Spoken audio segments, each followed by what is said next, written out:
This boy is humiliated by his wife's family. Chin Li married the daughter of this wealthy family because his own family was also wealthy.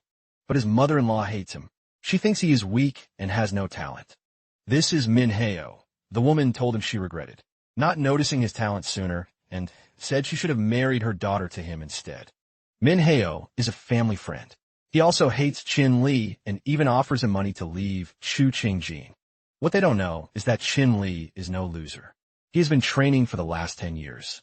A secret only his family knows, and today that day has arrived. He has finally unlocked his hidden power. On the first day, his power awakened. Min Heo insulted him again. Chin Li grabbed his hand and crushed it, proving he wasn't a weakling and making it clear. My name is Chin Li. The mother-in-law had never seen this side of him. She and his sister-in-law were in shock. Min Heo was furious, but couldn't even speak with his hand. Crushed, the mother-in-law was ready to start a fight. But then Chu Sitten's phone rang. Bad news from the family company. Something big had happened. Chin Li, listen carefully. His wife works at the company, so this could be about her. So he takes the phone to ask what is happening. That move left Chu Sitten speechless. Until today, Chu Sitten was always arrogant, rich, and spoiled. In public, she always humiliated Chin Li. They treated him like a servant, her personal driver. But today, he is strangely confident and intimidating. The mother-in-law panicked and told Min Heo to take care of it. Apparently, the police showed up at the shop. Min Heo was nervous but bragged that his political friends would fix it. At the Sky Eagle Company, a woman was making a scene, pointing at Chin Li's wife and accusing her of being the culprit. They ruined her face, and they were going to pay for it. Chu Qingjin remained silent. The woman wanted $1 million in compensation, which is a huge amount. Min Heo intervened and said loudly, "Side effects are normal in cosmetics. It's not the company's fault. You should know that if you're so smart." But then the woman replied, "The city mayor is my cousin. Are you sure you want to talk to me like that?" Min Heo froze and tucked his tail between his legs. He didn't expect her to be so powerful. He started trembling and said this was no longer his problem. Then Chin Li walked in and everything changed. He told the woman, "Give me 10 minutes. I will fix your face." Our hero's wife is the only one in the family who appreciates him, and even she was surprised by his confidence. Min Heo still held a grudge, but Chin Li didn't care. Chu Qingjin told him she was tired and begged him not to cause more trouble. But Chin Li looked confident, stronger than ever, and promised, "I am no longer the same man." Min Heo watched, hoping this would blow up in Chin Li's face. The people in the shop whispered, "What can that useless man do?" Then Chin Li spoke loud and clear, "I can heal the lady's face." Of course, the woman didn't believe him, saying they were empty words, but Chin Li insisted, "If I don't succeed, I will cut off my own penis." The woman smiled and told him not to blame her for being ruthless afterward, which meant she accepted. But his wife hated that deal. That body part didn't belong only to him. So he pulled her aside and explained the cause of the blisters and asked for her help in making the medicine. She trusted him, but Chin Li admitted there were no guarantees it would work. Min Heo told Chin Li that they would see how things went and that he wouldn't forgive him if he involved Chu Qingjin. A little later, Chu Qingjin handed him a package and told him to take what he needed, making it clear the Chu family wouldn't be responsible if something went wrong. He realized the Chu family wouldn't help him, but he was no longer the mute Chin Li, the one who couldn't speak and was always at the mercy of the Chu family. He went ahead and prepared the face mask for Luan, and once it was ready, he asked her to try it on her face. She began applying it, warning him not to lie and threatening consequences if he did. He assured her it would work and helped her apply the mask to her face. After applying it, she went to the bathroom. The onlookers commented on his nerve, while Chu Qingjin wondered if it would really work. A little later, Luan exclaimed happily and came out of the bathroom asking how he had achieved such a miracle. Everyone was totally amazed by the change, and Min Heo couldn't understand how it happened. A bystander gasped in awe that he had cured her, while a guy in a white shirt muttered, wondering if this apparent loser could really cure illnesses. Qingjin Chu intervened, asking exactly what happened and how he achieved such a fix. He simply explained he had studied medicine at school. Luan approached him, asking if he could also treat other types of diseases. He told her he couldn't give a direct answer yet. He would need to examine the patient first. She explained that her uncle's condition was super complicated and offered him $500,000 if he could treat him. He accepted the deal, Chu Qingjin, however, thought he was crazy. She stood right in front of him, practically begging him not to do it. She reminded him he wasn't a real doctor and that a serious illness was very different from a simple pimple. He simply ignored her, saying he trusted what he could do. She insisted, asking him who he thought he was, warning him about the possible consequences, and making it clear that the Chu family wouldn't lift a finger to help if things went wrong. He left, insisting he would handle everything himself and wouldn't bother the Chu family if any problem arose. A little later at the hospital, John Chung, the mayor, Lu Chung, was talking to the doctor, asking about possible treatments. The doctor told him the condition had worsened much more than expected and that an operation now would be super risky. Just then, Lu Wan appeared, asking Lu Zhang how her uncle was. He explained that his father's condition had worsened that morning and that Dr. Mike was with him. Then she pointed to Qin Li, introducing him as a Chinese doctor she had met, saying he was super skilled and could totally cure her uncle. Lu Shun immediately questioned Qin Li's qualifications, pointing out that he seemed to be barely 20 years old and demanded to see his medical license. Qin Li apologized, admitting he actually had no license. Lu Zhang quickly told Lu Wan that there was no way she would let someone like Qin Li treat her father. Lu Wan then apologized to Qin Li and kindly suggested that he should probably leave. Just at that moment, a nurse came running out of the room, urgently telling them that the patient's condition had worsened significantly and they needed to take him to the ER as soon as possible. Both Lu Zhang and Lu Wan were totally shocked by the news. A little later, Lu Zhang was by her father's side, as he was in critical condition. She asked Dr. Mike about her father's status. Dr. Mike looked regretful, saying they had really done everything they could. Lu Wan approached Lu Zhang again, suggesting they let Qin Li take a look at her uncle just in case he really could cure him. Lu Zhang rejected the idea immediately, stating she wouldn't trust her father's life to someone without a medical license, even if Dr. Mike, the best doctor in town, said it was almost useless. Qin Li, however, insisted there was still time to save the old man. Otherwise, it would be too late. Lu Zhang sternly told Qin Li to leave. He then challenged her, asking if she dared to make a bet. Lu Zhang replied, asking if he could even afford the stakes. Qin Li said that if he saved the old man's life, she would have to apologize, but if he couldn't save him, she could have him imprisoned for fraud. Lu Zhang screamed at him, demanding to know who he was, and ordered him to leave. Lu Wan apologized to Qin Li again and asked him to leave. He replied that he would go, but promised her that she would regret it. Qin Chu was standing outside the room, listening to the whole conversation. She told Qin Li he only had to make a fool of himself, asking if he was happy now. He agreed to leave, and both left the hospital. Inside the room, Lu Zhang's father's condition worsens rapidly. Lu Zhang screams at the doctor, demanding to know why her father is writhing like that. The doctor orders the nurse to bring a defibrillator immediately. But it's too late, and the old man passes away. The doctor offers his condolences, admitting there is nothing more they can do. Devastated, Lu Zhang breaks into tears, overwhelmed by the guilt of not having had enough time to make it up to her father. Suddenly, Qin Li bursts into the room and orders everyone to move aside, declaring that he can save him.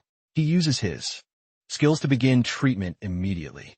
Lu Zhang recalls some medical knowledge learned from an immortal years ago and begins to wonder if she misjudged this young man who seems to radiate a powerful energy. Qin Li performs an acupuncture technique, and moments later, the father coughs up blood but regains consciousness. The old man takes a deep breath, exclaiming that he arrived in time. The doctor is completely amazed by this development. Lu Zhang rushes to her father, euphoric that he is finally awake, while Lu Wan also expresses her immense relief. The father touches Lu Wan's face and apologizes for making her worry. Qin Li tries to slip away out of sight from the room, but Lu Zhang remains on her knees and calls out to him. She deeply regrets having doubted the man who just saved her father's life. Qin Li returns and tells her not to worry, mentioning he only did it because of their bet. He assures them the old man is stable now and will recover soon. Lu Wan apologizes for the previous conflict and asks for Qin Li's account details to transfer the promised $500,000. Qin Li accepts the apology and says he will send the details later. He leaves the room amidst everyone's praise. However, Qin Chu warns him not to take such reckless risks again, dismissing the miracle as mere coincidence. Qin Li realizes he might have left her with a bad impression. Later, When they get home, Han Jinxiu asks her daughter if she was scared by what happened today, but the girl assures her it's all over now.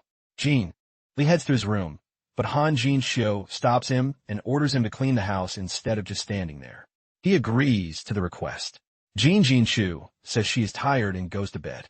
Jin Lee proceeds to take care of all the household chores. When he finally finishes and enters his room, he is surprised to find her sitting on the bed in her sleepwear. At first, he assumes she is practicing yoga. Suddenly, she brings up that she heard Chu Sitten calling him a weirdo. Chin Lee takes a deep breath and explains that he was simply changing clothes in his room that morning and forgot to close the door, so the girl walked in accidentally. She sighs and asks if that was really all. He nods. She advises him to be careful, as she knows Chu Sitten has a bad temper, but tells him that tomorrow there is a family dinner that he should attend. He was surprised to hear about a family dinner, but quickly agreed to go. As she finished her yoga, she mentioned feeling tired and thanked him for everything that day. Later at the family dinner, everyone was busy greeting each other. Jing Yang's father announced it was the Chu family's first party of the year, and everyone settled into their seats. Qin Li, meanwhile, kept an eye on Chu Wei Qin, wondering privately if she was plotting her usual tricks again. Very soon, Chu Wei Qin asked Qin Yang Chu about her plans for having a baby. Jin Zeong Ju replied that they weren't ready to have children yet and were in no hurry to start a family.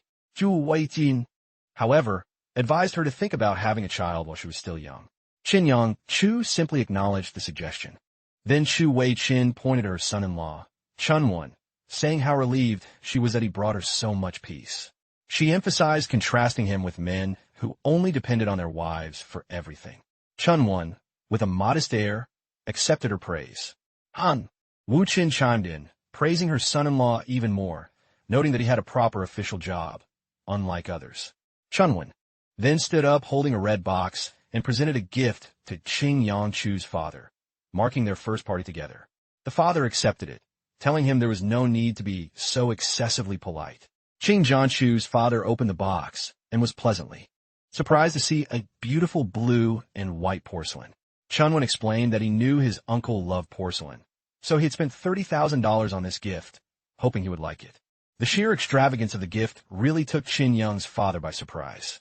Qin Li, however, examined the bowl and immediately felt an overwhelming evil aura. He was convinced this was not just a replica. It had been buried in a tomb, absorbing Jin energy, and was definitely cursed. Chunwon then chimed in, suggesting that Qin Li should also have brought a gift, wondering what it could have been. He began to mock Qin Li, implying he was totally dependent on his wife and likely had no money to spend. He even suggested Qin Li could try a job as a trash collector in one of the apartments, admitting it didn't pay much but offered a monthly salary of $1,000. Qin Yun Chu got quite upset, stating that regardless of his financial situation, Qin Li was still family and Chunwon needed to stop making those kinds of comments. Chunwon just chuckled, commenting on how much she pitied her husband who couldn't even afford a gift. In response, Qin Li stood up and explained that he had been in a hurry that day and hadn't had the chance to bring anything. This revelation completely surprised Chunwon, who then questioned Qin Li's sudden ability to speak. Chunwon's wife chimed in, adding her own criticism, saying Qin Li was useless at giving gifts and remained a loser even if he could talk now. Qin Li replied, stating that anything he received as a gift would be much more valuable than the fake bowl her husband had given. Chunwon, he immediately challenged Qin Li's claim, insisting he had spent $30,000 on the present.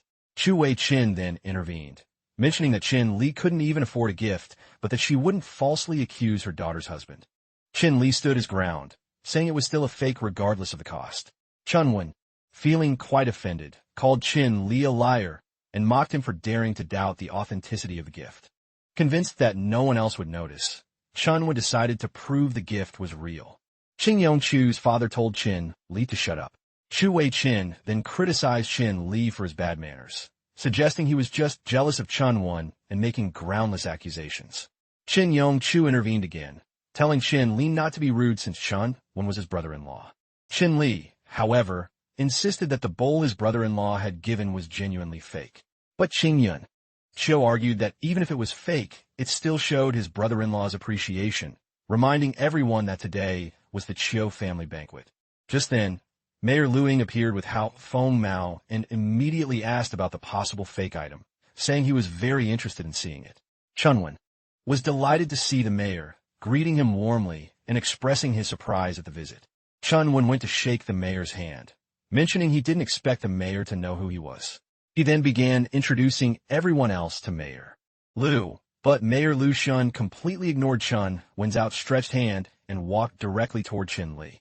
The mayor commented on what a coincidence it was to meet again and thanked Qin Li for what happened the day before.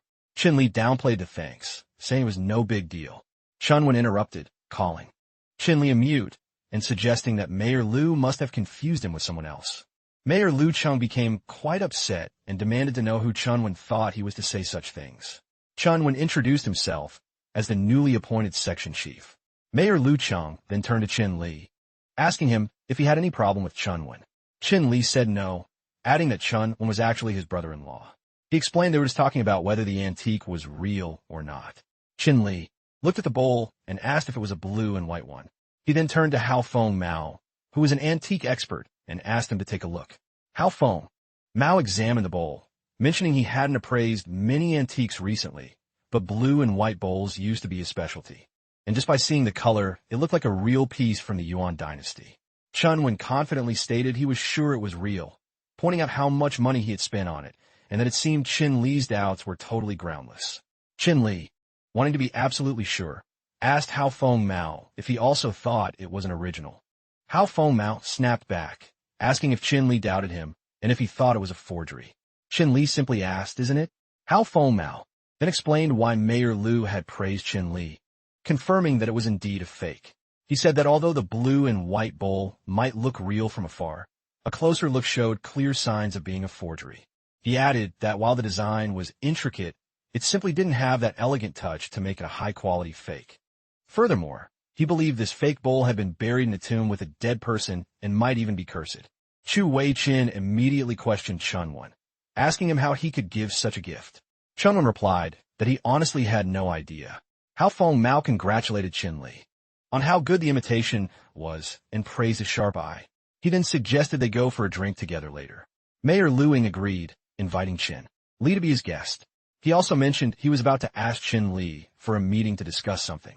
Qin Li told his family to keep eating, saying he would be back soon after his meeting. Chu Wei-chin leaned toward Jean and Chu, commenting that her son-in-law was clearly close to the mayor and much better than Chun Wen. Han and Chu agreed, adding they hadn't spoken of this before to avoid ruining their relationship, but now Mayor Lu had come to visit them. Meanwhile, Qin Li asked Mayor Lu what he wanted from him. Mayor Lu Zhang revealed that his father, whom Qin Li had cured before, had recently fallen ill again. After visiting his house over the last few months, his wife, children, and even he himself had started having health problems, but doctors found no medical reason for it. Mayor Lu Zhang then asked Qin Li to take his pulse, and Qin Li agreed. Qin Li took Mayor Lu Zhang's pulse and realized his suspicions were correct. After taking his pulse, he left. Mayor Lu Zhang called out to him, asking what he had found. Qin Li told him not to worry, saying he knew exactly how to handle things. He promised to stop by Mayor Lu Zhang's house after dinner to fix everything once and for all. Mayor Lu Chang thanked him and agreed to wait at home. A little later, Qin Li helped Qin Jin Chu's super drunk father into the car, enduring all his rude comments. He told the others to go ahead while he got out of the car. Once they left, he checked his phone. Mayor Lu's house was marked on the map, so he started following the route. After a while, Lu Mingho and a group of thugs blocked his path. Lu Mingho declared they had met again, and swore that today he would send Qin Li to hell. Lu Mingho called Qin Li scum and suggested that if he cut off both his hands right then, they would let him go. Qin Li just looked at him calmly and said, "Oh, it's you." Lu Ming Hao told Qin Li he didn't have to do a thing. They would take care of the rest. He then ordered his thugs, promising them $50,000 if they brought him one of Qin Li's hands. But Qin Li knocked them all down incredibly fast, leaving Lu Mingho totally stunned. Lu Mingho wondered what was going on and why Qin Li was suddenly so powerful. Qin Li then called him over, beckoning him with his finger. Lu Mingho refused, shouting that he wouldn't go, and ran away. Qin Li took a deep breath and muttered, "Well, Mayor Lu Cheng's house should be this way." He walked toward Mayor Lu Cheng's house, and once there, he rang the doorbell. Mayor Liu Cheng opened the door, saying he had been waiting for Chin Li for ages, and invited him in. As Chin Li entered, Mayor Lu Cheng led him to a room. Chin Li thought the situation looked more serious than he expected, but followed him. They arrived at a dark room, and were worried. Mayor Lu Cheng asked what was happening, mentioning that Xiao Zai was sick again. A woman in the room screamed that Xiao Zai was floating in the air.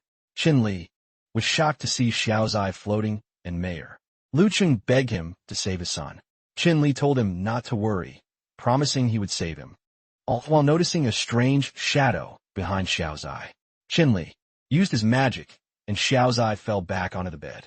His parents rushed to his side, but Chin Li warned them it wasn't over yet and told them to stay back. He realized the source of the problem was inside Xiao Zai's body, and the next step was to force it out and get rid of it. Lu Cheng's wife angrily grabbed Chin Li's coat, calling him trash and threatening to kill him if anything happened to Xiao Zai. Chin Li told her to be quiet. Chin Li was worried they might also have been affected, so he needed to act fast. He used his needle magic again, and Xiao Zai regained consciousness, calling for his mother. His mother rushed to him. Chin Li assured them that Xiao Zai was fine now, but they still needed to find the source of this evil. Lu Zhang asked about the source of the evil, and Chin Li sat down to check under the bed. He asked if anything strange had happened to their family lately, or if they had received any unusual gifts. Lu Zhang replied that nothing unpleasant had happened recently, but he did receive a pair of stone lions, one of which was placed near the entrance. He rushes quickly to the entrance with Lu Zhang calling from behind. Upon reaching the stone lion, Chin Li realizes that he has found the source of their problems. He reaches into the lion's mouth and pulls out a small stone. Lu Zhang asks if that small rock is really the problem. Chin Li explains that this specific stone contains a powerful evil attachment. Since it's at the entrance, people come into contact with its energy every day, making them feel weak and irritable over time. Chin Li expresses his concern about how dangerous the situation was. Lu Zhang's wife comes out and thanks him for saving her son, apologizing for her previous rude behavior. He tells her it's fine as long as the child is safe. Lu Zhang also expresses deep gratitude and offers for a driver to take Chin Li back home. Before leaving, however, Lu Zhang has an idea and asks if Chin Li would be interested in opening a medical clinic. Chin Li is surprised by the offer. Lu Zhang explains that establishing a clinic would be a sign of his gratitude for saving his family. Chin Li accepts, thinking that helping more people wouldn't be a waste of time and that his parents would be proud of him. On the way home, Chin Li suddenly tells the driver to stop. The driver stops, confused, but then notices a woman at the side of the road. It is Chin In-chu standing there late at night. The driver comments that Chin Li has a good eye, noting she is a very pretty lady. Moments later, another girl arrives in a striking black dress that turns heads on the street. She apologizes for making Qing Jin-chu wait. Chin Li assumes she is just with a best friend and wonders if he is overreacting. But then the two women hug and kiss. He is left in complete shock, wondering if she has replaced him with a woman. The two girls enter a bar, and the driver jokes again about Chin Li's eye for women, but Chin Li mutters that it's not what he thinks. Inside, the girl in the black dress asks the waiter for a bottle of good wine and tells Chin Jin-chu how much she missed her. They sit at a table, and Chin Jin-chu admits she has been stressed with work lately. The friend suggests they forget about unpleasant things and just have fun tonight. Jin Jin-chu agrees, proposing they get drunk, and they raise their glasses for a toast.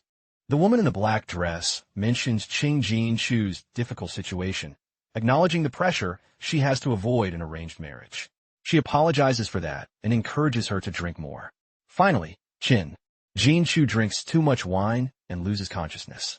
Taking advantage of the opportunity, the friend guides her to a hotel room where Lu Mingho is already waiting. He carries Qing Jin-chu to the bed and tells her not to blame him. As the friend leaves, Lu Mingho locks the door and approaches the helpless woman. He mutters that he has no choice because she refuses to divorce that trash. He prepares to take advantage of the situation and records it on his phone, but suddenly there is a knock at the door. Lu Mingho asks who it is, and Chun Li's voice responds from the hallway, claiming to be security. Annoyed by the interruption, Lu Mingho rushes to open the door and is shocked to see Chin Li and the girl in the black dress, both unconscious.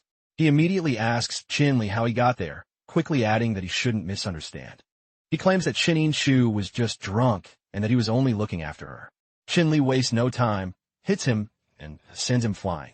As the man lies there bleeding, Chin Li approaches him and threateningly asks how he would like to die. The man bows quickly, practically pleading, begging for forgiveness, and swearing that he will never show his face to either of them again. He insists he won't do it again, pointing out that Chin Li has already made him vomit blood. Chin Li simply tells him, "All right then, leave and never show up again." The man quickly thanks him, but as he tries to run away, the man suddenly tries to attack Chin Li from behind, screaming, "Go to hell."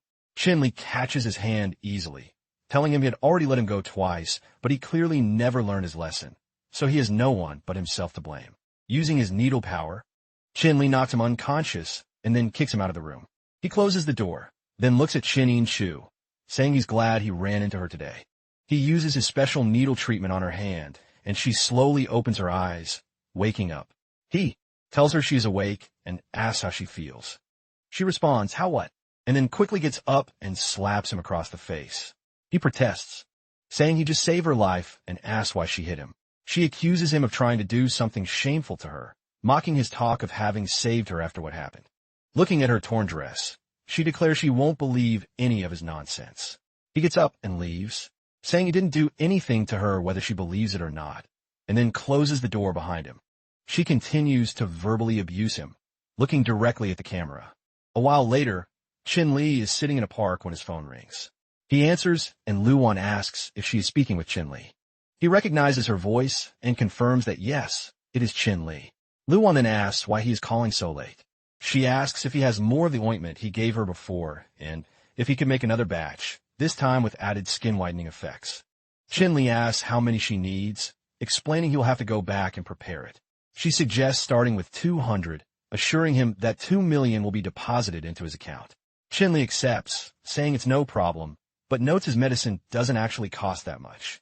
Luan explains she heard from her cousin that he will need a lot of money to open a medical clinic, so she is happy to sponsor him.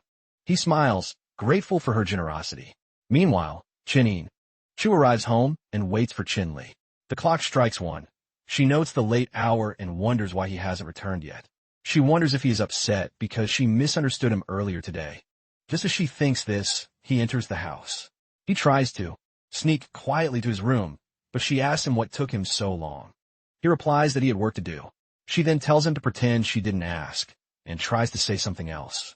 He asks what's wrong with her today, sensing something isn't right as he continues walking to his room. Chu Sitten was really upset, thinking she was probably going to be fired from the company. Apparently, some of her colleagues were still talking about Luan with their managers, and management had already spoken with her several times, basically wanting her to resign. Chin Li tried to calm her down, telling her it would be fine if she left, that they would manage. But she was still worried, asking who would take care of the family if she lost her job, especially since finding a new one wasn't easy these days. Chin Li approached, sat on the sofa, and took a sip of tea. He asked if she remembered when he was at the hospital treating Mayor Lu's father. She said yes. He then explained he had helped Mayor Lu's family again, and they had offered him a clinic. He mentioned he had also made some money curing people, so if she was willing, she could help him manage the place. He told her not to stress too much. She thought about the idea of the clinic and appreciated his comforting words. As he went upstairs, he told her the clinic wouldn't open for a while and that he was going to sleep. He suggested she think about it and let him know when she was ready. She realized she should thank him for making her feel better and admitted to herself that she had really misunderstood him. She even wanted to apologize. The following morning, a knock on the Chu family door woke Chin Li. He went downstairs, thinking that if someone was making Chin Yin-Chu feel bad, it had to be her. He opened the door and found Tan Sion, a university friend of both him and Chin Yin-Chu, standing there. She asked what he was waiting for and simply walked in. Tan Sion immediately started complaining about Chin Yin-Chu marrying him, calling her a flower in the mud, and saying it was like toads wanting to eat swan meat. Chin Li thought to himself that Tan Sion being here couldn't be good, remembering how annoying she was in school. She then called out to Chin Yin-Chu, telling her to hurry up because they were going out. Would you like me to translate more of these subtitles, or perhaps summarize the plot of this drama for you? Everyone left with Chin Li driving, and Tan Sion and Chin Yin-Chu in the back. Chin Yin-Chu asked where they were going, and Tan Sion just said she would see when they arrived, then pointed to a place, and Chin Li stopped the car in front of a huge building. Tan Sion explained it was a high-class auction only for the rich and famous, and that the building was the tallest in the city. She handed the entry pass to the security guard, mentioned that the driver in the back was with them, and then headed inside. She continued, explaining that the most exciting part was the stone auction, where you either doubled your money or lost everything. While pointing at the stones, Tan Sion leaned over and whispered to Qin Li to buy a stone for Qin Yanchu too. He replied that if Qin Yanchu liked it, he would buy it for her. Just then, the auctioneer announced that the next item was a lapis lazuli stone, and the bidding began. Tan Sion told Qin Yanchu to look at the stone, but Qin Li felt attracted to a different one that seemed to react to his aura. He reached out to touch it. Meanwhile, Dansi, he told Qin Yanchu that Qin Li had promised to buy her a stone, and that they should see if he was lying. She added that if he lied again, she would kill him. Qin Yanchu tried to calm her down and asked where Qin Li was. He was holding the stones in his hands, asking the saleswoman the price of that specific one. She just said they were small pieces of old stuff, and the price was only 100 yuan just for him.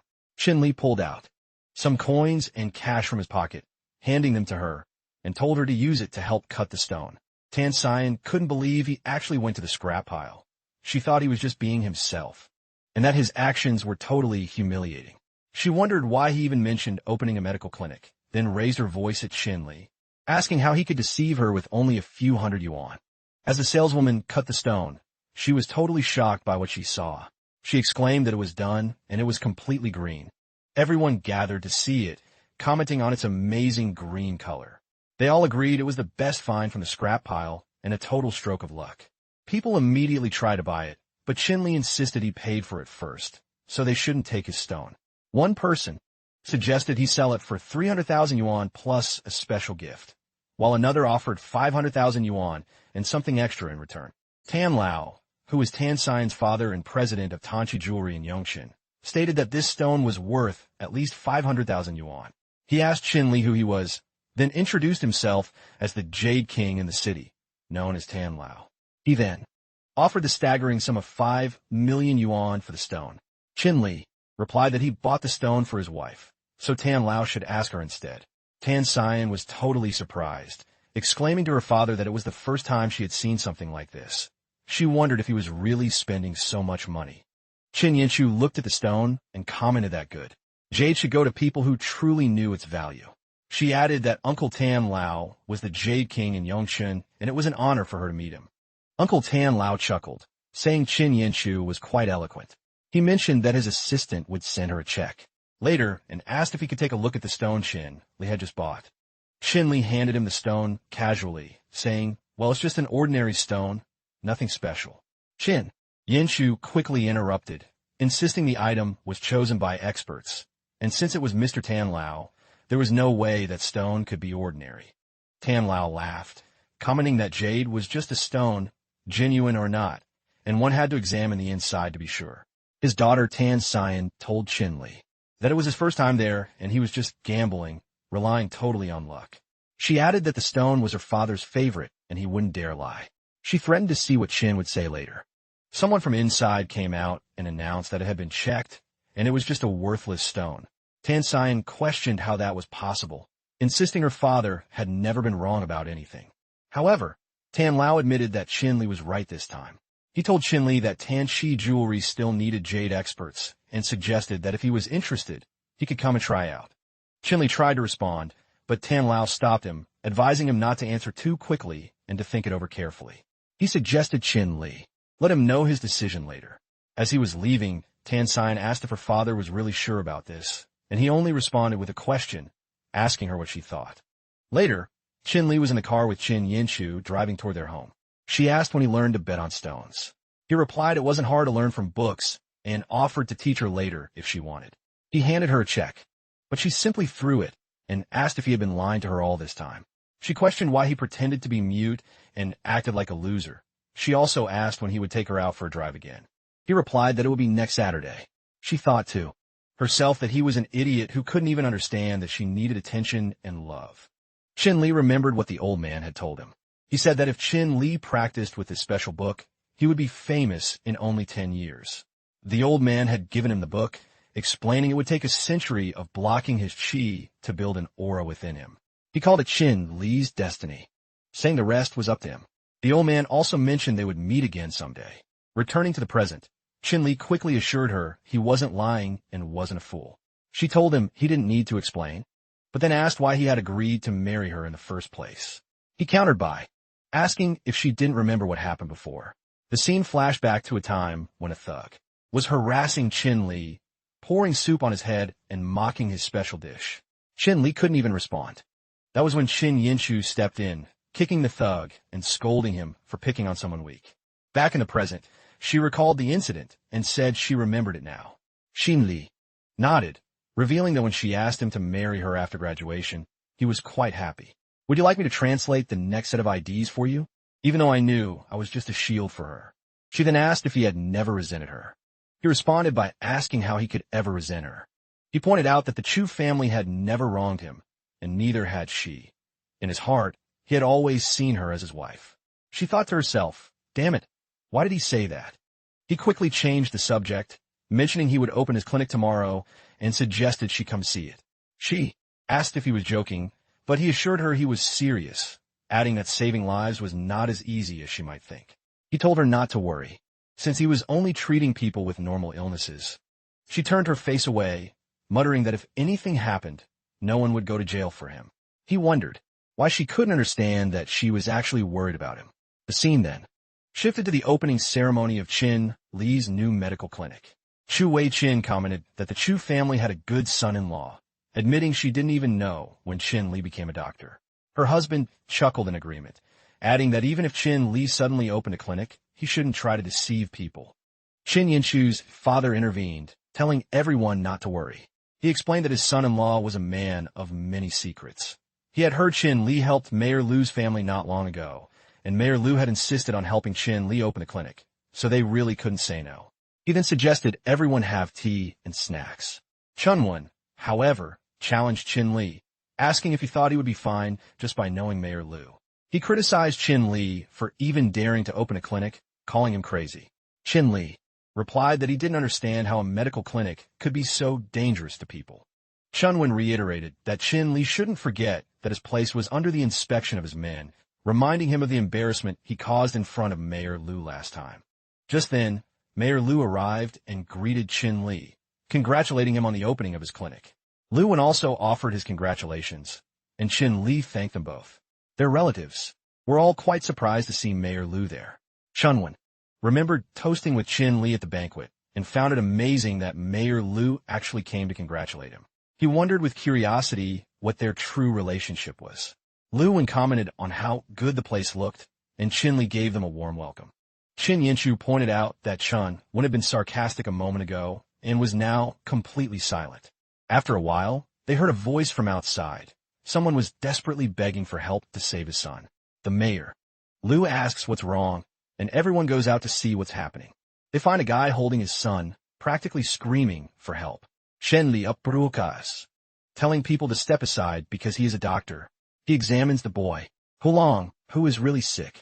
Han Yanshu is worried about the boy and tells Hulong's father to take him to a hospital immediately. Her father-in-law agrees, hinting that Shin probably won't be able to cure him. Chu Wei-Chin points out that it looks like they are about to close the shop, but Chunwon says they should wait and see what happens. Hulong's father cries inconsolably, begging Chin Li to save his son. Chin Li promises he will save the boy and tells them to bring him inside the clinic. They bring Hulong to the clinic, and Chin Li examines him with his special skills. He sees that the boy's stomach is in very bad condition, and immediately discovers that he has been poisoned. Chin Li asks what the boy ate. Hulong's father insists that's impossible, saying his neighbors always take very good care of his son. Han Yinshu, however, scolds him harshly, calling him an irresponsible father for leaving his son with the neighbors. Overcome by sadness, he explains that his wife died young and he had to work to pay for his son's school. Chin Li notices that the boy's face is turning black and his breathing is shallow, which looks entirely like poisoning. Hulong begins to cough. Meanwhile, a crowd gathers outside the clinic, and Dr. Tang Bowei asks if they have heard that this doctor just got his license and actually dared to open a clinic to treat people. Someone else wonders if he just got his license and is trying to deceive everyone. The crowd demands that the clinic be closed and that Hulong be taken to the hospital immediately, while Chu Jinquan and Chun Wen just laugh. Qin Yinshu thinks about Qin Li, and Hulong's father accuses Qin Li of trying to hurt his son. Qin Li shouts that Hulong is in critical condition and there is no time to lose. He tries to lift the boy, who then begins to vomit blood. He tells the father to back off and assures him not to scare Hulong because his father is right there. Qin Li uses his needle magic, concentrating all his power, and launches a needle at Hulong. He says a spell, and Hulong wakes up. He vomits the poisonous food and regains consciousness. Hulong's father is euphoric and hugs his son, apologizing to him. Hulong says he is hungry and wants some roasted pork. His father, would you like me to translate the remaining part of this story for you? Agrees and suggests they go by something. Qin Li assures them that Wan Lang is totally fine now, but if they are still worried, they can always go to the hospital for a checkup. Wan Lang's father gets emotional, calls him a true doctor, and thanks him deeply. Someone in the crowd comments that they thought Qin Li was just a rookie, but he is actually outstanding. A woman says he genuinely saved the boy's life. Min Heo is nearby, watching everything unfold. He curses, totally unable to believe that Qin Li saved the boy, giving him an undeserved good reputation. He realizes he had mixed a ton of pesticide into the drink he gave the child. Dr. Tang Biju approaches him and tells him to relax and let the boy live a little longer. Someone comes out cheerfully from the clinic and calls his wife, telling her he found an amazing doctor and that they're going to conceive tonight. Qin Li is at the back door, mentioning he is totally exhausted. He locks up, ready to leave, but then sees someone in the backyard. She looks quite beaten up, so he asks if she is there for a doctor. Yan King tries to attack, but Qin Li intervenes quickly, telling her that he is actually a doctor. She simply collapses unconscious. Qin Li sighs, realizing he is in for a sleepless night. He picks her up and carries her inside, then calls Qin Jianshu, explaining he has a patient who is a bit difficult to handle. She asks if he is not coming home tonight. He apologizes, telling her he will stay at the clinic. She gets quite angry, shouting that he might as well live there forever. He makes a mental note to get her a gift next time. Then he gets to work on the injured girl, removing bullets from her body. He even finds one in her necklace. When he sees the necklace, he recognizes it. MI-19, the 19th Division. He starts to wonder what that means. Yang Tian thinks of all the different units in MI-16. The ones for stealing information, the ones for weapons, the ones who break tech security, and the ones who shape public opinion. But MI-19, that is the most unique division. She gives orders to her team to move, and then jumps off the building. As she falls, someone warns her that the 19th Division has marked her for extermination. She screams, "No," and then suddenly wakes up, realizing she's not dead. Qin Li tells her he saved her, but if he had arrived 2 minutes later, he wouldn't have been able to do anything. She gets up and tries to leave, so he asks her where she is going. She explains she is homeless, so she has no idea. He then says he needs an assistant and offers her a place to stay at the clinic. He promises to pay her monthly, not a large amount, but starting with $5. She tells him her life is now dedicated to helping him and that she is willing to do anything. He just suggests she should stay at the clinic to recover. Just then, Tan Ciji knocks on the door, shouting for Qin Li to open up. He tries to open it, but she gets ahead of him, accidentally hitting the door right in his face. She asks where he is and tells him to come with her. He holds his face, surprised she's there so early, and asks if she's feeling okay. She examines him and says he's the one who looks bad, then tells him why she's there. She wants him to represent Tanshi Jewelry in a jade contest. She grabs his tie without letting him argue and tells him to come along. The scene then shifts to Yangchun's betting palace, where Tan Si-jin and Qin Li arrive. She calls for her father, who greets Qin Li warmly, shaking his hand and saying how happy he is to see him. He apologizes for any trouble they had, but Tan Lao, her father, just laughs and says there's no need to apologize. He then explains he needs Qin Li's help for the jade contest, which involves stone betting. He wants Qin Li to be his advisor. Tan Lao states he has personally witnessed Qin Li's skills and trusts that Qin Li can assist him in the contest. He continues explaining the two parts of the jade competition, betting and carving. The highest bidder wins. He points to a stone, number 12, saying it is a complete green stone. He then introduces 3 team members, emphasizing that he chose each one carefully and is counting on all 4 of them to help him with the stone betting. Tan Xian tells Xin Li that her father invested a lot of money in this competition. If they place in the top 3, Xin Li will also receive a payment. Tan Lao thinks it's a good deal. He even offers Xin Li an extra 10% of Tan Qi's shares if he helps them win. Tan Xiyan also drops a hint, saying she is Qin Yinchu's best friend, which means she could intercede for Qin Li. Qin Li agrees to give his all. Everyone heads to the stone betting plaza. Shaolin asks Qin Li if he is really determined to choose that specific stone. Qin Li confirms, saying that since he is here, he might as well try his luck. Lao Tu, feeling generous, tells Qin Li to take the remaining 1,000 and hands him his credit card. Qin Li takes it with a surprised face and mutters that he thought they were talking about millions. Shaolin quickly asks if he has ever seen so much money, reminding him they already gave him 1,000, so there is no need to ask for more. As they walk away, Qin Li says he isn't really qualified to choose a stone. He looks at all the stones around him, realizing they're all super expensive, and thinks the one he is looking at is too precious. The whole situation leaves Qin Li quite stunned. The lady at the counter asks if he wants to buy the stone. Just then, Lao Tzu passes by with his friend and confirms that yes, that stone is worth almost $5 million. She turns to Qin Li and asks again. Qin Li confirms, explaining that his card is solid gold and worth at least $50,000, which should easily cover the price of the stone.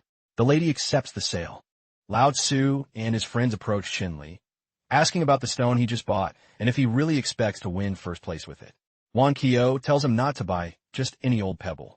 Lao Tzu chimes in, suggesting that Qin Li should go home because not everyone is cut out to work for Mr. Tan. Qin Li responds, saying he isn't sure if the stone he bought will be highly valued, but he wouldn't have done it if it weren't for Mr. Tan. Just then, Mr. Tan Lao appears and asks if everyone has chosen their stones. Lao Tzu proudly declares that this time they have secured the 2 best stones for the competition, guaranteeing them a spot in the top 3 and improving their reputation. Mr. Tan Lao examines the stones they have, thinking to himself that these 2 really look like excellent quality with a good surface and probably great things inside. Qin Song then appears, confronting Mr. Tan Lao. He acts surprised that Tan Lao has returned to betting after losing to him last time. He asks if Tan Lao still hasn't learned his lesson from that previous loss. Mr. Tan Lao simply ignores his concerns, stating that how he spends his money is no one else's business. Qin Song then comments that he never thought Tan Lao would stoop to depending on new people for help, implying there is no one left at Tan Jewelry. He tells Tan Lao to pack up and leave to avoid further embarrassment, suggesting there is no place for him in the capital of Yangcheng, and that he should just return to Yangcheng. Lao Tzu reassures Tan Lao, telling him not to worry and to leave everything to him. He is confident they will beat the other guy. After a while, the stone betting finally begins. Shin Ran announces, "Ladies and gentlemen, all participants in this jade contest, please pay attention. Let's begin now." The stone betting part of the competition. The host then tells all participants to take the stage and get ready. Mr. Tan Lao asks Qin Li where the stones he brought are. Lao Tzu mocks him, calling Qin Li's $20,000 stone a piece of trash and sounding totally incredulous. Shaolin thinks Qin Li's actions are simply crazy. Done. Lao reflects that what Qin Li has is considered scrap at that price, concluding that Qin Li is still too young and that he misjudged him. Shin Ran kicks things off, announcing that the first contestant has revealed 2 pieces of old green glass, plus an extra piece that is actually a stunning real green glass. The crowd goes wild with bids flying in. Someone offers $38 million, and another person raises it to $42 million, totally sure they will get it. Lao Tzu thinks about how much that first stone sold for, and realizes the competition is just beginning. Shin Ran comments on how super intense today's competition is, with the highest bids currently at $63 million, $52 million, and $42 million. Then it is Mr. Tan's turn, the last contestant, who brought his own stones. Lao Tzu chooses a stone from his stash, quite sure it will be green. Xin Li thinks that millions of dollars have just been wasted in vain. When they cut Lao Tzu's stone, everyone is totally shocked by what is inside, calling it nothing but useless scrap. Lao Tzu is stunned, asking how it's possible and wondering where his stones valued at $5 million went. The crowd begins to whisper, with one person asking what kind of trash stones these are. Someone else chimes in, saying that with vision like that, it's a miracle he's still around. Shinran announces that he never expected the two most expensive stones purchased to end up being completely useless, calling the contestant from Tanji Jewelry a great disappointment. Mr. Tan admits that it's all over. Shin Li stands up, but Shinran quickly intervenes, saying to wait because there is still one stone that hasn't been cut. Would you like me to translate the next 50 IDs to find out if Shin Li's stone saves the day? Mr. Tan interrupts, telling Shin Li not to go on stage and make a fool of himself. Despite that, they proceed to cut Shin Li's stones, and Shinran makes the big announcement. She reveals it is Imperial Green, describing it as a regular stone that somehow turned into Imperial Green. She thought the competition was already over. Lao Tzu shouts that it only cost 20,000, but it is a complete green stone, and they are very lucky. Mr. Tan wonders if Chin Li had been given those 5 million. He could have one for Tanshi Jewelry. She lets out a cry, asking what Chin Li is doing as he starts cutting the jade again. Mr. Tan rushes to stop him, but is totally shocked to find another jade inside. Shinran cannot believe her eyes, wondering aloud what she is seeing. It is a jade hidden inside the first one, and to top it off, there is even a piece of blood jade inside the green jade. The last blood jade like this sold for $1 billion. Everyone is absolutely amazed by this news. Chin Li takes it out carefully and declares that this is Mr. Tan's final jade. Shinran announces that this is an incredibly rare jade, a natural blood jade that takes thousands of years to form. She says it is worth more than her life just to witness the appearance of this jade. The bidding frenzy begins with someone offering 90 million, another jumping to 100 million, and then someone else saying they will take the jade for 120 million. John Young comments that this guy just dug up a super rare blood jade. His grandfather coughs, saying he seems to be getting worse and worse. He says he doesn't know if he can still go on. Then the jade is sold for the staggering amount of 2 billion. For winning the competition with that incredible auction price of 2 billion. She comments that this competition has been truly mind-blowing and that this sale price of 2 billion will definitely become a legendary achievement that no one will ever surpass. Mr. Tan thanks Chin Li, emphasizing that without him, the reputation of Tan Shiye, the king, would have been ruined. He apologizes for ever doubting Chin Li. Chin Li responds humbly, assuring Mr. Tan that he didn't take it personally. As a gesture of apology, he announces he will give all the money from the jade sale to Mr. Tan.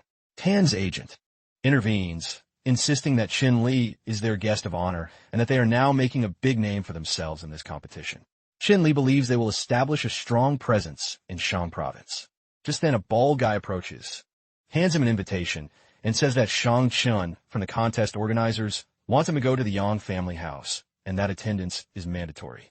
Chin Li takes a seat in the car and thinks about Yang Jin. Soon the driver tells him they have arrived. At the Yang family house, a guard lets Yang Jin know that Mr. Chin is there. The bald man shows Chin Li the way, saying, "This way, please." Then he knocks on the door and announces, "Mr. Chin is here." Yang opens the door. He is super happy to see Chin Li and invites him in. Chin Li apologizes for the late invitation and asks what the occasion is. Yang Jin downplays the meeting, saying he is just curious about one thing. Shang Chen mentions how Chin Li kept cutting even after the first jade appeared, asking if he knew there was blood jade hidden inside. Chin Li explains that when he held the jade, he felt a heat in his hand and perceived something strange. His curiosity simply made him want to cut it. Yang Jin understands and then asks Chin Li to find him another jade. Yang Jin's grandfather, Shang Guiyong, Keepsjoging. Chin Li observes him closely. Yang Jin asks if there is something strange about his grandfather's condition. Chin Li responds honestly, saying he is worried because the condition is quite serious and needs treatment. Shang Chun is surprised by Chin Li's medical knowledge. Chin Li explains that he actually runs a medical clinic in Yongchun and, with Shang Guiyong's permission, offers to take his pulse. Shang Chen asks if he is a traditional doctor. Sang Guiyong admits they have had no luck finding a cure, and given Chin Li's track record, he thinks there is no harm in letting him examine him. Chin Li proceeds to take his pulse, realizing that a malevolent aura is almost completely consuming his life force. So he begins the treatment. An hour later, he says he feels much more comfortable. Chin Li clarifies that he has only temporarily relieve the condition. To get rid of it completely, they need to find a root cause within Mr. Shang himself. Young Jun explains that he has always taken care of his grandfather and that he hardly goes out. Qin Li asks if they have acquired any new treasures lately, and Yang Jun mentions a jade pillow. Qin Li deduces that the jade pillow, would you like me to continue translating the next part of this mystery, probably was taken from a tomb and could cause illness through long-term physical contact. So, Huiyong realizes that this explains why he always feels so cold when he sleeps on it. Sang Jun thanks Qin Li for his medical expertise, saying that regardless of whether he can find the blood jade or not, the Shang family will grant him one request. Qin Li thanks him, saying that saving lives is his duty, and that he can also help find the blood jade, but he has a request of his own. So, Jin assures Qin Li that the Shang family will waste no time in helping him. Qin Li then shows a photo of his parents, explaining they have been missing for 10 years, and he hasn't heard anything from them. Young Jin admits it might take some time, but promises he will do everything possible to help. Qin Li says he's really counting on their help. Young Jin explains he is actively looking for the blood jade. Qin Li assures him he will send it as soon as he finds it. Young Jin thanks him and hands him a card with 200 million, calling it an advance payment for the jade and showing his appreciation if it's found. Qin Li promised to get in touch once he found the blood jade. He thanked the other person, and then found himself wondering if the Sang family could ever regain its former glory, feeling it was the only way forward. The next day arrived. Qin Li woke up feeling quite good to be back. It seemed the doctor's office really needed someone to take charge of things. Shortly after, an older man appeared telling Qin Li that he'd been having headaches lately and asked him to take a look. Qin Li invited him in to begin the examination. Just then, someone in green loudly announced the arrival of Mr. Tang himself, promoting it as an unmissable opportunity of guaranteed quality. The older man immediately asked if this Mr. Tang was the best traditional Chinese doctor in the city. The person in green confirmed it, boasting of the reputation of their century-old medical school, which apparently couldn't be compared to other medical clinics. The older man then went directly to Mr. Tang, saying he wanted to sign up. He also mentioned a rumor he'd heard about Dr. King selling fake medicines and disappearing for 2 days only to reappear today. The older man wanted to know if the rumor was true. Qin Li, clearly annoyed, asked him what he thought would happen if he spread false information about him right to his face. The old man said he'd only heard it. At that moment, Mr. Tang, owner of Tang Chinese Medicine, arrived and told them not to argue with an apprentice. He sounded impatient, declaring he'd been practicing for decades, and now even children were calling themselves traditional doctors. He asked what was wrong and approached the old man, offering his help. Mr. Tang took off his cap. Seeing the old man's condition, he admitted it was a difficult case. He didn't know that particular illness. He wondered if he could cure him. Mr. Tang thought hard, realizing it was the first time in decades he'd seen something like that. He then suggested a simple and direct treatment, just cleaning and draining the fistulas. But Qin Li quickly intervened, warning that the old man needed a hot needle and one mistake would put his life at risk. Mr. Tang ignored him, saying he didn't need Qin Li to teach him how to treat an illness. Qin Li insisted that just lancing the pustules wouldn't work, explaining that the condition was a variant of viral herpes. He then proceeded to pinch the pustules, making the old man scream in pain. Mr. Tang seemed completely bewildered by what was happening. Qin Li told him to step aside, but Mr. Tang snapped back, saying the patient was his and Qin Li had no right to interfere. In response, Qin Li slapped him, scolding him for treating patients like tools and declaring that people like him didn't deserve to be called doctor. Qin Li took his needles, thinking that Tang's actions might have damaged the patient's vital energy, and he didn't know if it was too late. He carefully inserted the needle into the old man's head. He quickly saw the situation was not ideal. Not only was there poison in the body, but Tang's failed attempt had affected the patient's heart, draining his vital energy. This specific treatment was the only way to fix it. Shortly after, the old man regained consciousness. Qin Li scolded Mr. Tang, calling him a disgrace to traditional Chinese medicine. Mr. Tang became enraged and challenged him, asking how he dared to question him on something as critical as saving lives.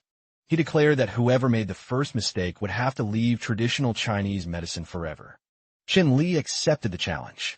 Would you like me to translate the next batch of subtitles to see the outcome of this high-stakes medical duel? Shortly after, a crowd gathered at the clinic.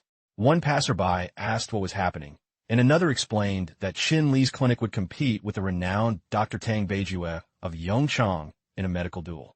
A lady commented that this was going to be fun to watch. Soon people gathered, some for Tang Bo and others for Qin Li, seeking treatment. One of Qin Li's patients praised his skills, saying he felt much better after his treatment. Another commented, surprised by how good the young Dr. Qin was.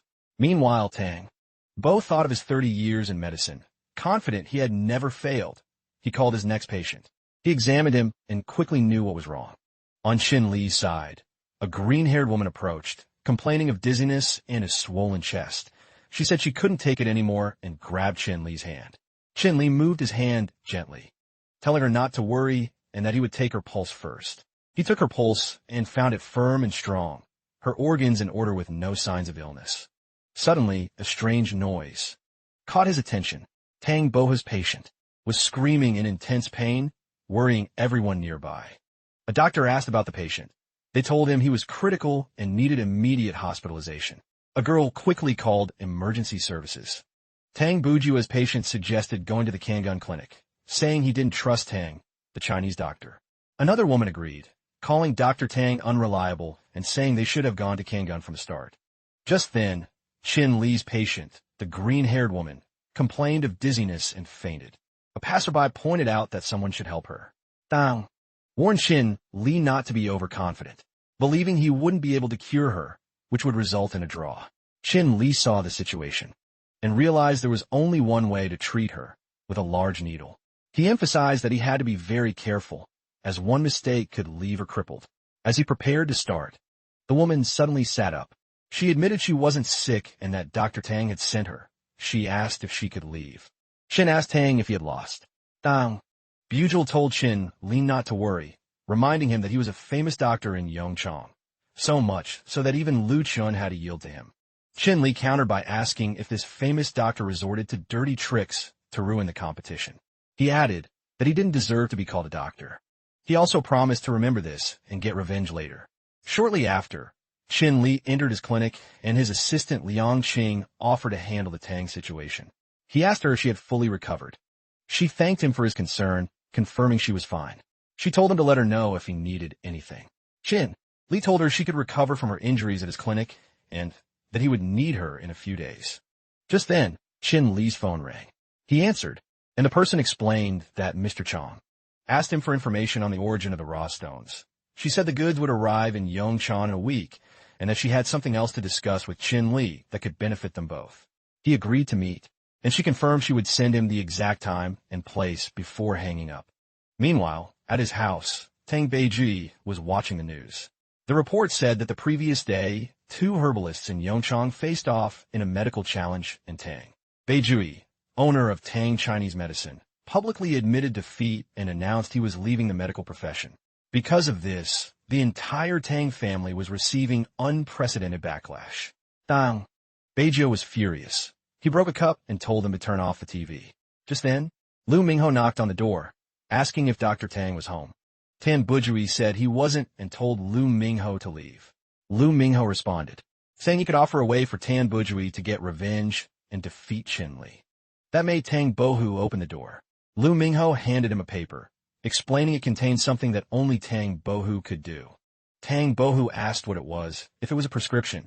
Qin Li suggested they go for a walk, saying it would be good for Liang Qing's recovery. He also hoped she would finish the small task he had given her. Liang Qing thanked him for his concern and promised to do the task. Qing Li told her not to worry. It was just to buy an apartment. Would you like me to translate more of these subtitles to see how Liang Qing handles the apartment purchase? Then he asked Liang Qing about the age she started training and about her parents. She explained she grew up in a training camp since she was 3 and didn't remember her parents. Qin Li felt pity, realizing how hard it must have been to join the army so young, and suggested she no longer sleep on the floor. She just said, okay. They approached a stall, and Qin Li saw a dagger. Liang Qing asked if he would buy it. The shopkeeper intervened, saying he had just found it and would sell it for 500. Qin Li decided to buy the dagger. Later, Liang Qing wondered if it was a treasure, and Qin Li told her she would soon find out. He took out a lighter and started burning the dagger, which totally surprised her. She commented that it definitely didn't look like a normal dagger. Qin Li asked if she liked it and then told her it was hers. She thanked him, feeling grateful. His phone rang, and he answered, asking Qin Yanchu what was wrong. She told him that Chu Sitten had been captured. He handed a card to Liang. Qing, explaining something happened at home, and told her to look for a house alone. He added the card's password was 628. She asked if she should choose the house, and he confirmed, saying he trusted her judgment. Qin Li left. He reassured Qin Yanchu, telling her not to be afraid and asking if she could give him the details. Meanwhile, at the suburban racing circuits, Fan Xiao defeated Chu Sitten and told her it was her fault. He had warned her to behave and not bother him. Feigning innocence, he added that now he wanted not only her, but also the Chu family property. She called him shameless. One of Fan Xiao's men alerted him that someone was arriving. Qin Li arrived in his car, announcing he was there to pay the ransom. Fan Xiao's man commented that it seemed to be him. Zhu Sidan wonder why her failure of a brother-in-law was here and what he planned to do against all of them. Fan Xiao commented that Qin Li had come all this way just to leave the money on the ground and could leave now. Qin Li drops the bag of money, saying he thought paying the ransom meant Chu Sitten would be released. He asked why they have no honor in kidnapping people. The group laughs at him, calling him a joke. Fan Xiao says the Chu family is quite bold. He then makes it clear he is taking the money and Chu Sitten, telling his man to grab the cash. Fan Xiao's man picks up the bag, telling Qin Li he came for nothing and can go home. The man adds that they will take care of his sister-in-law and return her when they are done enjoying her. Qin Li becomes enraged, kicks the guy, and sends him flying. This infuriates the whole group and Fan Xiao orders them to get rid of Qin Li. They rush to attack him, but Qin Li knocks them all down easily. Fan Xiao asks if he is a monster. Qin Li grabs him by the neck, throws him to the ground, and prepares to hit him. Fan Xiao begs him not to hit his face, but Qin Li ignores him and punches him anyway. Zhu Sidan watches in disbelief, wondering if this is the same useless brother-in-law she knows. She wonders when he became so strong, easily knocking out all the thugs of her ex-boyfriend Fan Xiao. He approaches her, unties her, and tells her to leave quickly so her family won't worry. She thanks him, adding it hurts a bit as he tries to untie the ropes. After untying her, he stands up and begins to leave, but she calls out to him. He asks what's wrong. She hesitates for a moment, and then says there is a sorority event at her school next month and asks if he would like to come. She adds quickly that he shouldn't overthink it.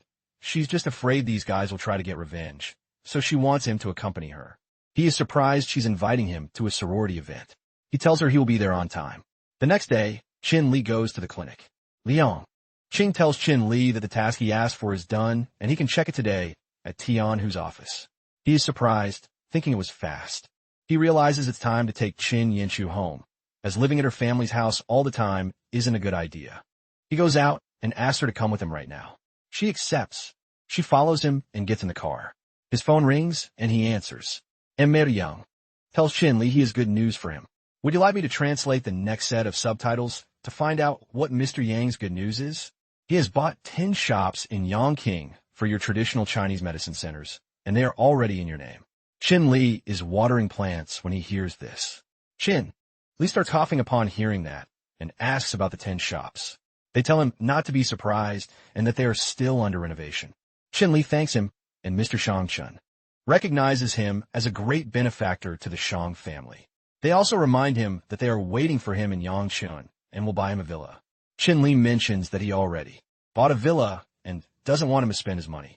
They arrive at the Tianhao building and the staff receives them. Miss Young asks Liang Qing why she is there so suddenly and why Mr. Qin Li is not with her. Liang Qing introduces Qin Li, explaining that he is her boss and the one who bought Sky Villa 1. Miss Yang raises an eyebrow, asking if he is the buyer of the super luxurious Sky Villa 1, thinking he is pretending to be rich.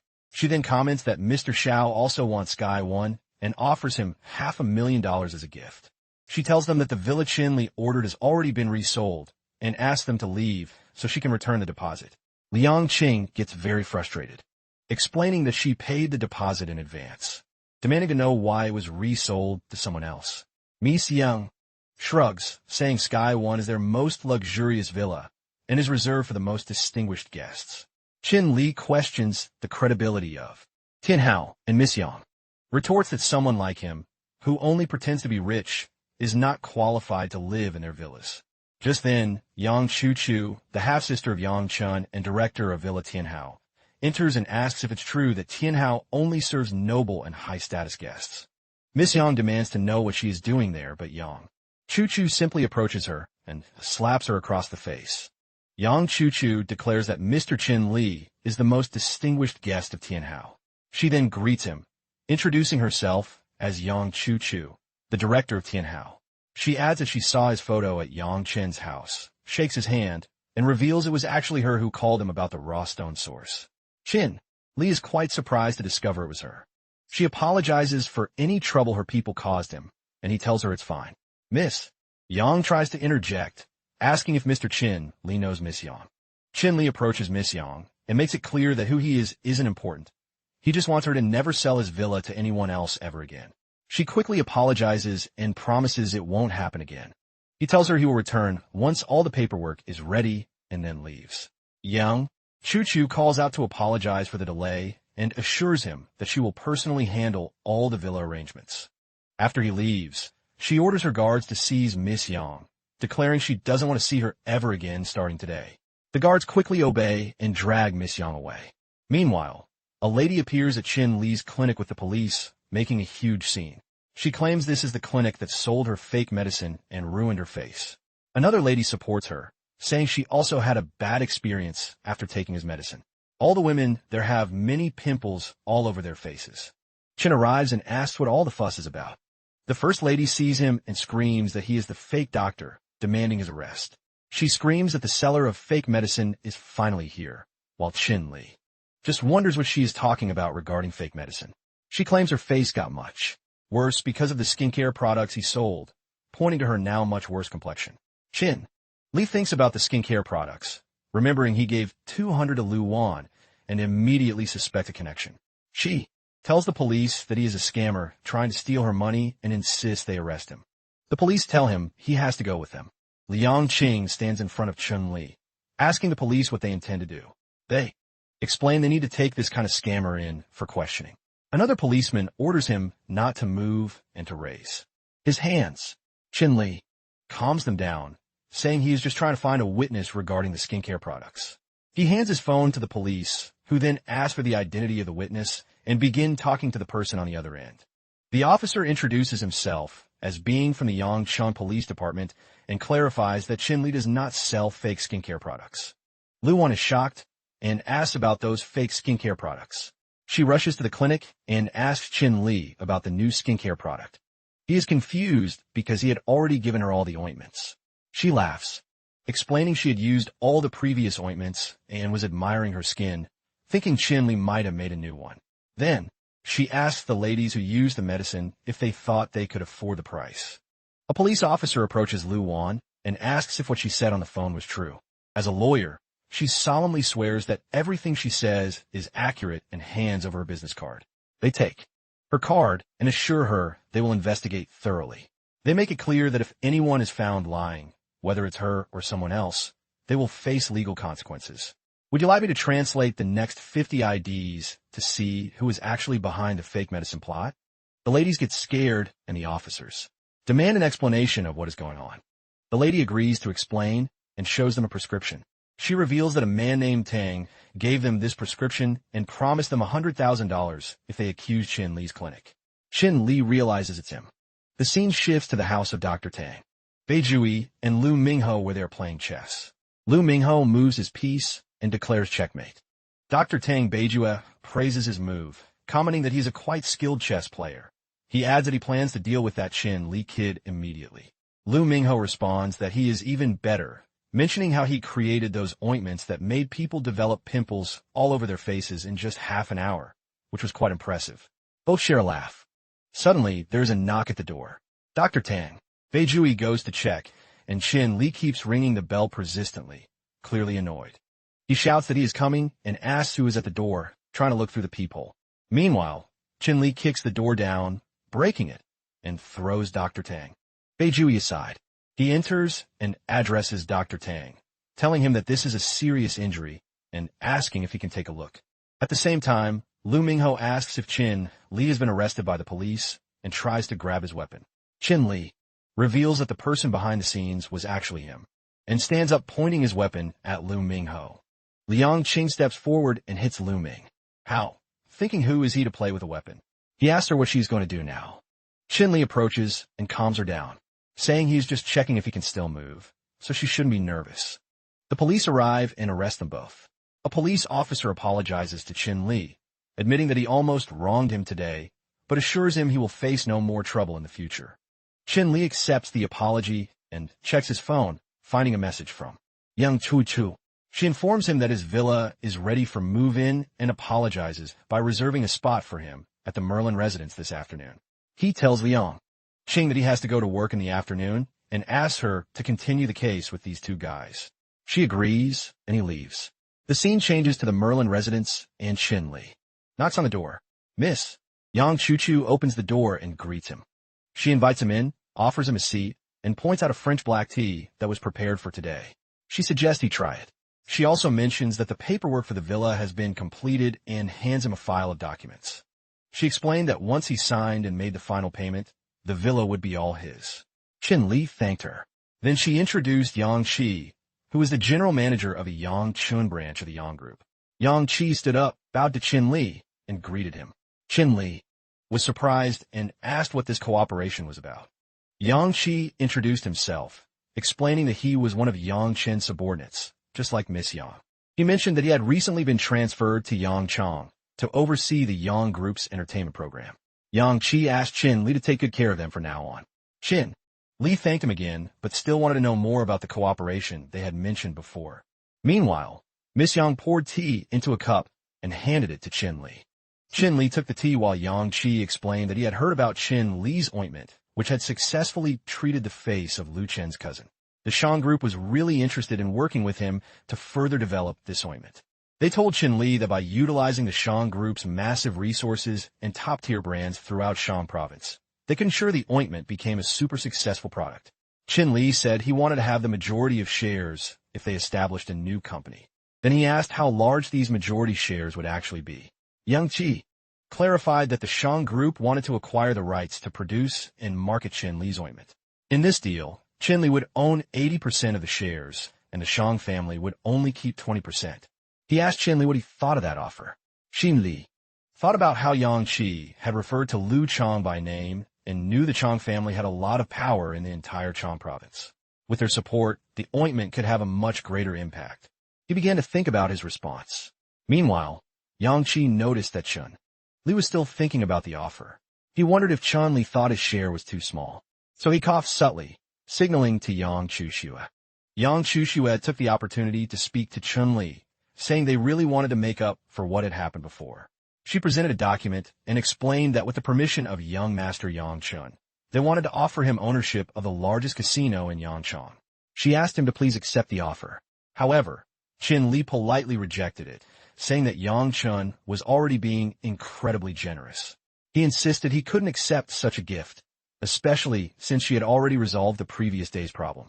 She seemed concerned about Qin Li's response and argued that if he refused, it might seem like he hadn't forgiven her, and Yang Jun wouldn't be happy either. Qin Li reiterated his decision and placed the cup back on the table. She acknowledged his decision, saying she wouldn't pressure him further.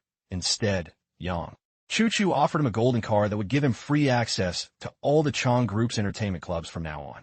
Qin Li kindly accepted the card and thanked her. Yang Qi then asked Qin Li about their potential collaboration while Miss Shang refilled Qin Li's tea. Qin Li suggested a partnership where the Shang Group would provide the production line and marketing channels, and each would own 50% of the shares, with his wife also becoming shareholder. Yang Qi enthusiastically accepted this proposal, assuring them he would send the contract the next day. However, their conversation was interrupted when her phone began to ring. She told him that a raw stone supplier from Yang Province would be staying at her Tianhao hotel tonight and asked if he was interested. He decided to leave, telling her he wouldn't disturb her further. She agreed, and he left. The scene then shifted to a warehouse where a worker informed Qin Li that all his goods had arrived, handing him a scan code. Qin Li thanked the worker for his hard work and began cutting the raw stones. Hours passed, and as he grew tired, he realized how difficult the work was. He looked at the raw stones, thinking about how rare blood jade was. He remembered the last time he had done this and wondered if he could still feel the jade aura like before. He decided to try using his magic on all the raw stones, and sure enough, he found the jade aura. Holding it in his hand, he felt a true sense of achievement. Back at home, Qin Yinshu was becoming increasingly impatient, wondering if he would even return that night. Everyone in the house was waiting for him anxiously. When he finally appeared, all eyes were on him. Confused by their faces, he asked why they were still awake so late. Han! Yinshu, her voice tinged with anger, immediately asked what that woman from the clinic had given him to make him forget his family.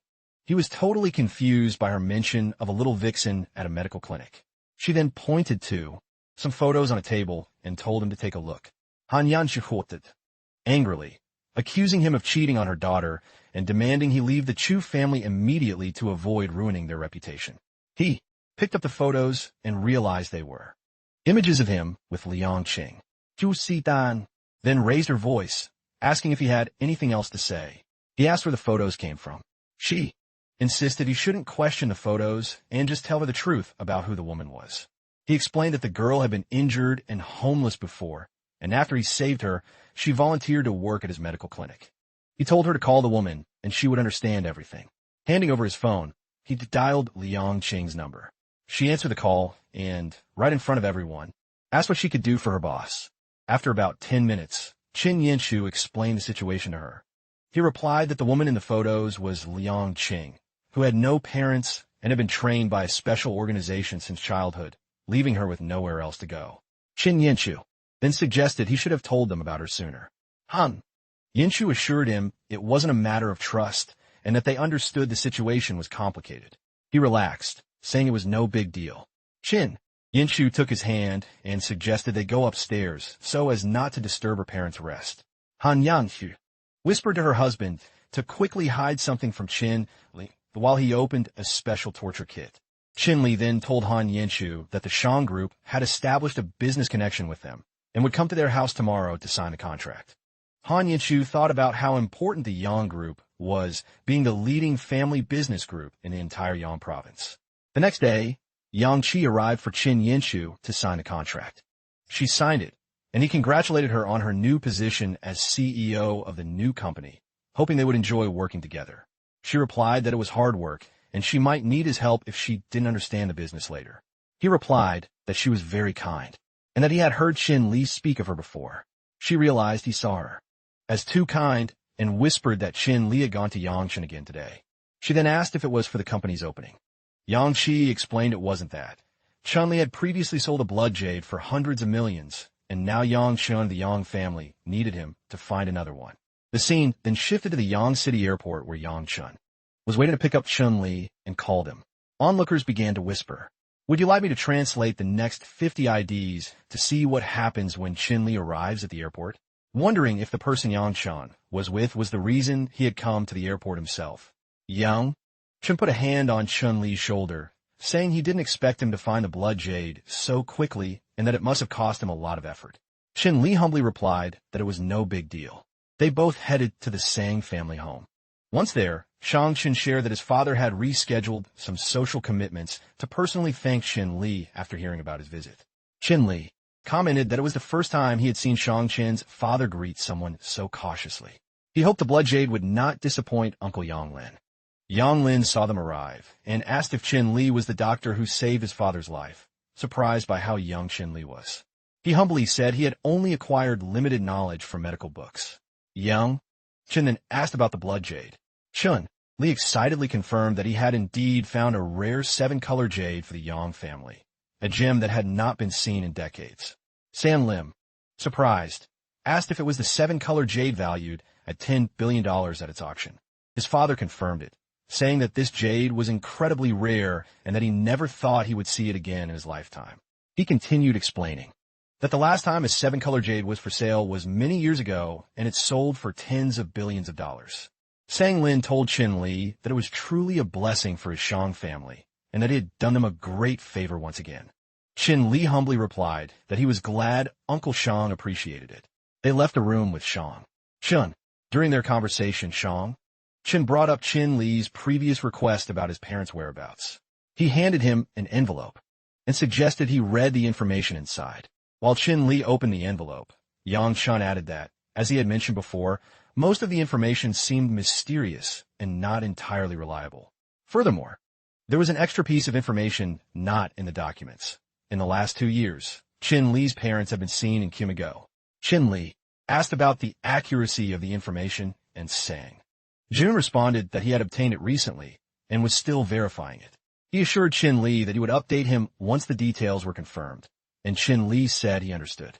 The scene then shifted to the Quanji Hotel where both arrived. Qin introduced the hotel as his sister's place, quite famous in the city. He mentioned he planned to treat Qin Li to some of the hotel's signature dishes. Just then, Yang Qin's younger sister, approached and asked her brother about his shopping plans. Shang Qin, with a somewhat lost expression, put his hand to his head, explaining to Qin Li that he had been so absorbed with the blood jade last night that he had completely forgotten his promise to go shopping with his sister. Qin Li remembered that he might have read about Yang Ran in a magazine where she was described as a smart 20-year-old woman who had founded a successful catering company, dominating the restaurant market in Chongqing. Politely, Qin Li greeted her. Annoyed, she turned her face away and told him brusquely to go to a private room and order. She conveyed her reluctance to go shopping with him, but now felt obliged to accompany him. Qin leaned in to whisper in Qin Li's ear, explaining that his sister had a problem and preferred not to be around men. He kindly asked him to be understanding of her situation. Meanwhile, she was left wondering, irritated by their whispered conversation and whether they had said something bad about her. The manager hurried over and told Yang Ran about an urgent situation. She asked him why he was making a scene with customers around. He leaned in to explain that a staff member was about to jump off the building and security had already gone to the roof. Yang Ran gasped in shock and insisted they had to do something, declaring she was heading to the roof. She ran to the elevator, calling the police to report an incident at the Quanji Hotel. Yang Ran apologized deeply, saying she only wanted to invite Qin Li to eat and had no idea about the emergency. The head of security told Qin Li that if he needed anything, he just had to ask, and Yang Ran would be there soon to help. Someone else urgently called Qin Li to come over as the woman was right on the edge, ready to jump. Yang Ran arrived at the scene and begged the distressed woman not to do anything rash, promising they would grant her wishes. The woman looked at Yang Ran with disbelief and asked if she was for real. Meanwhile, Qin Li arrived and immediately noticed the woman's red eyes and a dark aura surrounding her. He became concerned and told Yang Ran not to go near her, suspecting something much worse than a simple suicide attempt. Just then, the possessed woman grabbed Yang Ran's hand, declared she had her, and tried to jump off the building, taking Yang Ran with her. Quick as lightning, Qin Li lunged forward and grabbed both hands, preventing them from falling. While pulling them back to safety, Yang Ran fell right on top of Qin Li, who got a bit hurt in the process. The possessed woman, still determined, moved threateningly toward them. Yang Jun warned them to be careful. He quickly used his needle magic on the possessed woman, leaving would you like me to translate the next 50 IDs to find out what happens after Qin Li subdues the possessed woman? Yang Ran is completely stunned by what she has just seen. He asks her if she is okay, accidentally touching her waist. She quickly stands up and comments on his touch, causing him to apologize. Yang Jun approaches Qin Li, amazed by his skills, and asks him how he managed to do it.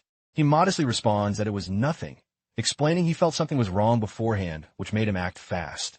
Yang Ran and Yang Jun press him for more details, wanted to know what gave him the hint. He suggests it's not as simple as it seems, speculating that someone skilled in metaphysics could have put the building under a mystical formation, especially after he saw the red magic smoke. She dismisses metaphysics as mere superstition, but he insists it isn't and that the building could be cursed. She playfully scolds him for saving her life only to curse her. Yang Jun points out that the situation could involve something dark or evil and highlights that metaphysics is a fairly new concept. She asks the manager, Newbie, about the woman's condition, and he reports she just seems to have fainted, so Yang Ran calls an ambulance. Yang Jun suggests to Qin Li that they leave things in his sister's hands, admitting that without Qin Li's quick help, she could have died. He downplays the favor, mentioning that Yang Jun has also helped him a lot before and tells him not to worry about small things. Then, he discreetly hides the jade gourd in a nearby plant. A bit later, Yang Lin appears at the hotel with Master Chung, explaining that his daughter told him about some recent disturbing events there. He asks Master Chung to investigate. Master Chung checks the building and assures Yang Lin that if there really is a problem at the Quanji Hotel, he can definitely fix it. Then he closely inspects the red magic smoke around the building, concluding that whoever set up this evil formation is no ordinary expert. He notes that only 2 people in Yangshan province can dissipate a formation like this. Both Master Chung and Yang Lin head into the hotel. Inside, Yang Ran makes a call to get some test results quickly, ensuring any related costs are covered as workplace injuries. Her father, Yang Lin, asks her why she is there, and she tells him she came because she heard something was wrong with the hotel. Master Chung sees a jade gourd and wonders why it's there. Then he realizes it's the one Qin Li dropped in a plant and asks where it came from. Liu Biji interjects, suggesting it might belong to the guy who was following Master Chung. Yang Ran, a bit annoyed, asks why it's always the same guy. Master Chung explains that without this jade gourd, everyone in the room could have died in a rather horrific way. Yang Ran secretly thinks he's full of nonsense and would have kicked him out if her father hadn't been there. Yang Lin asks for more details, and Master Chun says he is worried because only the person who placed the jade gourd can break this deadly formation.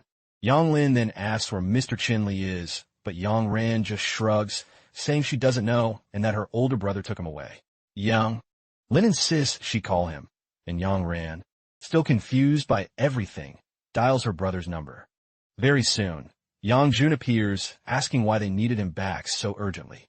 Yang Lin explains that Master Chung discovered the problem with the hotel, but still had a question for Mr. Qin Li. Master Chun then explains that he saw the hotel's bad energy spilling out and knew something was wrong. He holds the jade gourd, saying he found it. Qin Li then asks if that isn't the same jade gourd he placed in the hotel's planter. Yang Chun asks what's going on with the jade gourd. Master Chun laughs, saying he never expected a hero to be such a young guy.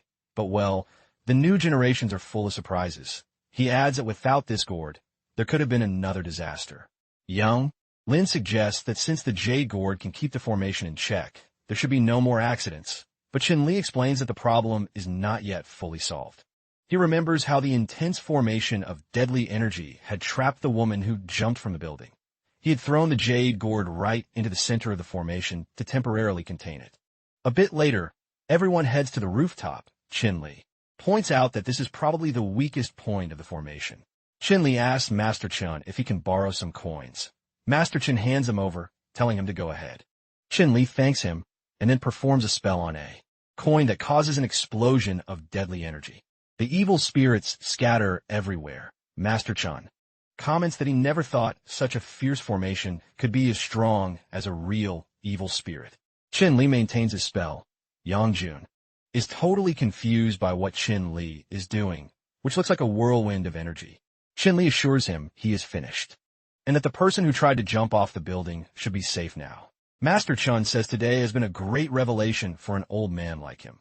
Yang Lin acknowledges how important Qin Li's presence was, saying that without him, his daughter's hotel could have been ruined. He then tells Qin Li quietly not to mind if his daughter says something rude, as she has a temper a bit explosive. Qin Li assures him it is no big deal. Meanwhile, at the Ming Palace, Yang Jun tells Qin Li that he hasn't had the chance to show him much these past few days, but today he has brought him to a great place. Upon entering, he asks Manager Ye to prepare a private room for them, but Manager Ye apologizes, letting him know that the Ming Palace is completely reserved for the day. Yang Jun wondered if the place was really full or if they were just joking with him. Manager Ye explained that the real problem was that they couldn't risk disturbing that customer. Yang Jun responded by reminding him that he was the one trying to rent the place for a meal, then sarcastically called him Young Master Yu. Young Master Yu responded by saying he often went out with ordinary people and that his only real chance to show off his status was in a smaller city like Yongqing. Yang Jun, very angry, asked if he honestly thought his family was so famous in Chongqing as to be considered celebrities. Young Master Chu pointed out that although they might not be as big as the Chu family, they still had a good name in Chongqing. He then stated it was much better than the Shang family's constant attempts to enter the capital only to be rejected over and over again. Young Jun immediately warned him not to say that again, remembering how he had sent him to the hospital a year ago. Qinli noticed that this guy seemed quite tough, but since Yang Jun had beaten him and sent him to the hospital before, he wondered how strong he really was. Young Master Yu then struck Yang Jun and asked, "Do you really think I'm the same person as a year ago?" Yang Jun blocked Yu Seol's attack with his arm, realizing how much stronger Yu Seol had become since their last fight. Yu Seol launched another attack, insisting it was too late for Yang Jun to beg for mercy, even if he knelt down and called him grandfather. He continued expressing his contempt for the Yang family being kicked out of Shanghai, saying he wouldn't even want Yang Jun as his grandson. He declared his intention to help the Chu family get rid of one of the Yang family's trash. He even called Yang Jun big trash. That was when Chun-Li intervened, stepping between them and easily pushing Yu Seol away. Yang Jun was totally surprised, asking Chun-Li when he had acquired such incredible fighting skills, especially being a doctor. Yu Seol thought that the fact that Qin-Li hung around with someone so strong meant Qin-Li might be as skilled in martial arts as his cousin who had just returned from the army. Yu Seol admitted he was lucky to have outside help today. He then left, promising he would deal with Qin-Li later. Yang Jun tanked Qin-Li, knowing that without his help he probably would have been seriously injured. Qin-Li replied that he couldn't stand by watching Yang Jun get hurt, adding that he thought they were just training, not trying to kill each other. Yang Jun then invited him to eat first, reminding him that he had a flight to catch that afternoon. He mentioned that his sister was flying to Yongchang to see an old school friend, and that he had booked her on the same flight as his so he could keep an eye on her. A while later, Qin-Li was on the flight. An announcement was made saying they would serve food and drinks, and that passengers could choose items from their meals. Yang Ran saw Qin-Li try and hide his face behind a magazine. She wondered why she ran into him everywhere. Qin-Li greeted her and asked how she was. She simply walked away without saying a word. Suddenly, another passenger, Lao San, gave her a playful slap on the back.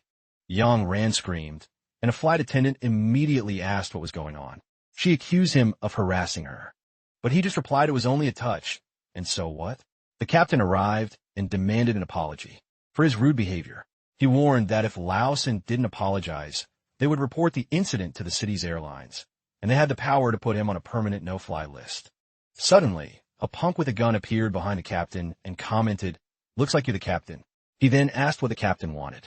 The punk complimented Lao San on his performance. Lao San replied that he was doing well too. Both went into the bathroom.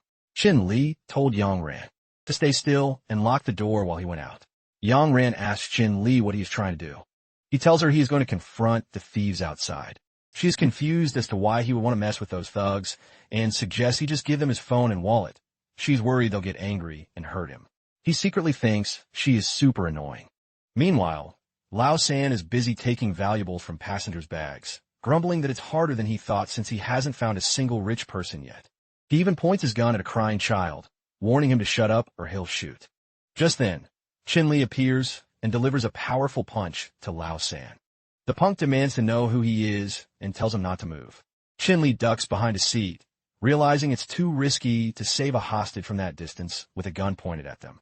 He then approaches the punk to attack, and the punk fires a shot. A little later, Yang Ran is bandaging Qin-Li's shoulder, asking him why he didn't stay in the bathroom with her and play along with the thieves.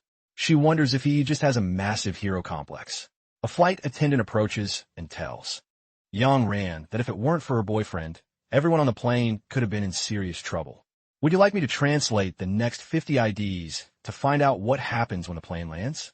Yang Ran quickly clarifies that he is not her boyfriend. Shortly after, the plane lands and Qin-Li gets off. She asks him where he's going. He replies that he is going home. After all, he just got shot. Where else would he go? She mentions she is not familiar with Yang Chun and suggests that since she is his friend's sister, he should take total care of her. She even plans to visit him tomorrow and expects him to handle her meals for the day. He thinks she is unbelievable. No wonder Yang Jun always looks so miserable. She probably bullies him all the time. A little later at the clinic, Liang Qing tells him she never expected him to take down the gunman with just his bare hands. He replies that it was an unusual situation and he had no weapons. She thinks not even a special forces team could have done better than him. He changes the subject, asking if she ever thought her teammates might still be alive and that he could actually find them. She asks what he means by finding them. He says he can help her track them down. She asks if she will really see them again.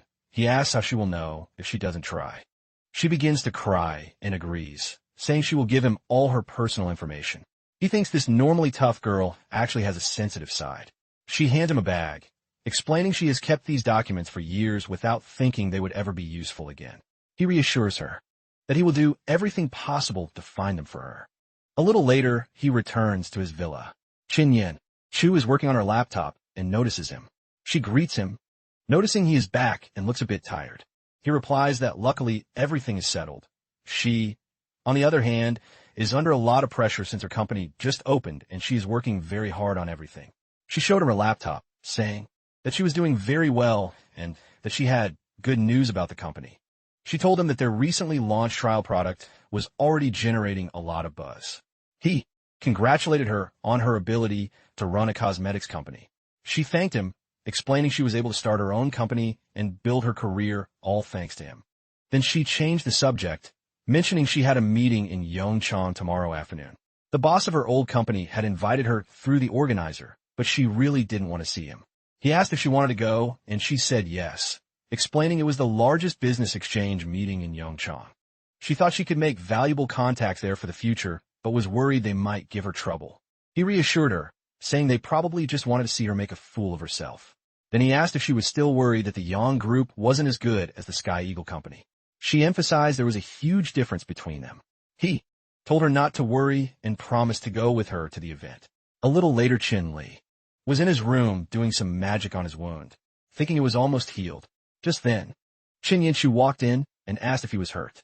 He replied that it was just a minor wound. She told him to be more careful when he went out, adding that her father still hoped they would have a grandchild.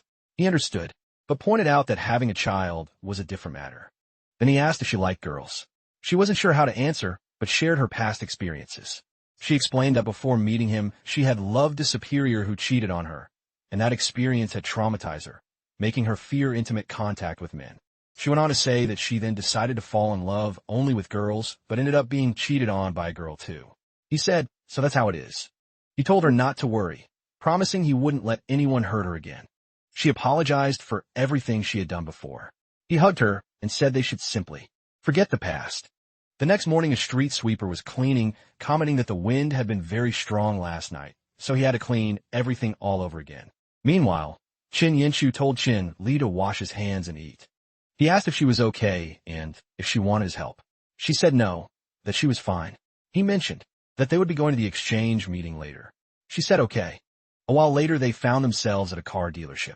She asked if they weren't going to the meeting and why they were at a 4S store. He explained they would have to travel a lot for business in the future, so he thought they should buy their own car instead of always using her father's. She saw a car and asked if he liked it. He said when he was a kid, his favorite car had been an off-road one. He went over to check the car and opened the door. Mr. Ma approached him, asking who told him to open the door and telling him not to move. He asked if he knew how expensive the car was and warned that if he scratched it, he wouldn't be able to pay for the repairs. He thought he had seen the situation too many times. Chin Li apologized, explaining he was just checking the car. Then he asked if a test drive was an option. The guy told him that to even think about a test drive, he would need to pay a deposit up front in case the car got damaged and wasn't bought. Plus, it was a limited edition model, so it was extra special. Chin Li then asked how much he would have to shell out. The original deposit was $80,000, but since he seemed so interested, they had lowered it to $60,000. Chin Li checked if he needed to pay half of that, and the guy confirmed that was the minimum deposit. He thought about his financial situation, but still really wanted to test the car. He wondered how long he could keep up this charade. Chin Yen Chu then intervened, saying that if they weren't welcome, they should simply leave. Chin Li replied that he would follow her lead. She suggested that since this place clearly wasn't interested in their business, they should just go to the next one. Mr. Ma, would you like me to translate the next batch to see if they find a better dealership? He mocked them, wondering if he could even afford anything at their current location. He added that since they planned to go elsewhere, there was no point in even looking at them. Their clothes were so ragged that even beggars wouldn't wear them. His colleague had just mentioned that the people across the street seemed genuinely interested in their shop. He found it. Hard to believe that those two, who looked totally broke, would actually walk into that store. Meanwhile, at the New York County dealership, Manager Wong showed Chin Li a car and asked what he thought of that model. He mentioned the Aventador cost around $800,000 and asked if they wanted to give it a try. Mr. Ma appeared, questioning Manager Wong on how he could let them test such an expensive car. He insisted those two came from his dealership and couldn't even afford a $100,000 car, much less something like that. Manager Wong simply said it was fine, explaining that serving every customer was his basic duty. Chen Li asked how he could be so sure they couldn't pay for it. He handed over his card and declared there was no need to test the car. He was buying it full payment. Manager Wong took the card, confirmed everything, and assured him he would take them to the VIP lounge. Mr. Ma was totally in shock, thinking to himself that he didn't expect to have to hand over such a huge sum to the other guy for absolutely nothing. Manager Wong asked them to wait in the VIP lounge, promising to speed up all the paperwork. He then turned to Mr. Ma, thanking him for sending him such a valuable customer. Later that night, the scene shifted to the Chengtu building. Chen Li told Qin Yinshu that the clothes she had just picked for him were very elegant. She replied that his old clothes were super outdated and he really needed to get some decent outfits. Just then, he received a call from Yang Ran. He suddenly remembered he had completely forgotten her. He told Qin Yinshu he was going to answer the call and asked her to wait for him there. He went out to take the call, answering that he was at the Yongchen Business Exchange meeting and asking what she needed. Yang Ran asked why he hadn't come to pick her up for the Yongchen Business Exchange meeting. He replied that he was on the top floor of the Chengtu building.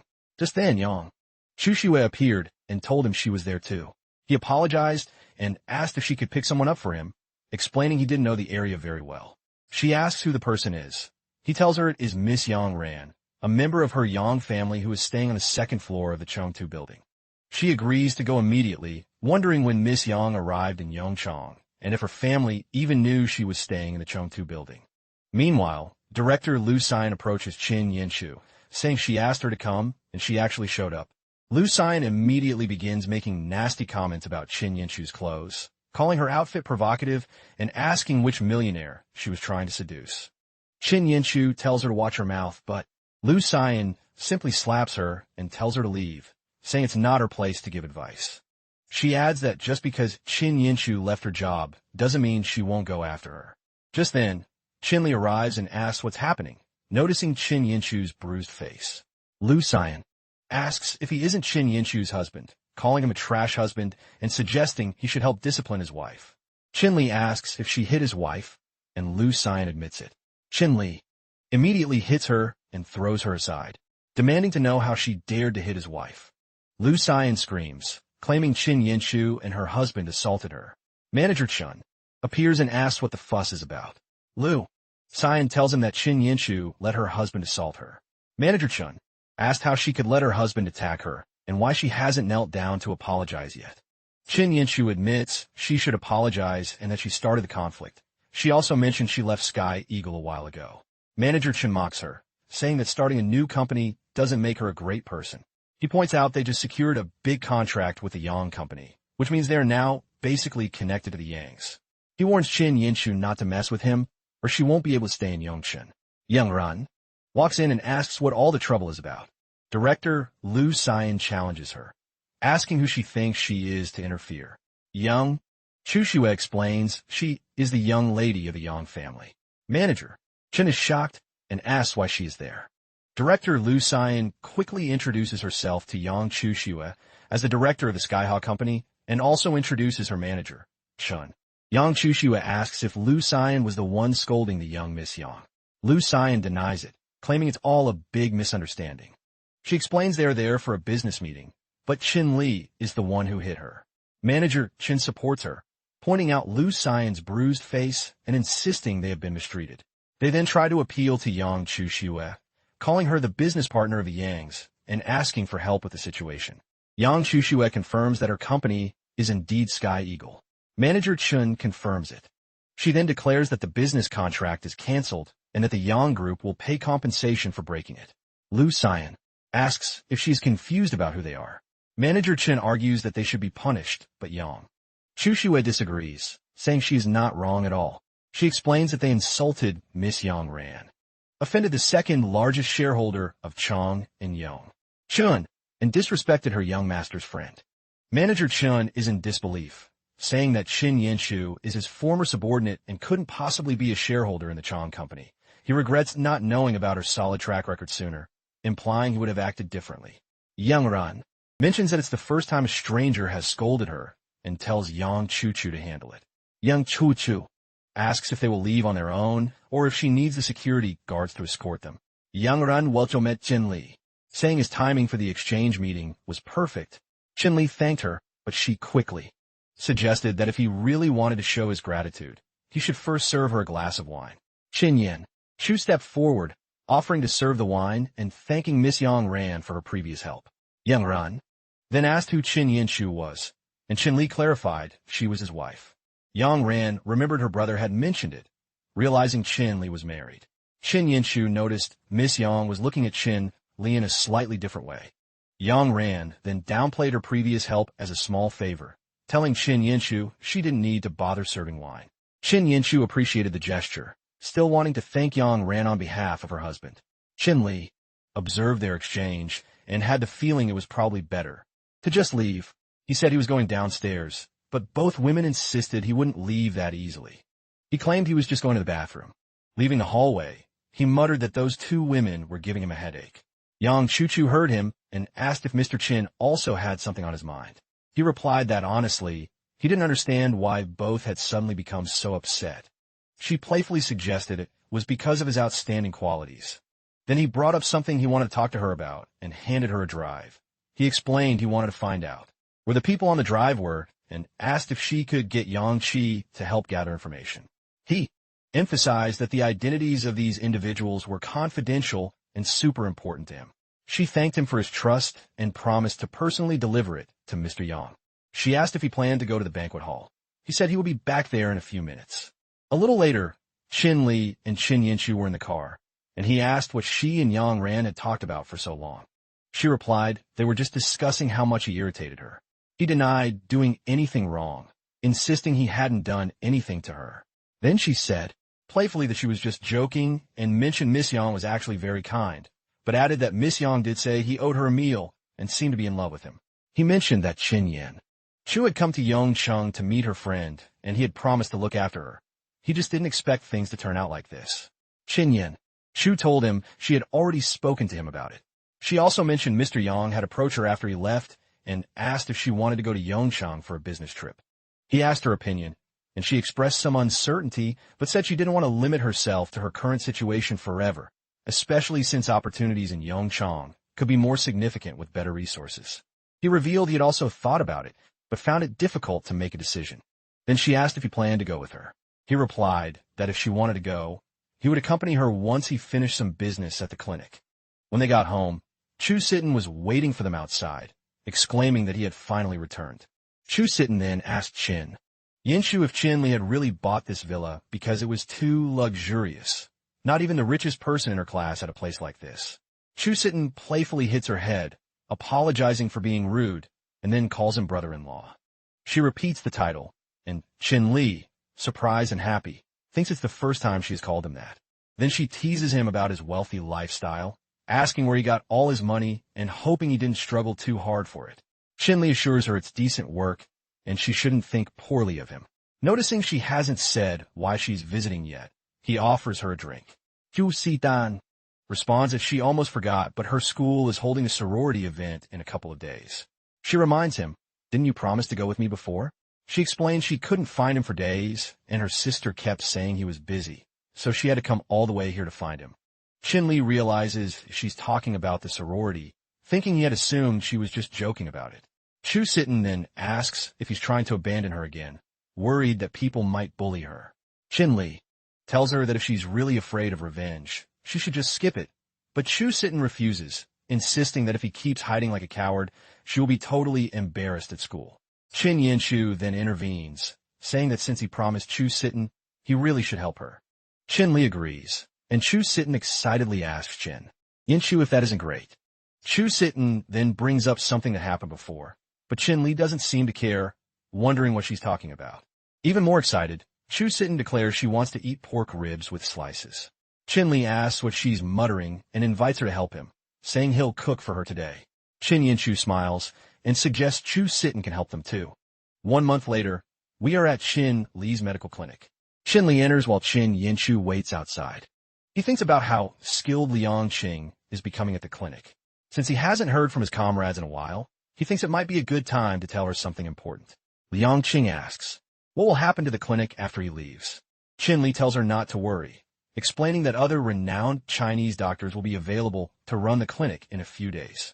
He also casually mentions he has arranged for someone to look for her teammates. He promises to inform her as soon as there is news. She thanks him with gratitude. Qin Li, would you like me to translate the next batch of subtitles to see if Qin Li's search for the teammates is successful? Then he hands her a set of keys, telling her she can live in the villa after he leaves and gets things ready, and that he will even go with her to Yangchun. Liang Qing responds, boss, you don't need to do all that. She feels she owes him her life and plans to stay and manage the clinic. Qin Li replies, saying he considers her a friend and she owes him nothing. Just then, Qin Yanchu arrives, calling for Qin Li and warning him that it's time to go or they'll miss their flight. He acknowledges it's time to leave.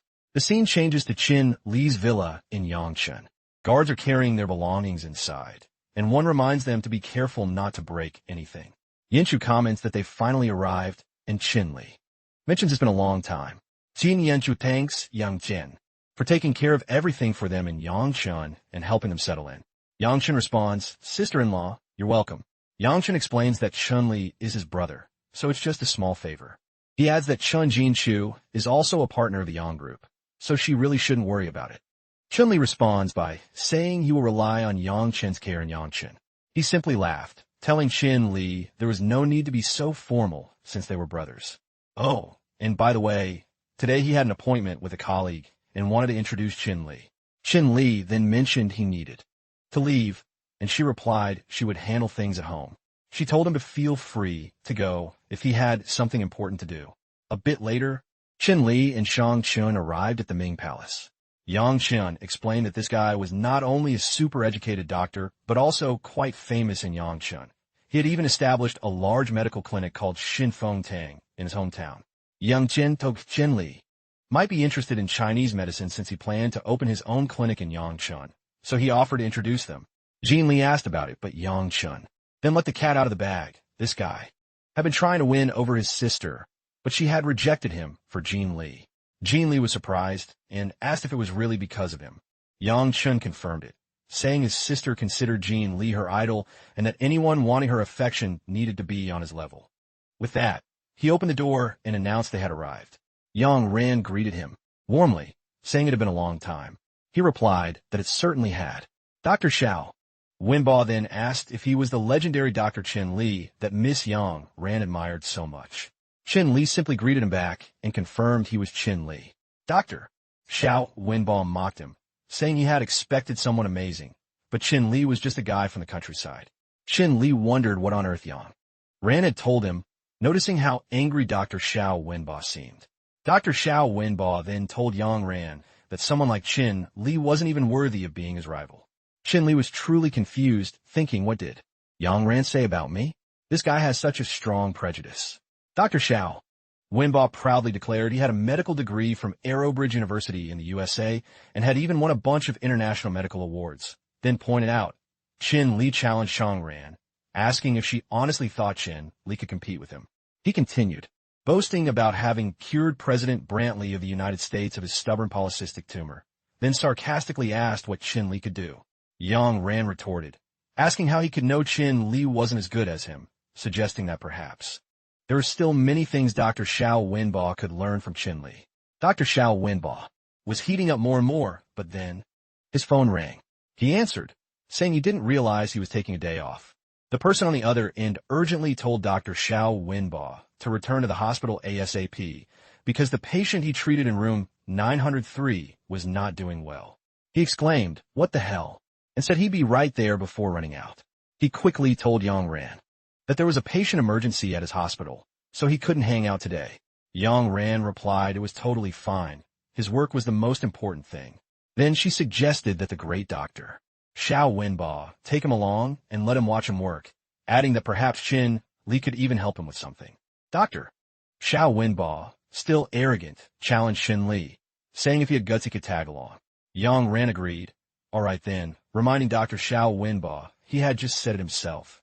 She went on to say that if Qin Li could cure that patient, maybe Dr. Xiao Wenba would see him differently, but if not, then he should stop bothering her from now on. Qin Li thought the girl was quite clever, using him as her shield. Everyone arrived at the hospital, and Dr. Xiao Wenba immediately asked the nurse about the patient's condition and if she had given the medicine. The nurse told Dr. Xiao Wenba that the patient didn't look good at all. Suddenly, Grandfather Yang stepped forward, shouting that he had finally appeared. His associates immediately grabbed Dr. Xiao Wenba, who was totally alarmed, and asked what they were doing. Grandfather Yang shouted that the life of his young master, Shu Jinran, was at stake, and what was he doing?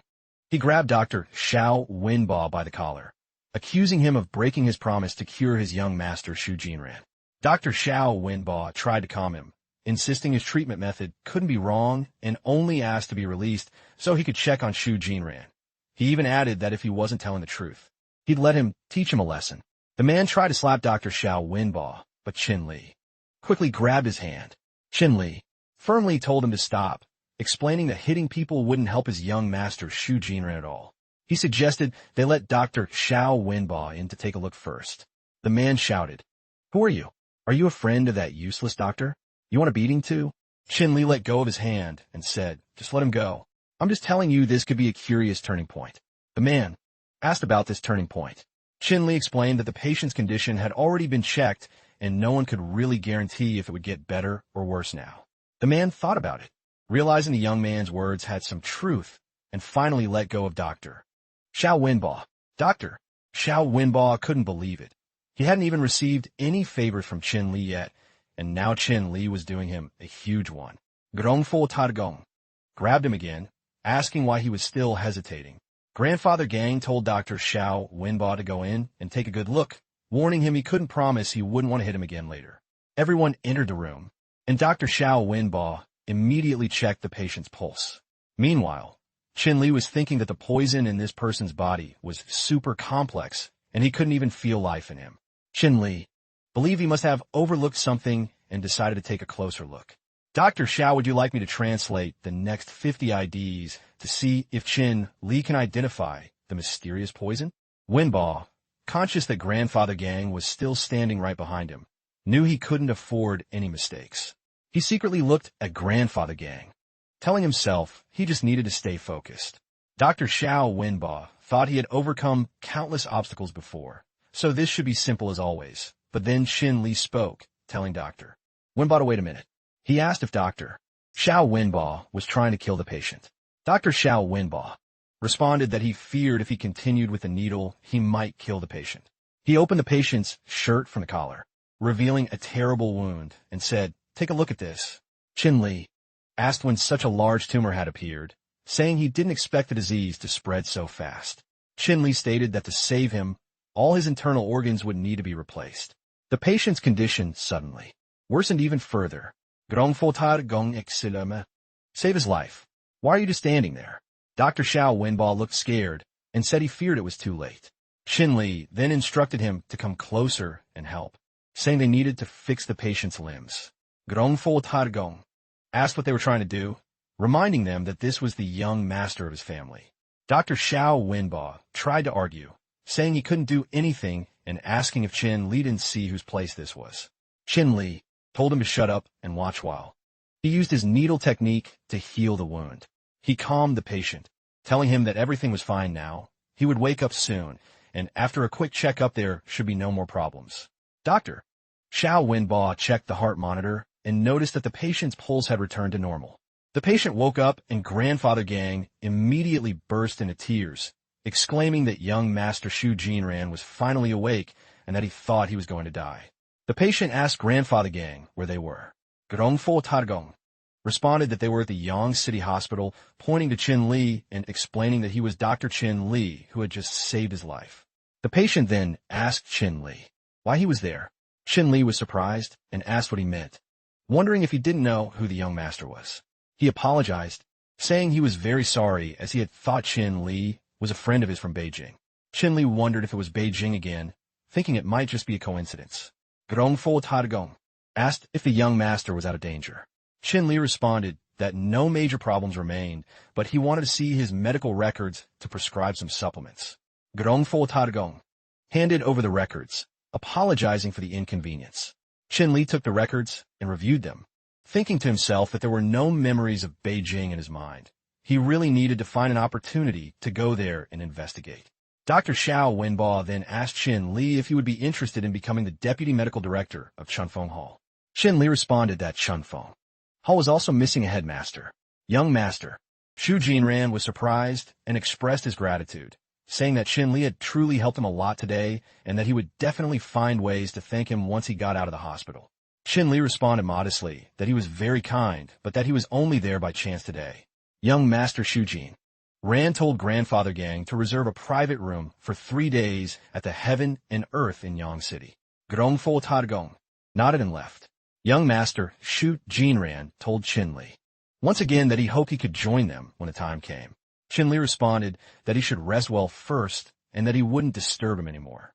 Then he left the hospital. A while later, Yang Jun and Qin Li were sitting in the car. Yang Jun asked who he had just saved. Qin Li responded that he seemed to be some kind of elite, definitely not an ordinary person. Yang Jun then asked what his bodyguard was called. Qin Li responded that his bodyguard was called Grandfather Gang. The patient was Xu Jinran, and they all had northern accents. That person was probably from the Xu family of Beijing. Yang Jun asked about the Xu family. Qin Li clarified that, like his own Shang family, the Xu family was one of many aristocratic families in Beijing, only they had been manipulated and expelled by the owner of Beijing. That was why he had been ordered to find a blood jade to celebrate the birthday of the grandfather or head of the house next week. But he didn't expect to hear that the old lady was seriously ill. He mentioned that for now his family hadn't found a solution yet, but he didn't want to burden Qin Li with more problems. Qin Li asked if he didn't remember their bond as brothers. Yang Jun clarified that while he remembered their fraternal relationship, Qin Li was also the one who said she was sick and that he could handle it. Qin Li acknowledged their bond as good brothers, and added that he had already contacted the CEO of the cosmetics company regarding Yang Jun's sister, assuring him not to worry. In response, Yang Jun expressed his gratitude and Qin Li thanked him. 3 days later, the scene shifted to the Heaven and Earth Hotel where Qin Li arrived. Young Master Xu Jin Ran greeted Qin Li, thanking him deeply. He said that if it weren't for Qin Li, he wouldn't be able to enjoy wine with everyone today. Then he enthusiastically invited everyone to raise their glasses and toast to the brilliant Dr. Qin Li. Qin Li, however, politely declined, explaining that he had just recovered from an illness and should not drink alcohol. Xu Jinran just laughed, insisting there was no need to worry with Qin Li around. Then he asked Qin Li if he felt curiosity or surprise about his true identity. Qin Li simply responded that, to him, Xu Jinran was just a patient, but Xu Jinran was serious, emphasizing that he found Qin Li intriguing and wanted to befriend him. Suddenly someone called them, telling them not to just stand there and to join the fun. They commented it was rare for Mr. Xu Jinran to have time to be there. Just then, members of the serious gang entered. Their leader immediately pushed one of Xu Jinran's friends, demanding to know if the guy was with Xu Jinran's group, claiming he had accidentally spilled wine on him. The injured friend protested, insisting he hadn't spilled anything. Xu Jinran stepped forward, asking if there was some misunderstanding between his friends and the gang. But the gang leader interrupted him, stating the man had violated their rules, and if he didn't want to face the consequences, he should leave immediately. One of Xu Jinran's friends approached, explaining who the serious gang was. He mentioned that although the city of Shang might seem controlled by the Shang family on the surface, many people didn't know the underground power of the serious gang. Their influence extended throughout the city, and even they were considered one of the most important gangs in Beijing. That was because they were a group of formidable warriors who practiced a unique martial art called dark power.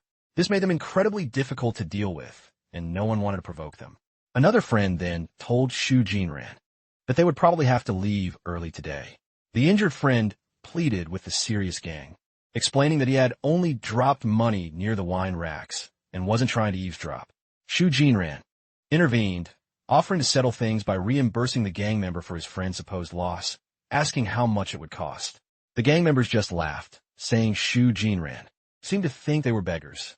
They added that if he wanted to solve the problem with money, what would happen next? Instead, They proposed that he take a punch from one of them, and then they would let him go. Shu Jinran realized they seemed to be deliberately trying to provoke him today. Then Qin Li spoke up, asking the serious gang if they agreed to that proposal and how they would feel if he took the punch instead. Shu Jinran was surprised that Qin Li hadn't left yet. Qin Li just smiled, telling him not to worry and to go ahead and aim at him. He assured Shu Jinran there was no danger. He said he only planned to interact with him playfully and wouldn't escalate the situation. With a smile, Qin Li stepped forward and asked, politely for the serious gang to show mercy. They just laughed, dismissing his words as unnecessary talk. One of the gang members provoked him, telling him to see how he would handle a punch. The gang member then moved to strike him. Qin Li stopped the punch effortlessly, thinking to himself how this young man seemed familiar with dark energy, just like him. He then commented that simply evading the punch wouldn't count. Qin Li channeled his powers to thwart the attack, stating that if the young man really knew about dark energy, there was no need for politeness. Qin Li challenged him to witness his power and launched his own attack. Both tried to block each other's punches. Meanwhile, Shu Jinran stepped forward and introduced himself as a member of the Shu family from Beijing, demanding some respect for his family from the serious gang. The gang members found him arrogant and were surprised to encounter someone who appeared to be from the military. Shu Jinran clarified that he was indeed young Master Shu Jinran, effectively ending the ongoing dispute. Shu Jinran mentioned that not everyone knew who he was, but he hoped his brother could keep it a secret. His brother quickly reassured him, saying it was no big deal and there was nothing to worry about. The serious gang member was quite surprised to see someone as powerful as a young master there. He then looked at Qin Li and asked which expert Qin Li had studied with. Calmly, Qin Li just said he was a normal doctor who did some exercises in his spare time. The gang member chuckled, telling Qin Li that if he ever thought about joining their serious gang, he just had to go to him and they would arrange it. Shu Jinran seemed surprised by the physical strength of Qin Li. Qin Li suggested modestly that the people he had trained with probably hadn't wanted to go all out, which was why he seemed so strong. Shu Jinran just chuckled, congratulating Qin Li and saying he was too humble. Shu Jinran mentioned he had been away from Beijing for a while, but planned to return in a couple of days. He invited Qin Li to visit the Shu family in Beijing sometime so they could hang out. Qin Li simply replied, okay, sure. The scene then shifted to Qin Li's house, where he was on the phone. Yang Jun reminded him of his promise to go to Beijing together, noting that there were only 3 days left until next Monday. He highlighted how important it was to be super prepared since the Shang family was one of the top families in Beijing. They had agreed to meet at 8 a.m. After hanging up, Qin Li looked at his jade gourd and thought about his upcoming trip to Beijing. He wondered why he felt so nervous, even though they had already met young Master Shu Jinran. He placed the jade gourd on the floor and reflected on his lack of confidence, realizing he hadn't practiced in years. He meditated, thinking about the exercises the old man had taught him.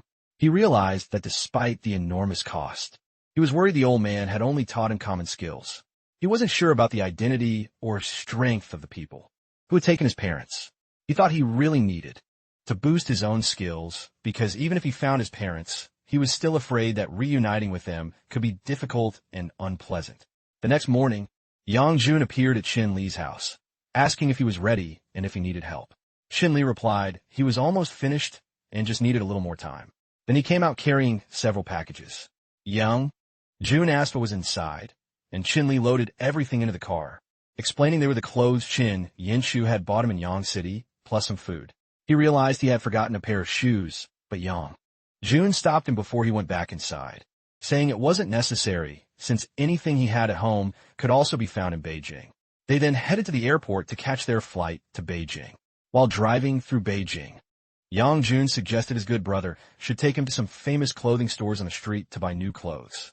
Qin Li saw a price tag for a garment that cost 10,000 RMB.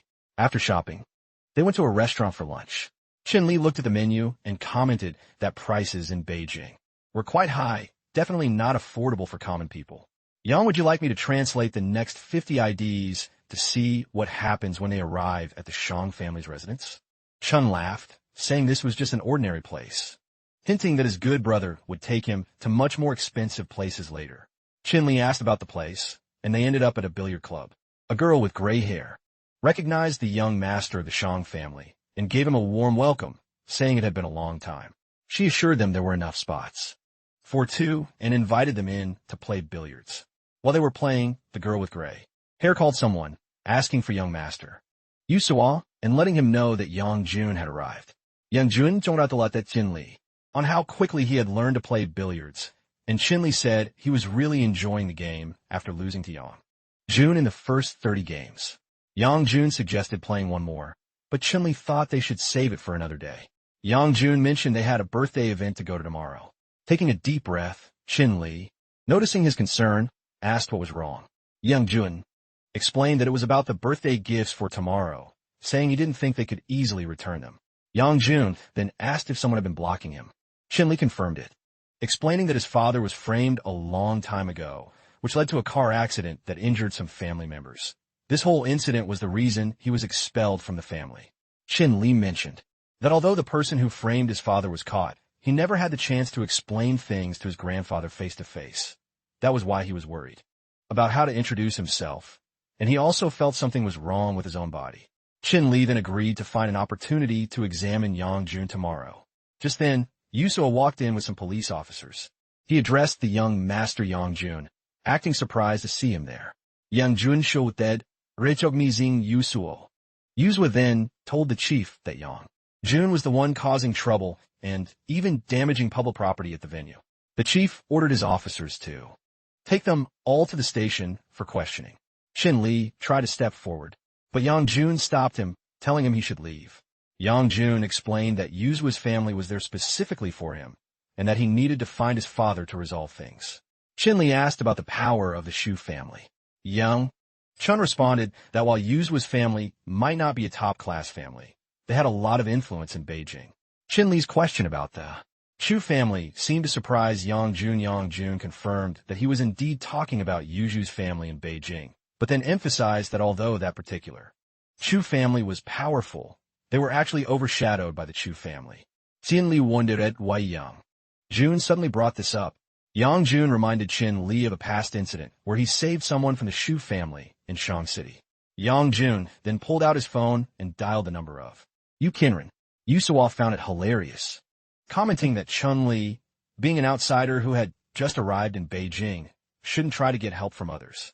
The chief and Yusuo shared a laugh, with Yusuo expressing surprise at Yang Jun's appearance cowardice. Yusuo stated that whatever he did, Yang Jun would not escape today.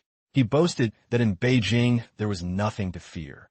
Even if someone from the main Shu family appeared, they would still have to show him respect to some extent. Just then, Yujin Ren arrived on the scene, asking what was going on.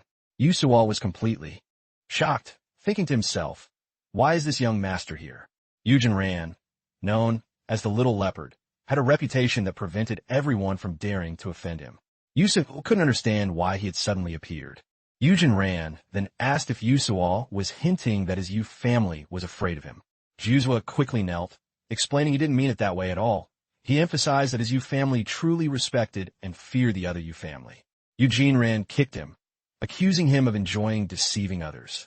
Yuin Ran added that he didn't care what Yusuo said behind his back, but trying to trap his savior was completely out of line. The chief got scared, realizing that helping Yusuo's family was like betraying the main Yu family. He felt trapped and tried to flee. However, Yujinren called out to Chief Saw, who responded quickly and addressed Yujinren with respect. Yujinren asked if he also intended to take him back to the station. Chief Saw panicked, asking if Yujinren was joking. Yusuo quickly insisted he was only confused for a moment, claiming that Yujinren had actually threatened him. Then, pointing at Yang Jun, he furiously called Chief Chao a traitor. Yujinren wouldn't tolerate it. He kicked Yusuo again, warning him to shut up and leave. Everyone quickly dispersed. Sitting there, Yang Jun wondered if this was the brother Qin Li's mother had spoken of, which meant they were now brothers. He asked Qin Li when he had arrived in Beijing and why he hadn't said anything. Qin Li explained he had just arrived and thanked Yang Jun for his help. Yang Jun said it was no problem and asked why Qin Li was in Beijing. Qin Li told him he came to join Master Yang Jun at the Yang family matriarch's birthday party and to give him a medical checkup. Eugene Ran intervened, saying that according to Shu family information, The grandfather might not be the only one feeling unwell. A little later at the family house, Shen Lin asked Yang Jun if he brought his gifts. Yang Jun assured him he had them right there. Yang Jun told Jin Li that they should go in and see what was happening. Shin Li nodded. Meanwhile, Yang Jun, the eldest son of the Yang family, warmly greeted a guest, saying it was a great honor to have him there. Sang Yayan recognized the guest's expensive gift and invited him in, but then saw Yang Jun about to put his own gift on the counter and shouted at him, asking what he thought he was doing. So, Yayan made it clear he was not happy, saying that even the annual birthday gifts he gave weren't good enough for the old master, then lectured Yang Jun, telling him not to imagine he could bring a cheap gift for the old master. He ordered Yang Jun to take his low-quality gifts and leave, warning him not to make a fool of himself there. A man in a brown jacket watched the scene, commenting that this might be the branch that had distanced itself from the Shang family more than 10 years ago.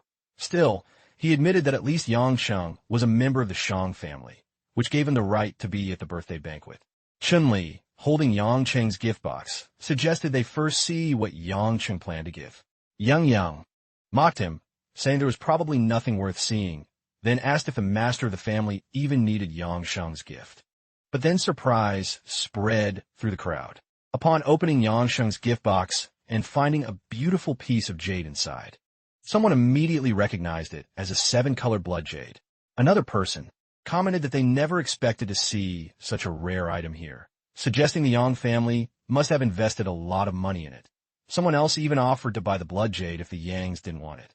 San Chaiyong was completely stunned, realizing this could be the legendary object said to grant longevity. He quickly tried to calm things down, telling everyone he was only joking with Sanjiang. He emphasized that the blood jade was a token of Sanjiang's appreciation and they would gladly accept it. Sanjiang then asked if they could enter. San Yaiyang quickly replied that they should leave the blood jade there and then they could enter. A little later inside the party, Sang Yin muttered that the Yang family from Shang-in was unreliable. Yang Lin quickly gave her a gentle nudge, telling her to lower her voice in case someone overheard. So, Yun told Qin Li to find a seat first since he and Yang Lin planned to go greet the head of the family. Qin Li nodded, saying he would wait for him there. After a moment, Qin Li observed everyone at the party, reflecting on the complex position of the Yang family in Shanghai. Qin Li noticed how influential each member of the Yang family was, basically managing the country's military, politics, and business. He worried about what challenges Yang Jun and his family might face upon returning. Suddenly, Chu Jingren saw him and greeted him, saying he had been looking for him for a long time. Qin Li was surprised and asked what he was doing there. Chu Jingren explained that his family collaborated with the Yangs on projects, which is why they sent him and his older brother to the old master's party. Qin Li was glad to see him and agreed to go meet his brother and sister. A little later, Chu Jingren introduced Qin Li to his sister Chu Chu and his older brother Chu Chan. Chu Chu asked if he was the doctor who saved her brother. Qin Li confirmed it and greeted her. Chu Chan noticed that. Qin Li was staring at him and asked if he had something on his face. Qin Li apologized for staring, saying it was just a professional habit. Chu Chan jokingly asked if Dr. Qin thought he had the same disease. Qin Li said that if his guess was correct, Chu Chang had just returned from a mission. Chu Chang admitted Qin Li was right and told him to continue. Qin Li explained that although Chu Chang seemed super energetic, years of accumulated injuries had caused severe internal damage, leading to a chronic illness. Because of this, he really shouldn't go on any more dangerous missions in his current condition. Xu Jingren asked if he was sick. Qin Li responded that if he waited longer, it would probably become a lifelong illness. Chu Chan mocked him, saying he thought Qin Li was just a boastful liar. Qin Li only said that since Chu Chan didn't believe him, he wouldn't say anything more. Zhu Jinggen mentioned he had seen Dr. Chin's skills firsthand and wondered why Chu Chan wouldn't let him examine him. But Chu Chan got upset and told Chu Jingren to shut up and mind his business, saying it wasn't his place to tell him what to do. Chu Chan secretly thought that other families were watching his, so he couldn't admit to any health problems at that moment. Qin Li said he had already met Chuchingren's brother and sister, so he was going to leave. He started to walk away, but Chu Jingren called him back. Chun Li asked what was wrong and if he needed anything. Chu Jingren explained that his brother just had a bad temper and acted that way with everyone, so Chun Li shouldn't take it personally. He assured Qin Li he was fine and that Chu Chan probably had some kind of problem. Chu Jingren thanked him for understanding and said he had things to do today, suggesting they meet another time. Qin Li privately wondered if Chu Chan really was hiding something, and that's why he didn't want treatment. A little later, Qin Li walked along thinking that Chu Chan had been inside for a while, so there should be nothing to worry about. But then he noticed a dark energy around him and wondered what that place was and why it had such a strong evil vibe. He had no idea that a malevolent force was hidden deep within the Shu family mansion. He thought it might be related to something like Black Fury, evil feng shui door pillars, or acacia wood. Peering into a room, he found Master Shang lying on a bed surrounded by an evil aura. Realizing it was a malevolent spirit. Formation, he used his magic needle to begin getting rid of the bad energy. As he worked, he couldn't help but notice that the aura of this evil formation closely resembled the one at Shang Rant's hotel. Qin Li wondered why these things kept appearing. Would you like me to translate the next 50 IDs to see if Qin Li can break the spirit formation and save Master Shang? He recalled the teachings of his old master, how everything followed a certain pattern. Luckily, his master had taught him all sorts of ways to break formations. As soon as he felt a malignant entity, Qin Li attacked it. Immediately and successfully got rid of it. Qin Li recognized the skill of the person who set up the formation, but he himself was quite good with formations thanks to all his practice. He wondered how Master Shang got trapped in such a powerful evil formation. Upon checking the pulse of Master Shang, he realized he was lucky to find him when he did. Using his special needle, he placed it on Master Shang's forehead, removing the bad energy from his body. Master Shang woke up and asked who was there. Qin Li told him he was awake and that he was just one of the doctors at the birthday party. Master Shang understood, surprised to almost die at his own party. Qin Li asked if he was Master Shang and reminded him that today was his birthday banquet. Master Shang admitted he felt old and confused, never expecting to end up like this because of people he trusted. Qin Li asked what he meant by that. Master Shang explained that if it weren't for his son, he wouldn't be in this mess. Qin Li understood and mentioned that Mr. Yang Lim and his family had also entrusted him with his treatment. He added that they held no grudge and had even searched for a way to cure him, hoping to return to the Shang family. Qin Li nodded, realizing he couldn't hide anything from him. Master Shang said he wanted to bring back the families of Lim and Xiao Yuni, but he knew his own health might not allow it. He thought the evil spirits had caused nerve damage in his legs and was thinking about using the third layer of funing needles. Qin Li suggested that if he just wanted to regain his basic consciousness, that should be feasible. Master Shang asked if Qin Li meant he could recover completely. Qin Li clarified he didn't mean just a basic recovery. Master Shang admitted he initially thought the same, but it was just an illusion since many famous doctors couldn't help him. Qin Li confirmed he meant a full recovery to normal health and suggested a bet. Qin Li pulled out his special needles and said that if he could cure him completely, Master Shang should bring back the Shang family. But if he failed, Master Shang could decide what he wanted him to do.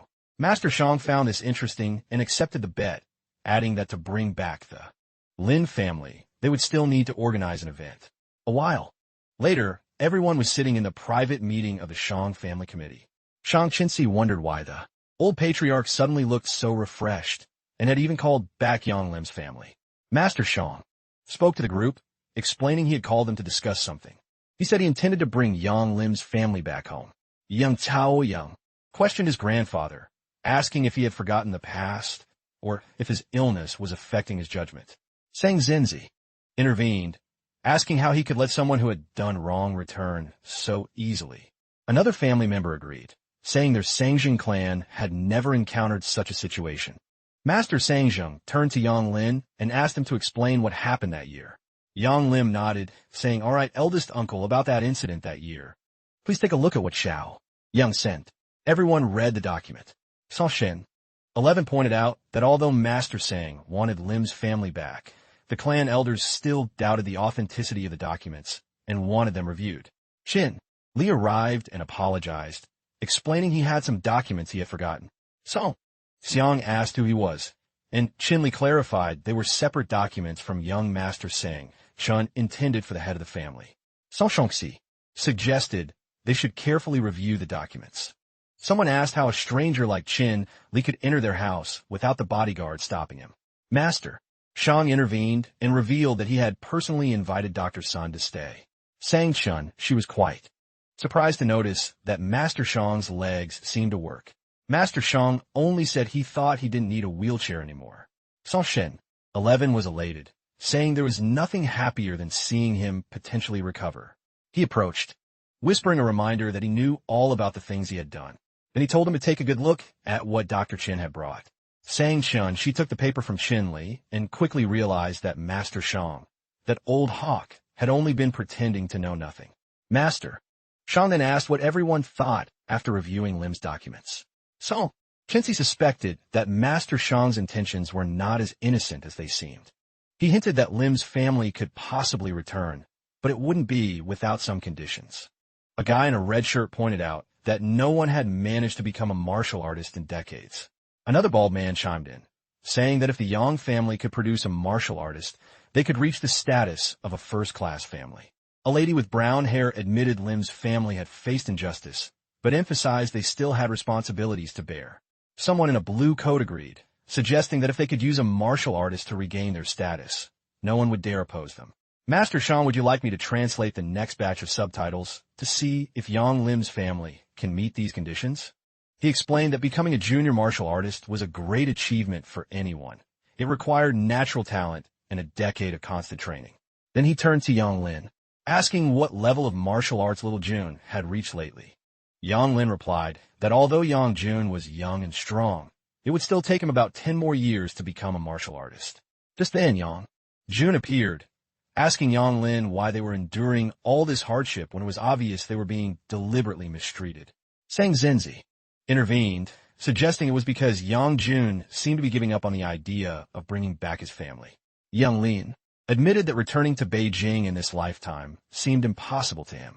A little later, Qin Li, Yang Jun, and Yang Lim were sitting together enjoying some tea. Jun wondered if there was any other way besides finding a martial artist. Qin Li thought about the whole martial artist matter and then asked if they had ever heard of the Serious Gang. Yang Jun was curious why he was asking, and Qin Li replied that he had had a small skirmish with them at a bar. Yang Jun wondered how he was still fine after encountering martial artists. Qin Li assured him that nothing bad had happened since he was still there in front of him. He jokingly admitted he wasn't the brightest, and Yang Lin then asked if that meant Qin Li was a martial artist. Qin Li said he wasn't totally sure, but was curious about how strong martial artists really were when people talked about them. Yang Jun mentioned he had heard a friend talk about this before. His friend had said that besides their own group, there was another community of people living right next to them. He explained that these were martial artists categorized into 9 different stages. The lowest level martial artist was apparently comparable to that young man from the Leon family. He added that according to his friend, a stage 3 martial artist could crush a large boulder with one palm, and the power of advanced martial artists was simply indescribable. Back then, he had thought his friend's stories were just exaggerations. He then asked if the members of Tianling were really as formidable as described.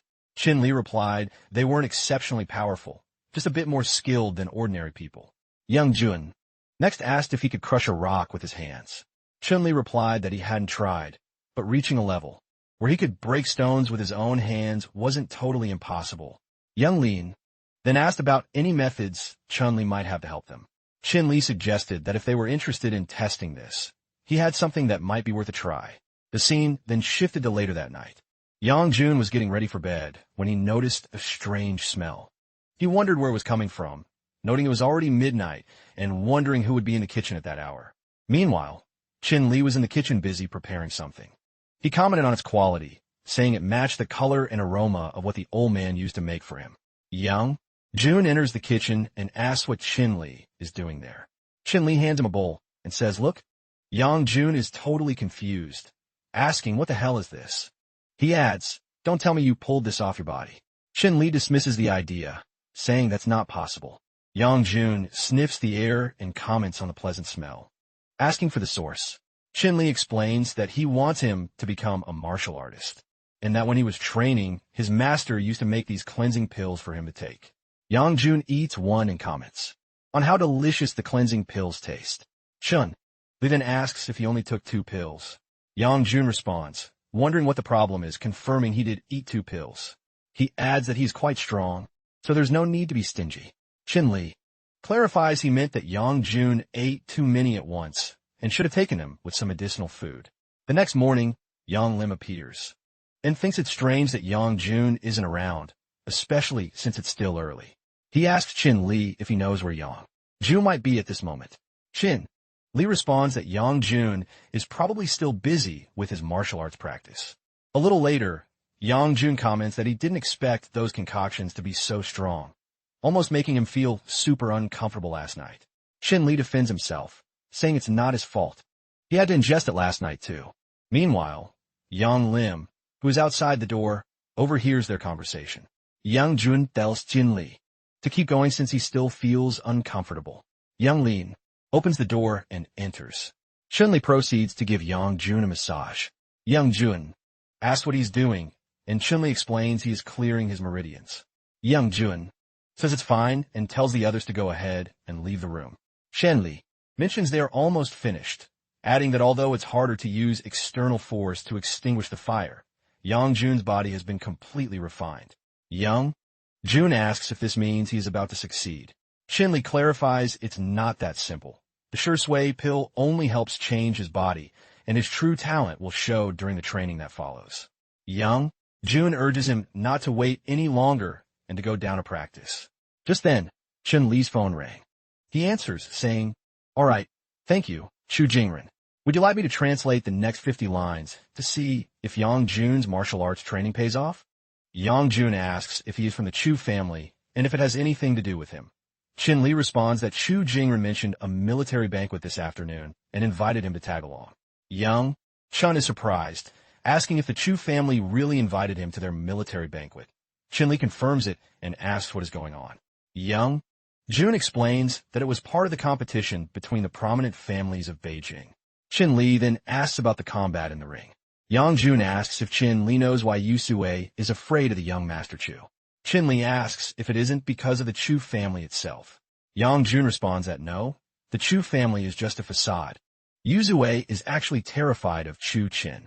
Chu Qin not only became a super young commander, but is also a warrior who won 4 military banquet championships in a row.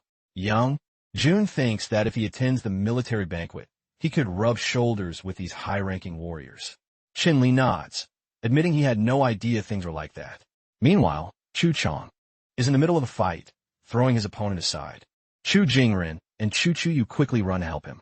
Chu Chuyu asks if he is okay. A girl with brown hair wonders what happened to Chu Chong. Someone else points out that he was beaten in just a few rounds, making them think Chu Chong might not be as strong as everyone believed. They themselves are level 4 martial artists and cannot understand why there is such a big gap in skill, even questioning if Commander Chu's position is truly secure. Just then Chin Li appears and sees Yu Jingren and Yu Shouyu helping Yu Qing. Yu Jingren tells Yu Chan to hang on because the military doctor will be there any minute. Chin Li asks what happened. Yu Jingren explains that his older brother just competed in martial arts and got hurt by accident. He asks if Chin Li could take a look. Yu Jiang responds that it is not necessary, saying that minor injuries like this are no big deal. Chu Jingren insists, saying this is a perfect opportunity for Brother Chin to show his medical skills, especially since he has seen how amazing Chin Li's skills are. Chu Chu nods, adding that Dr. Chin even saved her younger brother's life once. After a moment, Chin Li sees a large red wound on Chu Chang's chest and tells them it is a persistent old injury. Chin Li explains that it should have been treated with meditation, but now the entire meridian is damaged. Yu Jingren asks if Chin Li means his older brother was fighting while already having this injury. Chu Chan tells them to lower their voices, explaining that he has old injuries and there is no need to talk about it. Chu Jingren is surprised given how capable Chu Chan usually is. Chin Li hands Chu Chan a pill, mentioning that he has some marrow pills ready that could help Chu Chan's injury a lot, so he should try it. Chu Chan is surprised that Chin Li has such a pill, and Chu Jingren asks about the Shui pill. Chu Chan says he heard the Shui pill can increase vitality and quickly repair meridians, making it the best pill in the world of martial arts. When he returned to Beijing, he tried to find this medicine, but couldn't. He is amazed that Dr. Chin could even refine the marrow pill, calling him a genius. Chin Li responds humbly, telling him not to take the medicine directly. Instead, he will give him a prescription later. Yu Chan nods and thanks Dr. Chin Li. Qin Li asks how long the Chu family expects him to wait for Qin Yu. Qin Yu is on stage announcing that if anyone challenges him, he will keep fighting, but if no one steps forward, he will take it as a surrender. Then he asks if the Chu family won't even send a decent warrior. Chu-chan looks at Jin-mu and says he is too deceptive. Chu-chu declares she will fight him. Jin-mu comments on her small size, suggesting that her bones wouldn't hold up against even one of his cannonballs.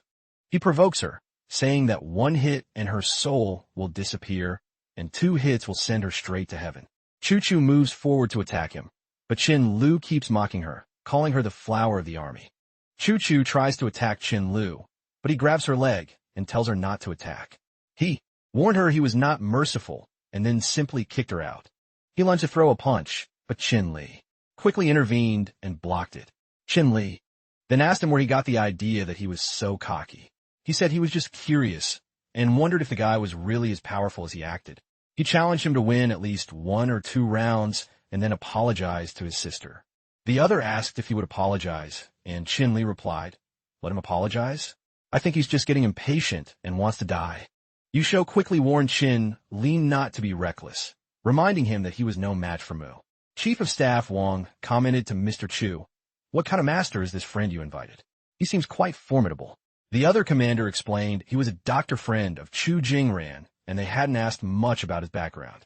Chief of Staff Wang thought Jin-mu, the challenger, showed real guts by daring to challenge him.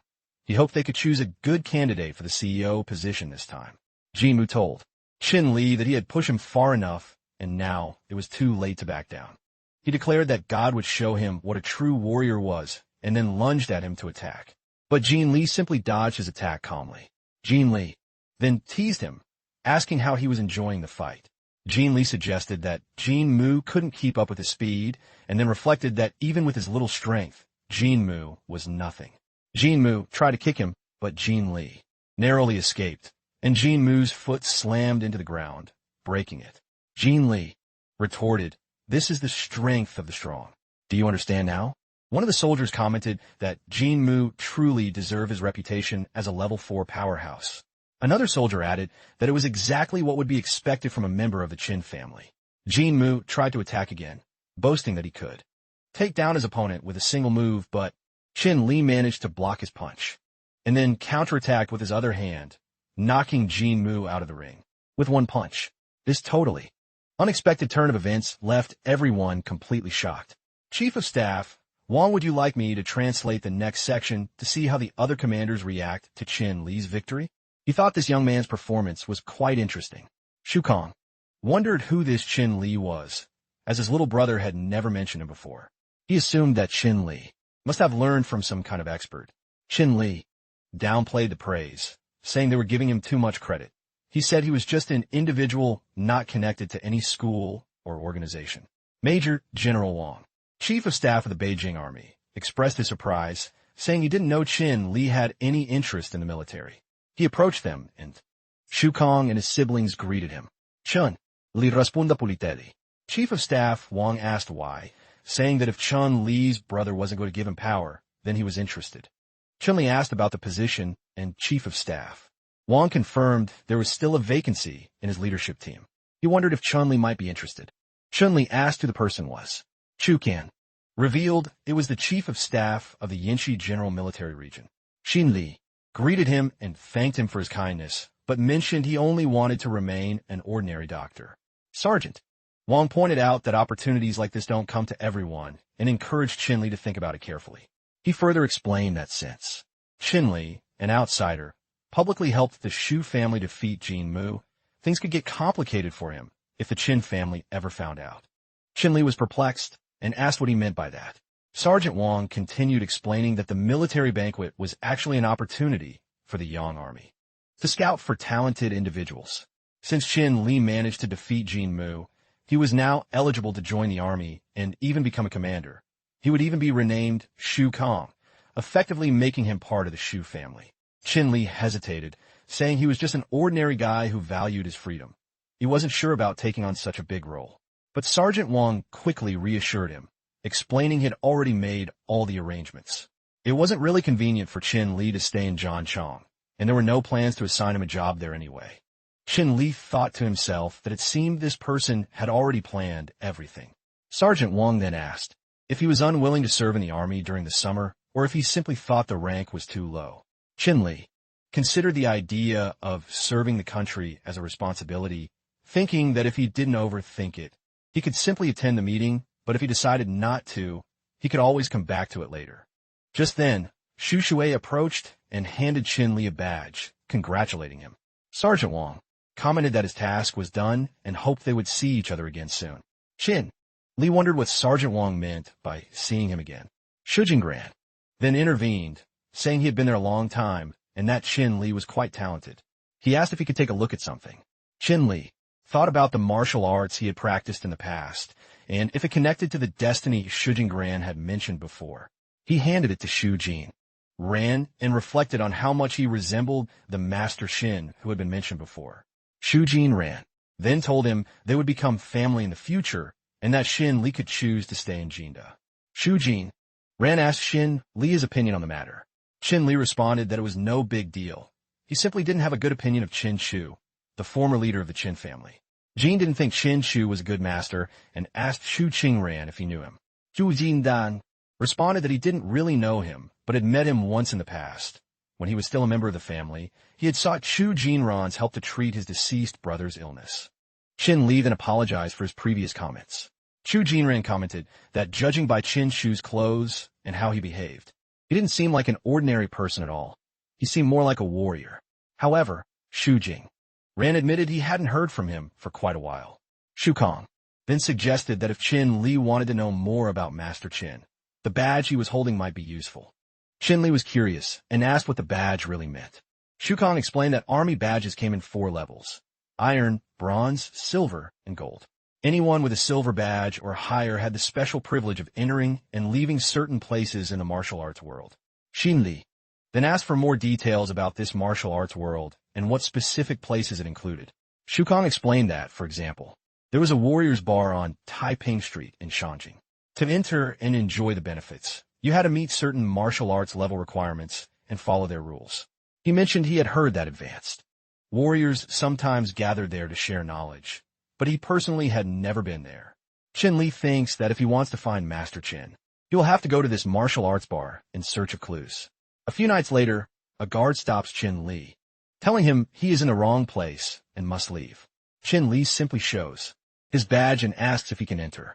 The guard's jaw drops, blurting out that it is a commander-level military emblem. Qin Li asks if he can pass, and the guard quickly says yes. As Qin Li passes, the guard thinks to himself that he has worked there for years, but this is the first time he has seen such a high-ranking emblem. Qin Li finally reaches the entrance of the party and enters.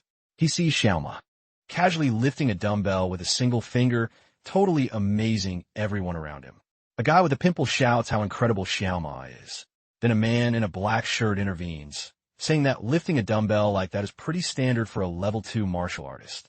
Qin Li looks around and sees a photo of Qin Yu on a wall, thinking the person looks familiar. Just then, he sees someone else and calls out to them, asking if they remember him. Would you like me to translate the next 50 IDs to find out who Qin Li recognized at the bar? Reminding him that he is from the Serious Gang, Qin Li offers the man a drink, saying it's great to meet him and introducing himself as a member of the Serious Gang. The man, who turns out to be Chao Lai, takes the drink, thanking Qin Li and mentioning it's his first time there and he didn't expect to run into him.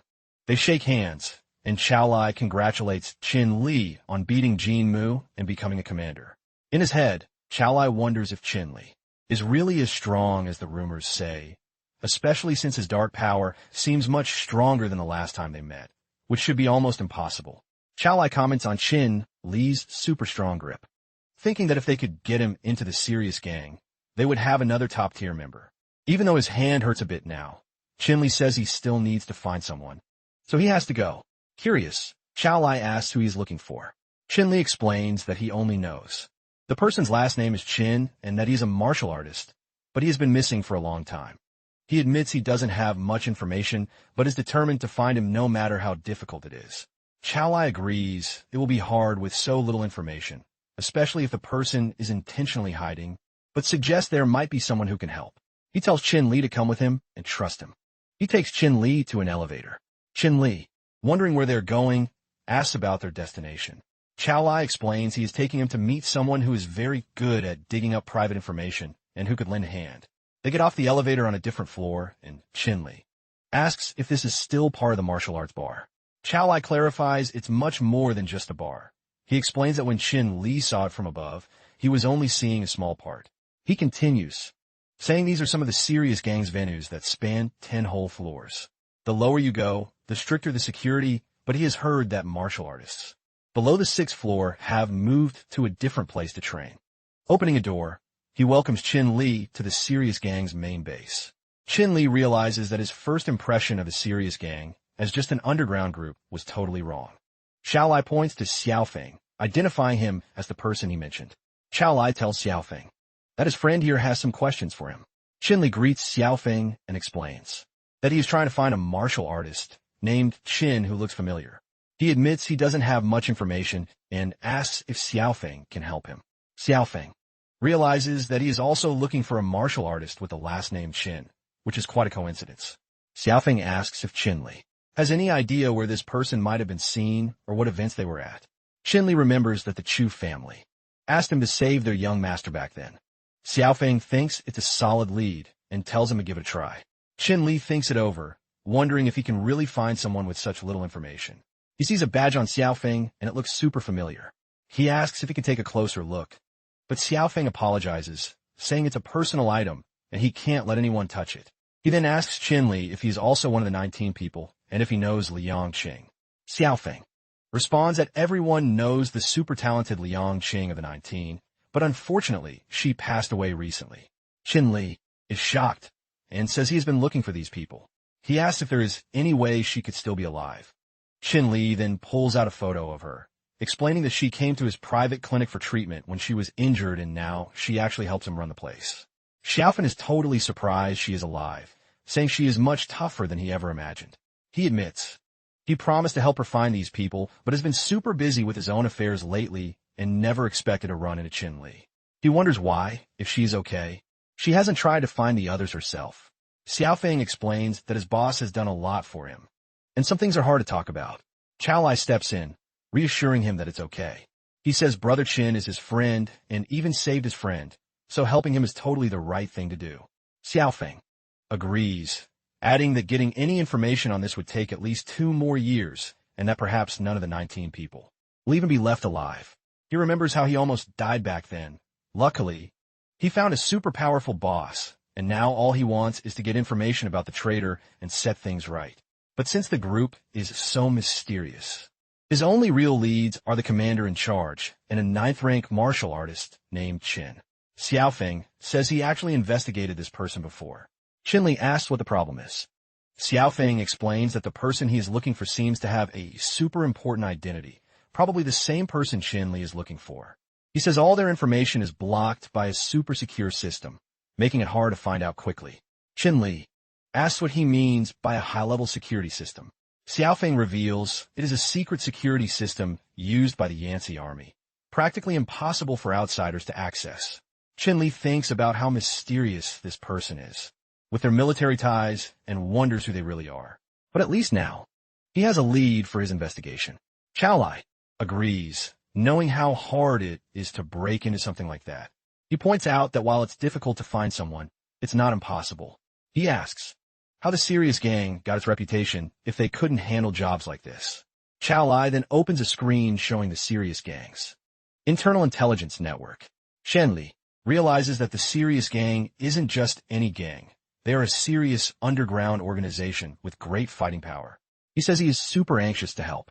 Would you like me to translate the next 50 IDs to see if the intelligence network reveals the identity of the mysterious martial artist?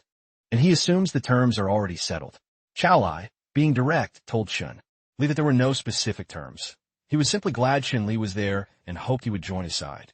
Qin Li agreed, though privately he thought that even if Xiao Lai's motives were a bit unclear, his attitude towards Xiaofeng seemed quite genuine. Qin Li offered his help for anything legal he might need in the future. They shook hands, and Xiao Lai gave Qin Li a warm welcome to the serious gang. Qin Li mentioned it was getting late, and that he didn't want to disturb them any further for the day. Xiaolai insisted he stay as his guest and promised to keep in touch with any updates from his side. Qin Li then left the place. Xiaofeng asked if Mr. Qin was really worth all their attention. Xiaolai clicked the mouse and then asked, "How do you think Qin Li reached this position with his vision and strength?" After reviewing Qin Li's details, he commented that Qin Li was quite impressive, noting that even the Shu family treated him with respect, let alone their own gang. A little later, Qin Li sent a message to Ray Liang, letting her know that he had found one of her teammates and that he would be there in a few days. He assumed Ray Liang would be super happy to hear that. Just then, Jiu Shu suddenly appeared and challenged him to a fight in a ring. He got startled and dropped his phone, but she managed to catch it. She handed him the phone and told him to take it. He wondered why she was there as well. She explained that she had come from very far away just to see him. He checked his phone and asked if something had happened. She took his hand, suggesting it wasn't a good place to talk, and urged him to go with her.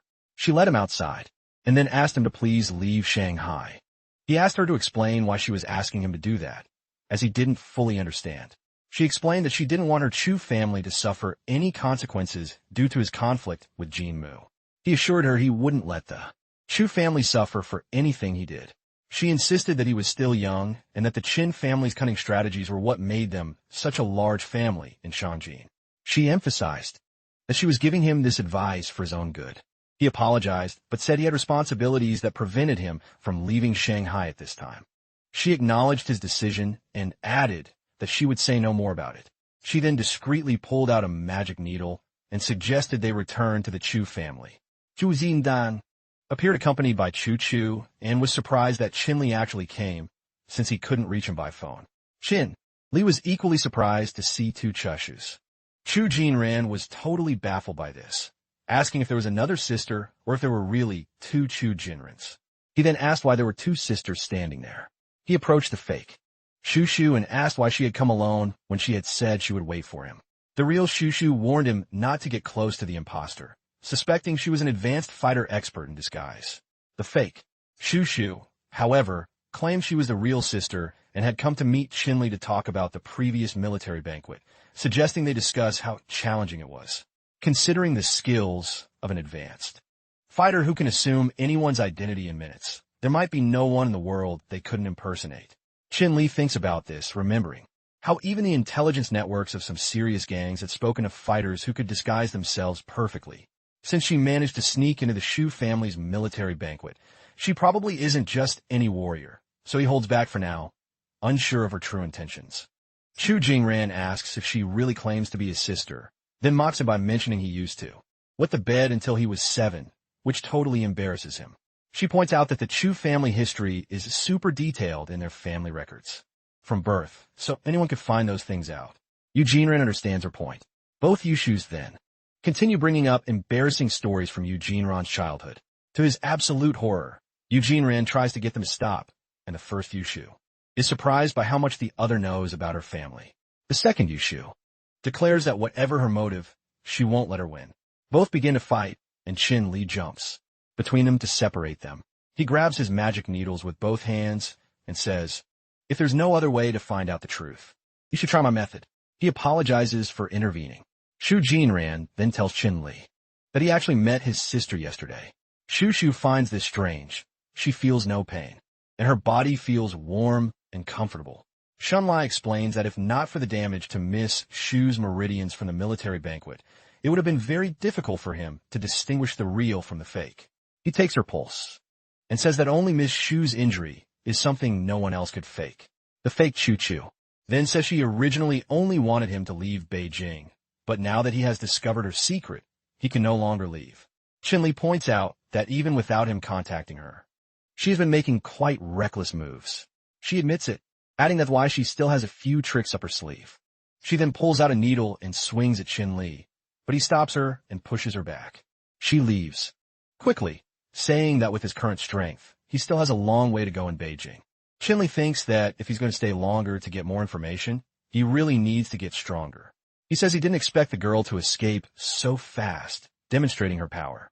Shushu believes that perhaps only elite gang warriors from the hot summer region have that power and wonders if there is a secret link between the Qin family and those gangs. She assures Qin Li that the Shu family will thoroughly investigate this matter. Qin Li nods, admitting her strength is far superior to his and Shu Jingran's. Would you like me to translate the next 50 IDs to see what the Shu family uncovers about the mysterious imposter? Then he asked Shu Jingran how he knew he was here and what is going on. Shu Jingran explains that his older brother had an urgent matter, but they couldn't reach him, so they came to look for him here. Yushu approaches her car and suggests that it's getting late, so they should go home and visit the older brother's house first thing tomorrow morning. The fake Yushu, watching them leave from a tree, thinks about how she completely underestimated the young man's sharp instincts. She realizes that not only did he use her own tricks to unmask her, but he is also already a 7th-level martial artist. Since he is determined to stay in Beijing, she decides she will help him in some way. After a while, Yuchang asks Qin Li how his search for that person is going. Qin Li says he has solid information, but still needs more time. Yuchang offers to help him whenever he needs it. Qin Li thanks him, but mentions he heard young Master Shu is also looking for him. Yuchang confirms it and asks Qin Li if he has noticed anything different in his body. Qin Li wonders if he just stayed up too late, but Yuchang insists that he come closer to take a better look. Yuqingran watches them, thinking it's the first time he's seen his older brother act so friendly with someone. Qin Li then wonders if Yuchang is talking about the effects of the pills and perhaps even an imminent breakthrough. He asks if Commander Chu mentioned that he was about to reach the 4th level, but Yuchang quickly clarifies he wasn't referring to the scar on his face. Qin Li asks if the scar isn't a good thing, and what has Commander Chu so worried? Chukin explains that his trauma medications went on the market, but his partners ended up recalling them all. The problem is that a new, super effective drug just appeared in Shangjing and is basically taking over the entire market. Chukin continues, saying he even bought some and tested it. That's why his face looks like this. He explains that he is a Chinese doctor and really wants to decode the ingredients of this new medicine to improve his own products. He hands Qin Li a jar of cream and makes a generous offer. Qin Li can use any medicine they have, and a reward also awaits him. Qin Li thinks that Chu Chan is giving him too much credit. He also wonders if using the Chu family's valuable ingredients to boost his own body and martial arts would be a great advantage. He opens the jar, smells it, and instantly recognizes the formula. It's the medicine he prescribed a long time ago. Qin Li tells him that actually, he created the recipe for that ointment and made it for his wife before coming to Shanghai. Yuchang asks what he means by that. Qin Li explains that if he isn't mistaken, this product must be manufactured and sold by his wife's company. Yuchang understands and is totally amazed that Qin Li could develop such an advanced scar medication at such a young age. But Yuchang is still a bit perplexed. And Yu Jingran then asks if Qin Li is actually married, and Yushu chimes in, pointing out how young he is to be married. Qin Li confirms it, saying he met his wife in college. They graduated together and then got married. He even adds that he is the son-in-law of the Yu family, given Qin Li's incredible work with the ointment. Yuchang then proposes a favor. Qin Li tells him to just speak his mind. Yuchang explains that although the Chu family manufactures all the military medications, some of theirs are not as good as those on the market. So he wants to ask Qin Li to be their special medical consultant. He promises they are open to any condition Qin Li might have. Tin Li responds that if his wife ever wants to expand her business into the Shangjing market, the Chu family will do their best to help. He emphasizes that he can set 3 conditions and they will fulfill them, following all moral laws. Qin Li thinks to himself that to achieve his goals and keep looking for Master Qin, he might need to stay in Chongqing and grow the business there. Chu Kyung reflects on the situation, a martial artist with incredible strength and amazing medical skills. Given all that, his best option is to do his best to have him on his side. He worries about what might happen if they became enemies with someone like Qin Li. He decides that accepting this incredible offer is definitely the right decision. He comments that Qin Li is a really smart guy. A little later, Qin Li is sitting in the villa with Yang Jun when he receives a message from Xiao Feng saying he has arrived. Just then, Yang Jun walks in wearing shorts and says, "Good morning." Qin Li gives him a strange look, and Yang Jun notices. He asks what's wrong, then covers his legs, explaining he didn't expect those pills to be so strong, making him feel very hot. Qin Li took his pulse, noticing that it was almost time. He told John Jun he planned to teach him some martial arts techniques today. John Jun was super eager to learn. Qin Li then showed him a bunch of books and told him to pick one. He took a book, but couldn't help. Asking if Chin Li was absolutely sure that practicing it wouldn't drive him crazy. Chin Li reassured him, telling him to keep practicing, so Yang Jun decided to try it. Just then, Chin Li opened the door and saw Xiao Feng. He asked what he was doing there. Xiao Feng responded by asking if he wasn't allowed to catch up with a teammate. He told Chin Li to get in the car. Chin Li wondered how Xiao Feng even knew he was staying at that place. A little later, they were both in the car. Chide pointed out that he didn't think this was the way to the airport. He noted that local airports are usually in open, flat places, but all he could see in this direction were mountains.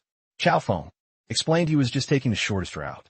Chin Li insisted, saying this path still didn't seem right to him. He also asked if Xiao Feng had found any information on Master Chin's whereabouts. He mentioned that Master Chin's trail was super well hidden with no trace at all. Chin Li added that there was always the possibility that Master Chin had simply disappeared. Xiao Feng then responded, saying he almost lost a lead himself as he had a confrontation with a very skilled and disguised martial artist just yesterday. Chin Li, he acknowledged that he had also heard of this martial artist. He mentioned having heard that this artist disappeared a long time ago and never expected to encounter him. Chin Li reflected on the situation, realizing from the sound of the voices in the car that it seemed he was with the man who had subdued him. He also speculated that this man had disguised himself as Xiao Feng, the fake Xiao Feng, then asked Chin Li if he could get his eye drops from the glove compartment. Chin Li opened it, and suddenly smoke began to pour out of the glove compartment. The fake Xiao Feng covered his nose, but the smoke only affected Chin Li, making him fall unconscious. A little later, the fake Xiao Feng took off his eye cover and placed Chin Li inside an old building. He thought to himself that Chin Li should not blame him, as he would eventually understand that all of this was for his own good. Chin Li finally regained consciousness and immediately grabbed his face, taking off his mask. The fake Xiao Feng said he didn't think Chin Li would actually see through his disguise. Chin Li explained that when the imposter came to see him before, he noticed the aura on his body was super similar to the person who previously posed as Miss Yu. Furthermore, the real Xiao Feng wouldn't be so foolish as to come see him without a disguise. The imposter admitted he was too careless, but still tried to attack Chin Li. Chin Li quickly realized that the attacker was incredibly fast, and he didn't have enough time to dodge. The imposter then grabbed Chin Li by the neck and told him not to blame him for not listening to his advice. In response, Chin Li secretly pulled out a magic needle and retorted that he never asked for his advice, so there was no reason for him to listen. He drove the needles into the imposter's hand, making it bleed. Chin Li realized that the imposter could not use his right hand now, but the imposter went back on the offensive, landing a punch on Chin Li's face and throwing him far away. The imposter commented that he had a great idea, but unfortunately it didn't work. Chide wondered how strong the imposter really was, especially since the flow of his right arm was blocked, but he could still generate so much force. He decided to speak no more and began to use his magic. Chin Li observed the magic of the imposter and realized he had a super powerful aura, much stronger than his own. He knew this was going to be a difficult fight and began to think about his options. Looking around, he saw an opportunity in the area. It was full of barren graves surrounded by hills, a perfect place where Jin Kai gathered. The imposter decides to flee, but then questions if he is actually doing so, stating that everything is within his reach. Chin Li tries to attack him, but the imposter easily dodges and mocks Chin Li for his lack of self-respect. The imposter taunts Chin Li, asking if he is still struggling. Chin Li stops, hides a magic needle in his hand, approaches, and throws it. At the same time, he uses his magic to summon the 7 mortal spirits. The mortal spirits completely surround the imposter. Chin Li explains that he only ran to trick the imposter into the center of his formation. The imposter thinks that Chin Li believes he can close the power gap with this simple setup, and admits that Chin Li is somewhat clever. Chin Li responds by saying it's lucky the imposter didn't notice his little trick and that he only succeeded by chance. The imposter admits he underestimated Chin Li, but then adds that Chin Li also underestimated him as he grabs one of the mortal spirits and destroys it. Meanwhile, the Real Xiao Feng is tied up in the trunk of a car. He thinks it's been a while since the car stopped, so Mr. King probably didn't have an accident. Xiaofeng needs to find a way to alert the boss as soon as possible. He moves his hand to pull his phone out of his pocket. Back at the fight, the fake Xiaofeng says he underestimated Qinli and then kills another mortal spirit. Qinli is shocked by this and asks how it is possible. The imposter approaches to attack Qinli, thinking that to get better results, he needs to push this kid to his absolute fighting limit. The imposter avoids breaking or standing still, then throws Qin Li far away with a punch. He hits Qin Li in the chest again, saying that today he will show him what a true warrior is, the imposter. Notes that Qin Li's chest is damaged and assumes he shouldn't be able to breathe easily. Qin Li breathes with difficulty and asks why the imposter didn't kill him earlier. The imposter responds that even after such a beating, Qin Li can still keep a cool head. He confesses his goal is to destroy Qin Li's meridians and force him out of Shanghai. Qin Li thinks this person wants to drive him out of Shanghai and cripple him, wondering if it could be someone from the Qin family. The imposter prepares to attack Qin Li again, believing this will be the final blow, hoping Qin Li can survive and not be beaten to death. Just then, Liang King arrives with her face hidden by a mask and throws a knife at the imposter. The imposter tells her not to get in his way. Liang King tells Qin Li to run fast. The imposter responds that if they interfere, it is their own good deeds that prompt him to flee. He then pushes Liang King, making her fall onto Qin Li, and her mask falls off. Qin Li asks if Liang Qing is okay and is surprised to see her. The imposter assures Qin Li that no one is bothering them now. The imposter nods, mentioning he also wants to test Qin Li's strength and gather his magic. The imposter observes Qin Li, thinking that someone suddenly injured at the Tanjiang point can still show such skill, calling him a genius. Both prepare to attack each other. The fake Xiaofeng comments that Qin Li did indeed impress him, but this time it is all over. The imposter strikes Qin Li in the neck, knocking him unconscious. He then leaves the scene, thinking that is all he can do, and the rest is up to Qin Li. The scene then shifts to one who is practicing meditation. He wondered if he was correctly doing the martial arts moves brother Qin Li had given him. He thought the posture felt a bit weird, so he decided to adjust it based on what he saw in a book. He wasn't sure if his new form was correct or if he should stick to the original. He thought he needed to ask brother Qin Li for guidance, but then realized that 7 or 8 hours had already passed, and Qin Li still hadn't done anything. Meanwhile, Qin Li was in his room meditating and thinking that the guy was definitely trying to kill him. He wondered why the man had passed his power to him, and what he really wanted. If he couldn't refine this aura right now, he feared he would never have the chance to find the answer outside. Chen Chu appeared, carrying a bunch of packages. San Shin asked what all that was for. She explained that doctors hadn't found anything wrong with Qin Li last night, but San Shun was still super worried, so she bought these just in case. San Shun felt relieved that his sister-in-law had thought of everything. She asked if anything had happened to Qin Li while they were away. He replied he'd been watching over Qin Li, but there had been no sign of anything strange. Suddenly, a magical burst erupted from Qin Li's room, instantly catching both of their attention. So, Qin wondered what was happening, asking if it was an earthquake. He replied it seemed to be coming from brother Qin Li's room, and Chen Chu immediately ran toward it. They reached his room, and Chen Chu asked if he was okay. Qin Li said he was fine, and then asked what brought her to Chongqing so suddenly. She explained it was because of a phone call she received from Liang Jing last night. Her new ointment was selling super well in Chongqing. In fact, she had been planning to come in a few days to surprise him. Qin Li, but Liang Qin, simply grabbed his shirt and pulled him out of the room. He asked what she was doing. Qin Li explained he had been too busy to visit her again. Chen Jinchu mentioned he had done many scary things without telling her. He asked if she ever thought about him. Just then he felt a sharp pain in his chest and coughed up some blood. She immediately asked what was wrong, wondering if something serious was happening. He told her not to panic and asked her to let him check himself first. She nodded. He realized it was probably because the aura of his breakthrough hadn't been completely refined yet. It seemed that to truly merge that power, he still needed to find the celestial treasures the old man used to possess. She expressed her fear, thinking she might have made him angry. He told her he was fine, totally normal, and that he had probably just practiced too much lately.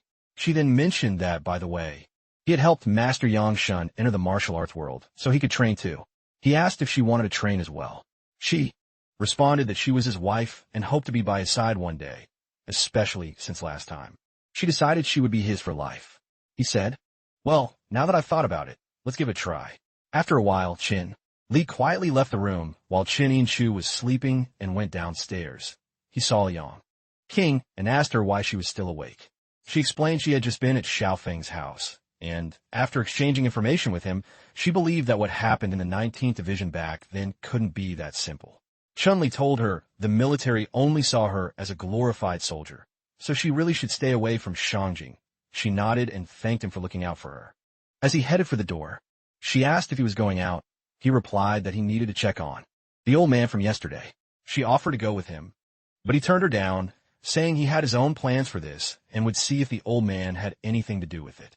A guard at the Qin house mentioned that only the master of the Qin family was allowed to enter the chamber, and it was always being watched. The other guard confirmed it. Meanwhile, inside the Qin family's secret room, Qin Li was checking books and realized that the highest level martial artist in his family's history had only reached the 5th level. He thought it really seemed like the old man had no connection to the Qin family after all. Then he saw a note hidden inside a book. He read it and realized that Master Qin had planned all of this far in advance. The note said that Master Qin would tell Qin Li everything he wanted to know once he reached the upper levels of martial arts. Qin Li wondered if there even was a level beyond the 9th for martial artists. Just then, Qin Mu and his father walked by the room and greeted each other. Qin Mu asked if Sergeant Wang had mentioned anything about who was participating in this year's martial arts tournament. Qin Li said no. Qin Mu then asked what was wrong. Qin Li explained that the books in the room weren't where they should be, which meant an outsider might have entered. Qin Li wondered if they had found him, but no. Qin Li was referring to someone else who had been in the room. Qin Mu clarified that it was actually him. He had entered yesterday to see if there were any books that could help with his martial arts training. His father told him not to enter the secret room anymore, explaining there were many things there he shouldn't touch. Xin Lu acknowledged this and said he understood. Xin Lu picked a painting and said he would send it to Sergeant Wang first thing tomorrow, and then he could ask about the martial arts tournament himself. Xin Lu just said okay. Xin Lu then asked what. Xin Lu mentioned he had heard that his grandfather had left behind some elixirs in the past, ones that supposedly rapidly increased a martial artist's rank. Xin Lu wondered if it was a cleansing pill.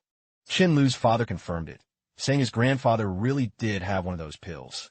Yinmu suggested that if the pill was so powerful, why not let him try one? Jin Lai explained it was a semi-finished product with many side effects, and that his grandfather had destroyed it before anyone could use it. Qin Mu suspected Qin Li didn't know because it was hidden. They left the secret room. Qin Li asked if she was also looking for something. Shashanji, also hidden, confirmed she was. She said she didn't think Commander Qin could find it even if it were also hidden. Qin Li believed the scent was from Qin Mu. He apologized for any offense. Upon hearing a noise, Qin Li approached and told her not to make a sound, warning they might be caught. Then he saw Qin Mu in the room and wondered what Qin Mu was trying to do by sneaking around. Qin Mu moved some books aside and mentioned he had finally managed to get the old man to leave. He sees a small jar and realizes the old man tried to trick him by saying the medicine was destroyed. Good thing he was careful. He thinks a small side effect is no big deal if it makes him stronger. Perhaps it was even a lie from his grandfather to keep the strength for himself. He takes the pill, swallows it, and screams that it's super hot. Suddenly, he transforms into a monster. Xin Li watches, wondering what kind of pill this is. Seeing other genes trying to fuse with Qin Mu's. Qin Mu, meanwhile, thinks he never expected to feel the power of this pill so soon. Someone asks if he wants them to answer. The calls. Qin Li grabs the hand of Shu Shu and runs out, telling her to follow him. Qin Mu is right behind them. Qin Li thinks it's not the right time to show who he really is. Qin Mu yells that he'll kill them when he catches them. She remembers the old man told her to put the paper in the Qin family's house, which was supposedly going to help her find him. She didn't think it was actually happening. Qin Mu tells her to stop running and stay still. They turn into another street, and he pushes her to hurry. That way, but then she twists her foot and falls. She thinks they can't escape today.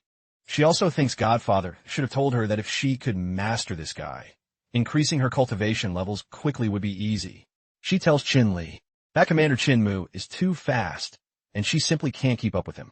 Would you like me to translate the next 50 IDs to see if they manage to escape the transformed Chinmu? He responds that he is not the only fast one. Chinmu almost catches them, but they manage to dodge his attack. He wonders why Chin-Li came to him when he wasn't even looking for him. He thinks Chin-Li caught up to them super fast, and wonders if he took one of those prohibited power-boosting drugs Godfather talked about.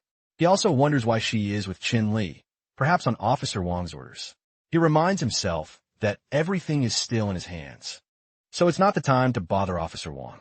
He asks why the people who were there suddenly disappeared. She responds that he doesn't seem to see them, and wonders if this is the side effect the head of the Chin family mentioned. Chinmu asks where they went and tries to run. She slaps him, and he demands to know who dared to hit him. She thinks he isn't faking. Then he runs off in another direction, shouting that if they're so amazing, then don't run. Both just watch him leave. Chin-Li remembers being close to Officer Wong and asks her why she is with him. She suggests Commander Chin-Li shouldn't ask, adding that he hasn't seen him tonight anyway. He responds that since she put it that way, he won't insist. She praises him, saying she likes smart people like him. Her phone rings, and it's Godfather. She tells Godfather she will return immediately. Then Chin-Li tells her, all right, go, and tell him. He then brings up Officer Wong's request, and she says she fears she might have to bother him to follow her. Meanwhile, Chin-Mu swears that one day he will definitely make everyone who angered him pay. The scene then shifts to the courtyard of the military base where he arrives. He listens to their conversation and wonders if he took some prohibited drug before taking off. Meanwhile, Chin-Mu sees him and announces that Commander Chili has finally arrived and that they have been waiting for ages. Yugashwini, noticing Chin-Mu's face, asks what happened. He quickly explains that yesterday he had so many files that he accidentally slapped himself, asking them not to mock him for it. Commander Wong laughs and tells his niece not to bother Chin-Mu anymore, as everyone is here and it's time to get down to business. He then tells Chin-Li that the people gathered are the most powerful individuals in Shangjing. The boss has decided that these four will represent Shanghai in the martial art competition taking place next month in Tianjin City. Chin-Li asks about this martial arts competition. Commander Wong confirms it is real, explaining that this year is the most advanced and large-scale fighting competition so far. He is confident that with Commander Chin-Li leading these individuals, they will definitely secure first place. Commander Wong thinks to himself that Chin-Li probably already guessed he wouldn't turn down this offer. He continues by saying that the representatives for Shangjing have already been officially decided. In previous competitions, he was satisfied with the boys participating and practicing a bit, but this year he really hopes they secure first place. Shukian then asks if there is anything special about this year's trophy. Commander Wong reveals he heard the first place prize is the incredibly rare and valuable secret herb, the Sacred Fire Lotus. Chin-Li asks about the Sacred Fire Lotus, thinking to himself that it's the precious herb that could help him cultivate spiritual energy. Commander Wong asks, what? And Chin-Li quickly laughs, saying it's nothing. He had simply never heard of that kind of herb before. Is a bit curious. Commander Wong then remembers that Chin-Li also has another identity as a divine doctor, so of course he would be interested in such things. Chin-Li then turns to Yuzue, asking if she has any advice. She addresses him as team leader. She explains she is the weakest on the team, being only a third-rank fighter, and asks how he plans to train her personally before the competition. He agrees, suggesting they set a time for everyone to meet and discuss. Commander Wong tells Chin-Li that his daughter is in his hands, and Chin-Li nods. Meanwhile, Shushang thinks to herself that he will become one of her people sooner or later. Later, Chushuanji arrives at Chin-Li's house, knocks on the door, and asks if it is Commander Chin-Li's residence. Upon hearing the knock, Liang Qing places her dagger on the table. She opens the door and greets her. Good morning. Commander Liang Qing then asks who she is looking for. Joshua, an eye enters, asking if Commander Chin-Li doesn't live there. Liang Qing, meanwhile, thinks to herself, Commander? The boss is also in the military now. She also wonders who this woman is, as she looks familiar. Liang Qing asks her again if she is looking for Chin-Li. Suddenly, voices are heard from a room upstairs. Qin Yun Chu exclaims, Chin-Li, be gentler. Saying the team captain is so thrilling, thinking, rightly so, he's a man who interests me. He's good at everything. Meanwhile, upstairs, Chin Li is actually trying to start a car with Chin Yong-chu. He asked her how she feels and if she's okay. She confirms she is, while Joshua and Ji comments that the captain is doing an excellent job. After searching for something, both head to the bathroom. Chin Li helps Chin Yong-chu into the bathtub and tells her to soak and relax to relieve her fatigue, mentioning that he will leave first. She starts to relax, but notes it hurts quite a bit. As he goes down the stairs, a girl with long hair sees him and shouts, "Captain, you're finally finished." He asks why she is there, and she just shakes her head. He quickly explains that it's not what she imagines. Just then, Chin Yong-chu appears, saying she left her things. Yep, Xuanji looks at Chin Yong-chu, thinking she never believed he would like someone like her. Chin, would you like me to translate the next 50 lines to see how Chin Li handles this awkward misunderstanding between his wife and his teammates? Yongju hands him some papers and then pinches him, playfully from behind, whispering, "Who is she?" all while keeping her eyes on Shin Yongju. He checks the papers and admits his memory isn't the best. He offers to introduce them, explaining that Shin Yuan-cho is his wife and Liang Qing is his colleague who now works at his medical clinic. He also introduces Chiyu Shuang Yi as one of the participants in the Shang-ing martial arts competition. Suzuki wonders why the captain kept such a beautiful wife a secret, even suggesting that if he is married, he could always get a divorce. Jin Yongchul responds that he is a rather discreet guy who doesn't like to show his affection. She thinks to herself, one yang wasn't enough. Now there's another. Just when I thought I solved one problem, another appears. He explains that he wants her to go with him to Shangjin, but she has been super busy with her company and hasn't had the chance. He tells Josh Wangi that he has prepared a training program just for her based on her skills and suggests she review it to familiarize herself with the plan. Everyone heads out. He mentions that there's only half a month left until the martial arts competition, and for Chushingji, the main goal is to reach the 4th level of martial arts. He adds that Qin Yanshu and Liangqin can also follow their training just to see what they are capable of, but Qin Yanshu lacks the basics, so she will need many fundamental exercises. She asks if he is serious about such intense training. Joshua also points out that jumping 2 levels in only half a year sounds impossible. He insists that as long as they follow his plans, it is totally feasible. He warns them that during training, he won't be easy on anyone, no matter who he is teaching. An hour later, the 3 girls are immersed in their exercises. He tells Liang Qing to use her arms to increase her power while the air moves forcefully. He advises Shu Shui to stand up and squat slowly, feeling the flow of air through her center. Jing Zhongju interrupt, saying she can't continue because it hurts too much. Chu Chu Guanya mentions she still can't feel the aura flow he spoke of. He seems surprised and asks if something is wrong. She asks if he is a doctor and if he could examine her. He approaches, takes her wrist, and says he should take a look. Meanwhile, Qin Jianshu calls him, explaining she's been doing her exercises for a while and has been feeling something strange in her body, so she suggests he examine her too. He agrees and takes her hand, using his magic to examine her. He thinks her training should be the easiest, so there should be no problems. But as he places his hand on her head, it seems strange to him that there doesn't seem to be any disease in Qin Yongchu's body. However, he sees a green breath coming from somewhere and touches it with his magic. He wonders where this green breath comes from and why he feels it is disrupting the aura in his own body.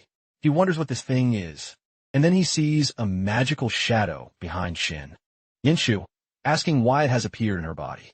He tried to touch the green energy, wondering why its scent felt so familiar, but it pushed him back forcefully.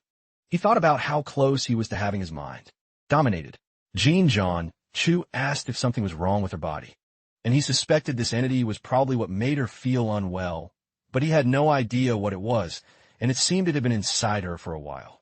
He had never heard her complain of feeling sick before, so it seemed her recent practice had awakened it. He told her not to worry, saying it was no big deal and she would be fine after a little rest. He realized his current power was not enough to deal with the entity inside her, and he needed to cultivate with more strength. He wondered if that was really the situation.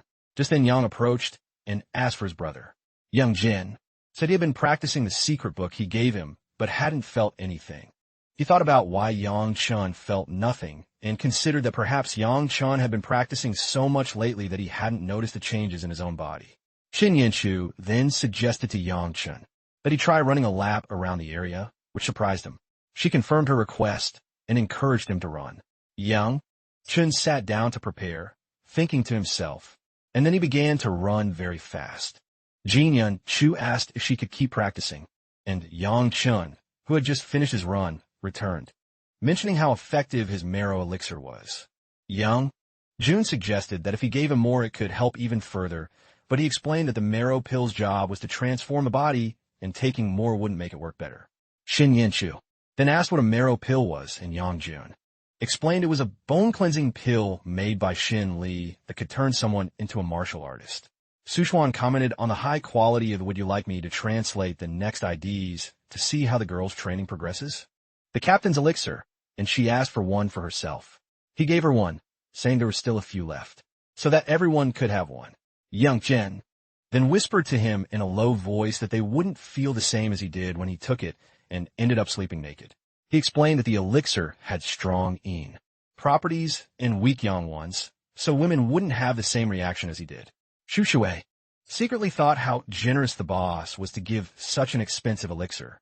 Shin Yanchu took the pill and said it tasted super bitter. Shu Shui suggested it would dissolve in her mouth, and she herself found the captain's elixir quite sweet. Then she went to her room to meditate, thinking about the extra strength that had entered her body and how her senses were strengthening. She wondered if she could convert the principles of the formation into a cultivation platform to help with practice, and believed she had succeeded. She realized that with this formation, not only could they accelerate their own training, but also make it easier for others in the formation of practice with less effort. And she heard a knock on the door, and got up to leave the room, leaving Shin Yanchu asleep. When he opened the door, he was surprised to see Shu Shuang sitting there seductively. She asked for the captain's help, saying she felt really uncomfortable. She lay back on the floor and said her body was burning. He told her to behave and try to close the door, but she grabbed the door and said she had prepared herself for him, asking if he wasn't interested in seeing her like that. He responded that he was also a family man, and thanked her for her kindness. She just said, "So what? It's not like you can't get a divorce if you're married." She added that she had. Her, the captain, was a member of the Chu family and that they hadn't given him any benefits. He responded by saying that Jingguan Chu and he were husband and wife, emphasizing how much he loved her. He also said there were things she didn't know and asked Miss Chu Shuang to go back and quickly close the door. Chu Shuang ignored his request, insisting that a man like the captain surely needed more than just one woman. She even suggested that Qin Zhan Chu could be the primary wife, and she would happily be the junior one. But before she could finish, the door slammed shut right in her face. Inside, he swore never to betray Qin Zhan Chu, who turned out to be awake and listening to everything. Suni, still outside, tried to talk to the captain again, insisting she was serious. He just told her to go away and hoped she wouldn't try something like that again. Shoshani, however, secretly decided she wouldn't give up on him. A month later, everyone was at the airport. Qin Yinsu warned Qin Li to be careful with the women in Tianai City once he got there. He nodded, accepting her advice. Chiswanji then intervened, assuring Qin Yinsu that she would take very good care of the captain for her. Qin Yinsu secretly thought Chu Angie was just using her status as a martial artist to bother her, but she thanked her on behalf of her husband anyway. Once on the plane, Qin Yinsu told Yang Qin to join her, reminding him it was time to get back to work. She asked where Liang Qing was, and he also wondered if she had been there a second ago. Hinmu felt someone watching them, and then saw someone reading a newspaper. While everyone settled into their seats, Liang Qing decided she would follow the boss no matter what. Pulling the newspaper away from her face, Joshua tried to skillfully maneuver to sit next to Qin Li, but accidentally landed right on Commander Wang's lap. Immediately, she snapped at Qinmu, telling him to watch where he was stepping and asking if he ever paid attention. She hugged him, apologizing and checking if she had hurt him. Chu Chong then told Chu Shui that she seemed to have confused him with someone else, which left her completely in shock as she realized her mistake. He kindly asked her to stand up. Qing then mentioned that according to Sergeant Major Wang, Changjing had never won a martial arts tournament. Chu Chong responded by saying he had already met some really skilled martial artists. Qin Li thought about how he himself had encountered advanced martial artists and wondered how close he was to becoming a level 9 martial artist. He wasn't sure if he would face a level 9 opponent or even higher. After a while, they finally arrived in Tianhai City. Chuchuni exclaimed that they had finally made it, but she was totally exhausted. She called the captain, asking him to take a look. He reflected privately that the world of martial artists seemed much more complicated than he had initially imagined. Meanwhile, Tang Yi warned Saiwen not to bully people so much, but Saiwen just said he planned to bully Tang Yi too and then kicked her. The other girls quickly ran to help Tang Yi, asking if she was okay. Would you like me to translate the next 50 IDs to see how Qin Li reacts to the bullying happening at the tournament grounds? Saiwen, who was the captain of the Tianhai team, reminded everyone that the event was organized by the Tianhai City Army and that her brother was the commander there. He pointed out that Saiwen was breaking the competition rules. Saiwen just laughed, ignoring the rules and flaunting her authority. She offered to let Tang Yi and her team go if Tang Yi agreed to accompany him that night. One of Saiwen's team members agreed with that, while another commented that it really depended on Saiwen's decision whether a small-town team like theirs could even compete. In response, she tried to kick him and told him to shut up, but he grabbed her leg and suggested she shouldn't be angry because he would make her feel better later that night. She shot back, telling him to go to hell, and tried to hit him again, but he stopped her, commenting that her skills weren't good enough, and then kicked her. A gray-haired man intervened, saying that a small snake couldn't beat a powerful dragon, especially since he was last year's third-place winner. His partner agreed, noting that this girl was just being mistreated. Tang Yi tried to attack him once more, while Qin Li thought to himself that the old man's methods had not only improved his own cultivation, but the aura had also transferred to Qin Li. Qin Li could now see the moves coming and told her to block with her left hand while gathering energy in her right. She responded by saying that people who didn't understand what was happening should stay quiet, but she followed his guidance, moving her body just as he said, and then he told her to use your right foot to kick directly at his head. She did exactly that and managed to kick Saigon, knocking him down. Saigon couldn't believe it, and she herself wondered if she had actually won. She asked Qin Li to wait a second and thanked him for his help. She then asked if everyone was there just to watch the competition, but Sugishwani clarified they were there to compete, just like her. She questioned competing with only 3 people, but Commander Wang corrected her, saying there were actually 4 participants. Qin Li, however, wondered why he didn't see Qin Mu around. Qin Mu secretly met with someone who handed him a bottle, saying, "Here is that item you requested." He took it, and the person told him it was only 1 pill, advising him not to use it unless absolutely necessary. Qin Mu thought to himself that it really depended on the situation, calculating that even if it was poison, it would be fine if it could boost his cultivation. He was determined to get the sacred fire lotus and promised not to let down his leader, Sugishwani. She wondered why Qin Mu's stomach was so upset after only a few hours of flying, something she hadn't expected. Qin Li, who wasn't even close to being her captain, quickly clarified who he was. Tang was surprised to discover that Qin Li was the captain. Qin Li tried to shake her hand, and she thought to herself that not all men were as annoying as the ones they had met before. Shui Shuang tried to stop him, but Tang Yi went ahead anyway. She shook Qin Li's hand and introduced herself as Captain Tang Yi of the North Coast team. Qin Li commented it was his first time there and suggested they just laugh about it. Jiwen also stood up, curious about this newcomer, saying he had never seen him before. Commander Wang stepped forward and told Qin Li that he had been looking for them throughout the afternoon. He handed Qin Li a card, explaining that Yuji Shuai would help them take care of everything. Qin Li expressed his gratitude, thanking Sergeant Wang for his help. Suji Xuanjiai reassured him, calling him Godfather. Jiwen noticed their interaction and wondered what kind of luck this guy had to get favor from Wang Xiaoi. The captain, Kaioshin, mentioned he knew someone named Qin Li. The scene then shifted to the hotel where they were staying. Qin Li came out of the bathroom thinking about Jiwen, who got 3rd place last year, which made him wonder who the 1st place winner was. Yu Gai Xuan was also in the bathroom, reflecting on her godfather and whether he had arranged things this way because he already knew what she was thinking. She wondered what kind of person would bother someone trying to rest at night. Just then the doorbell rang. Qin Li went to check the door and found Jiwen there, who apparently thought his charming personality and good looks would win her over. Jiwen combed his hair, and when the door opened, he quickly spoke to Chuggy Chuan, asking if she remembered him. Chin Li apologized, explaining he had the wrong person, and wondered privately why Jiwon was there and why he had been told to open the door. Chin Li quickly closed the door right in Jiwon's face. Yuga Shuangni, who had just come out of the bathroom, asked who was calling her from outside. Jiwon ran in, introduced himself as Jiwon, and knelt down, trying to offer her a rose.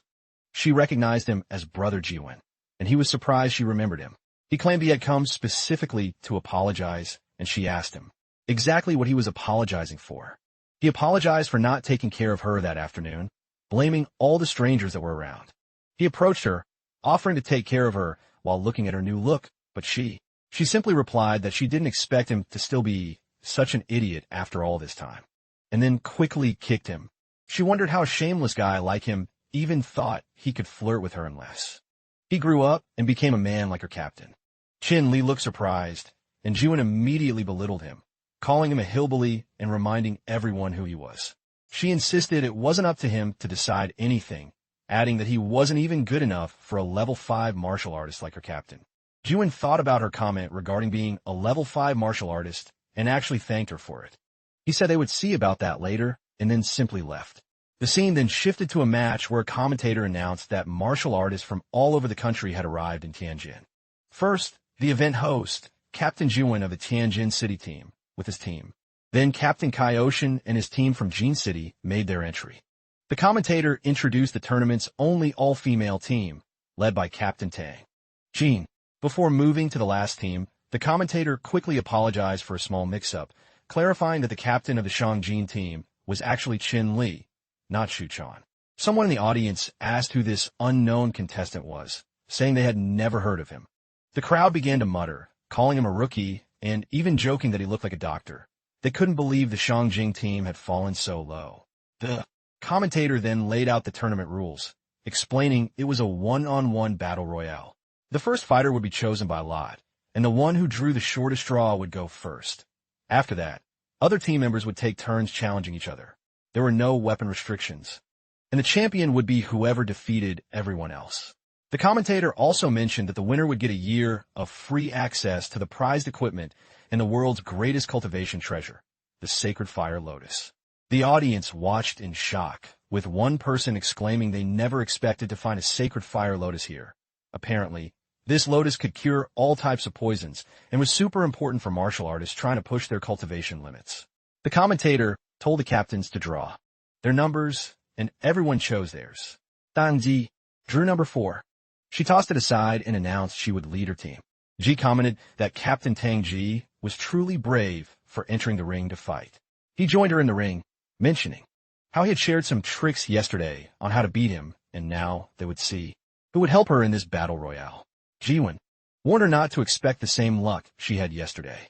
She admitted he might be tough, but she couldn't lose to him. He said he wanted to see what she could do and prepared to attack using his green energy. Someone in the audience commented that she had made him suffer a lot yesterday, so it seems she might have a hard time today. Another person felt bad that such a beautiful lady faced such challenges. Sai quickly ran toward her, and she was amazed by his speed as he kicked her. Shushang noticed she hadn't seen Saiwan in a year and didn't expect him to become so powerful. She saw Yaheng's looming scorpion and worried he had already reached the spiritual energy transfiguration stage. Chin Li wondered if all martial artists could transform their aura into a specific shape. He later clarified that only level 6 or higher martial artists could do this, and he was worried his team wouldn't have an easy time winning against them. Chin Li agreed and suggested they simply do their best. Jiwon approached Tang Yi again, telling her to surrender, warning her she would only suffer if she continued. Tang Yi only laughed, asking, "Why would I admit defeat?" She remembered her father telling her she was useless and that everything in the house belonged to her brother. She wondered why, especially since she had achieved her own successes. She recalled her father shouting angrily that she should never think about coming home once she crossed that door, and she ended up leaving. Her father simply dismissed her dreams of becoming a martial artist, calling it the biggest joke he'd ever heard. Returning to reality, Tang Yi asked who he thought he was to force her to lose. Then she channeled her energy and launched an attack. She hit him hard, sending him flying. Yu Chan seemed surprised, noting that she actually counterattacked.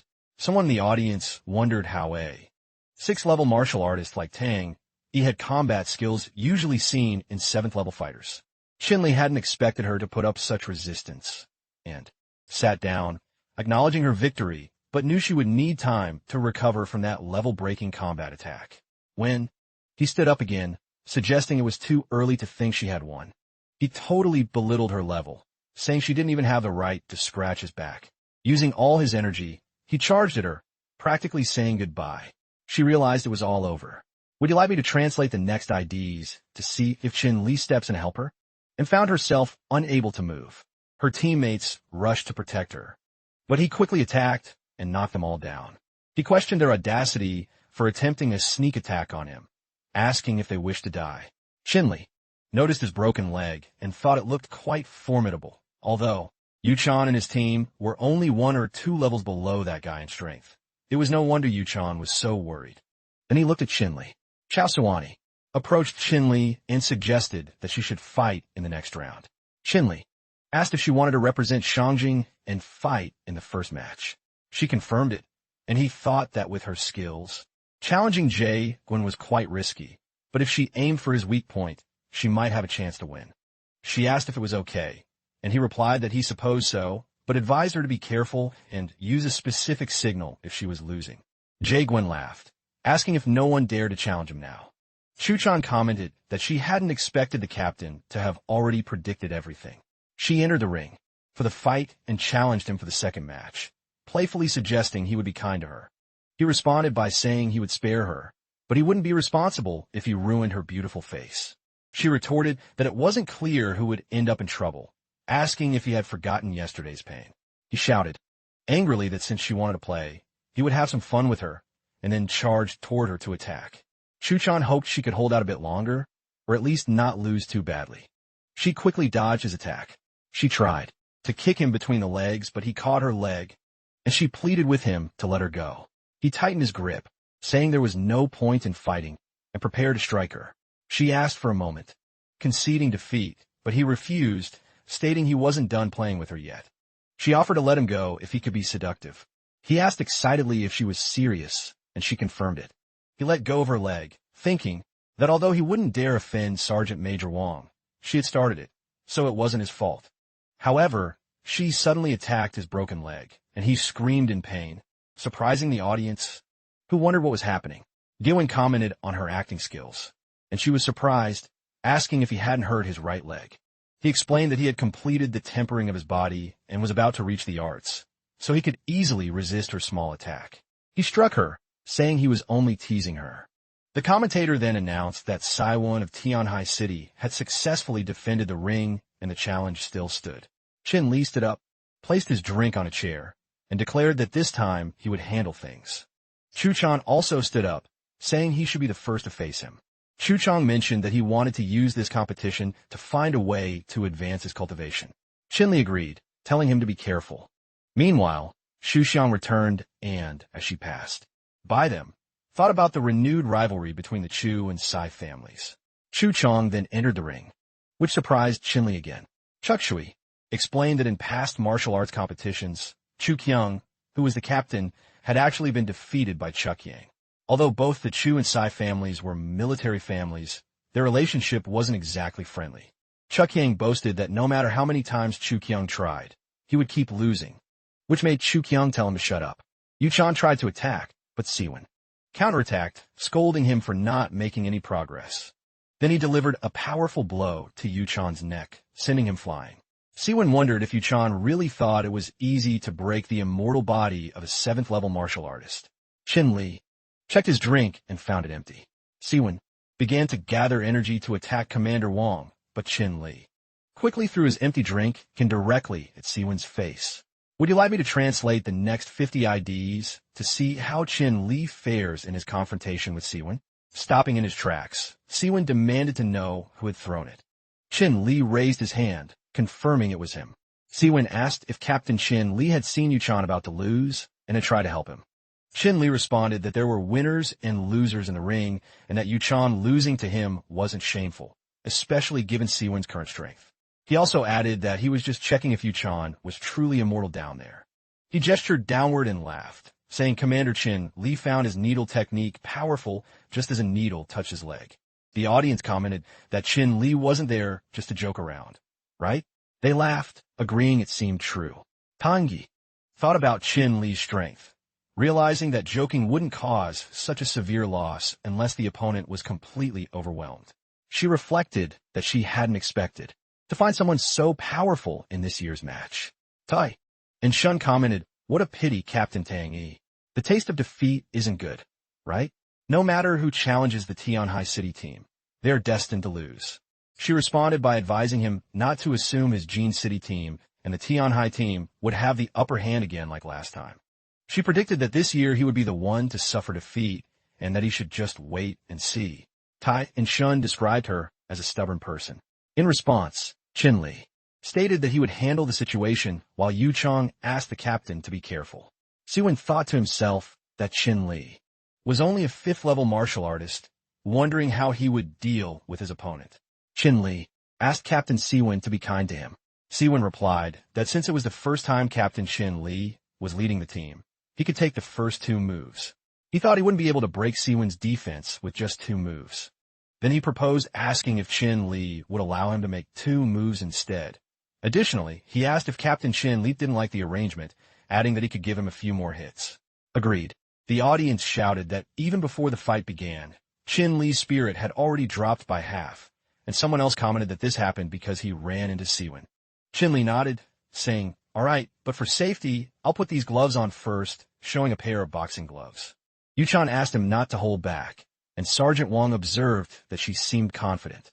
She reaffirmed her confidence, highlighting the sharp eyesight of Sergeant Wang, her godfather. A brown-haired boy wondered if he had heard wrong. Then he turned to his friend to ask who that guy was. His friend said he didn't know him personally, but recognized him as Sergeant Major Wang from Shanjing. Sergeant Wang mentioned how surprised he was that Siwen defeated so many opponents so quickly, thinking his strength had increased a lot since last year.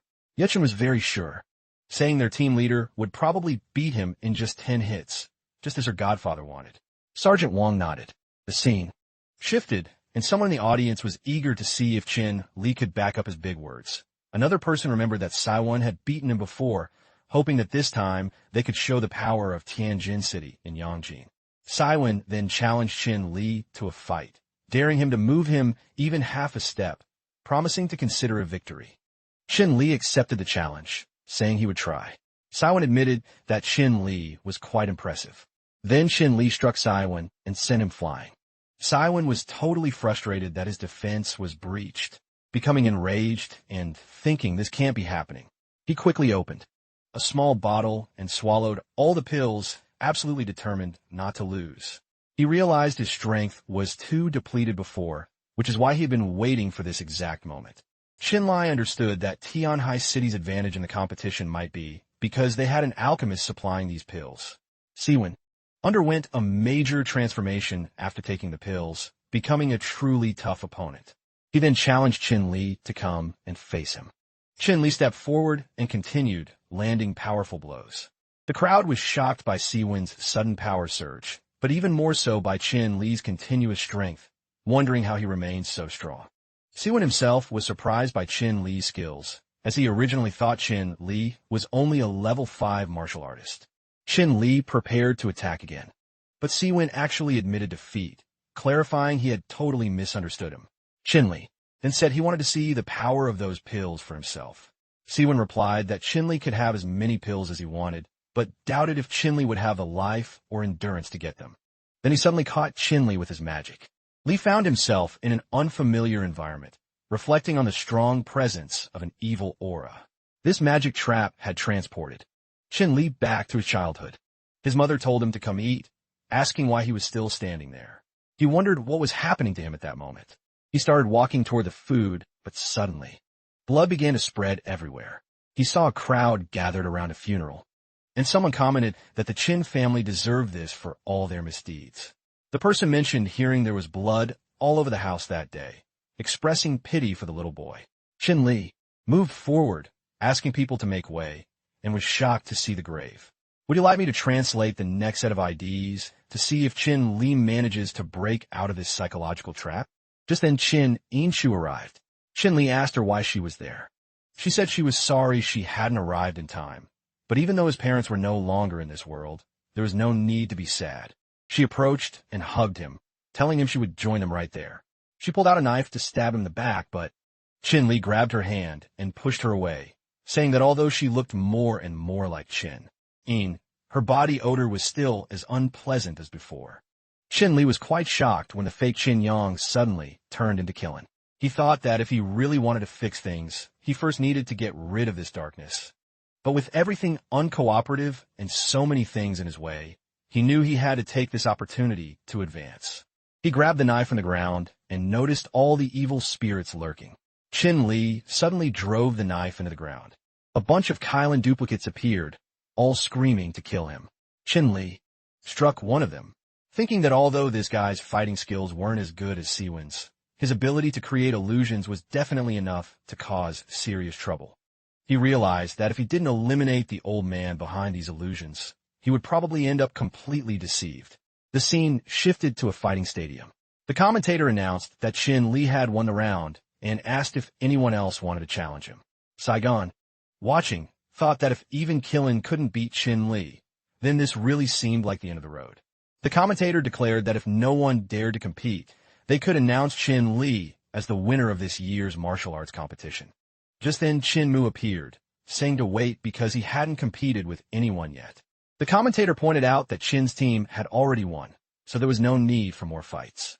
Qin responded that although his Shangjing team had beaten everyone else, he didn't believe there was any rule preventing them from sparring with their own teammates.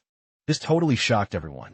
Someone in the audience muttered that the game should already be over, while another commented that this meant the prize would go to whoever won this new match. The commentator asked Qin if he agreed to this. Qin responded that the grand tournament was not subject to rules, so they should follow them with Captain Qin's agreement. The commentator then announced that the Shang-Chi battle team would face off. Qin already on stage, declared the start of the match.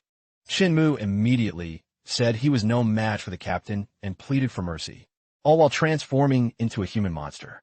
Qin thought the smell was exactly the same as last time.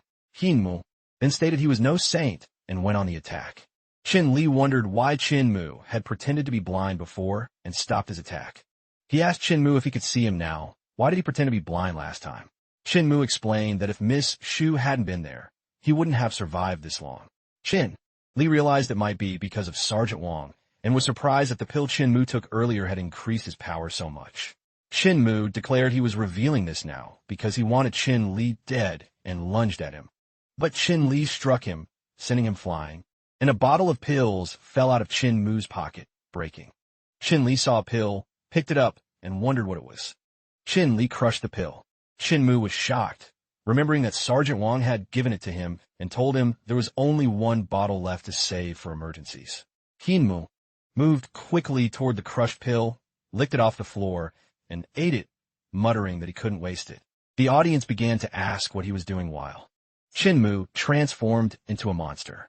Shuchen wondered what was happening. While Sergeant Wang thought the drugs were finally taking effect, Qin lunged at Qin, telling him to go to hell. But Qin stopped him, pushing him back. Qin thought about how strong Qin was and how he had crushed that medicine. What exactly was it? He couldn't believe a pill could make someone so abnormal. Qin attacked again, and Qin decided that if that was the case, he would use his other powers as well. Qin then transformed into an even bigger monster. Qin observed him, realizing the qi in Qin body was growing incredibly fast, almost uncontrollably. He grabbed his magic needles, understanding the power of the pills had spread to the Beijua and Tianyu points, and if they didn't stop him now, things would get very bad. Qin proceeds to attack Qin thinking that the only way to deal with this right now is to use acupuncture to seal Qin points and prevent the medicine from spreading through his body. Would you like me to translate the final showdown to see if Qin acupuncture is enough to stop the monster?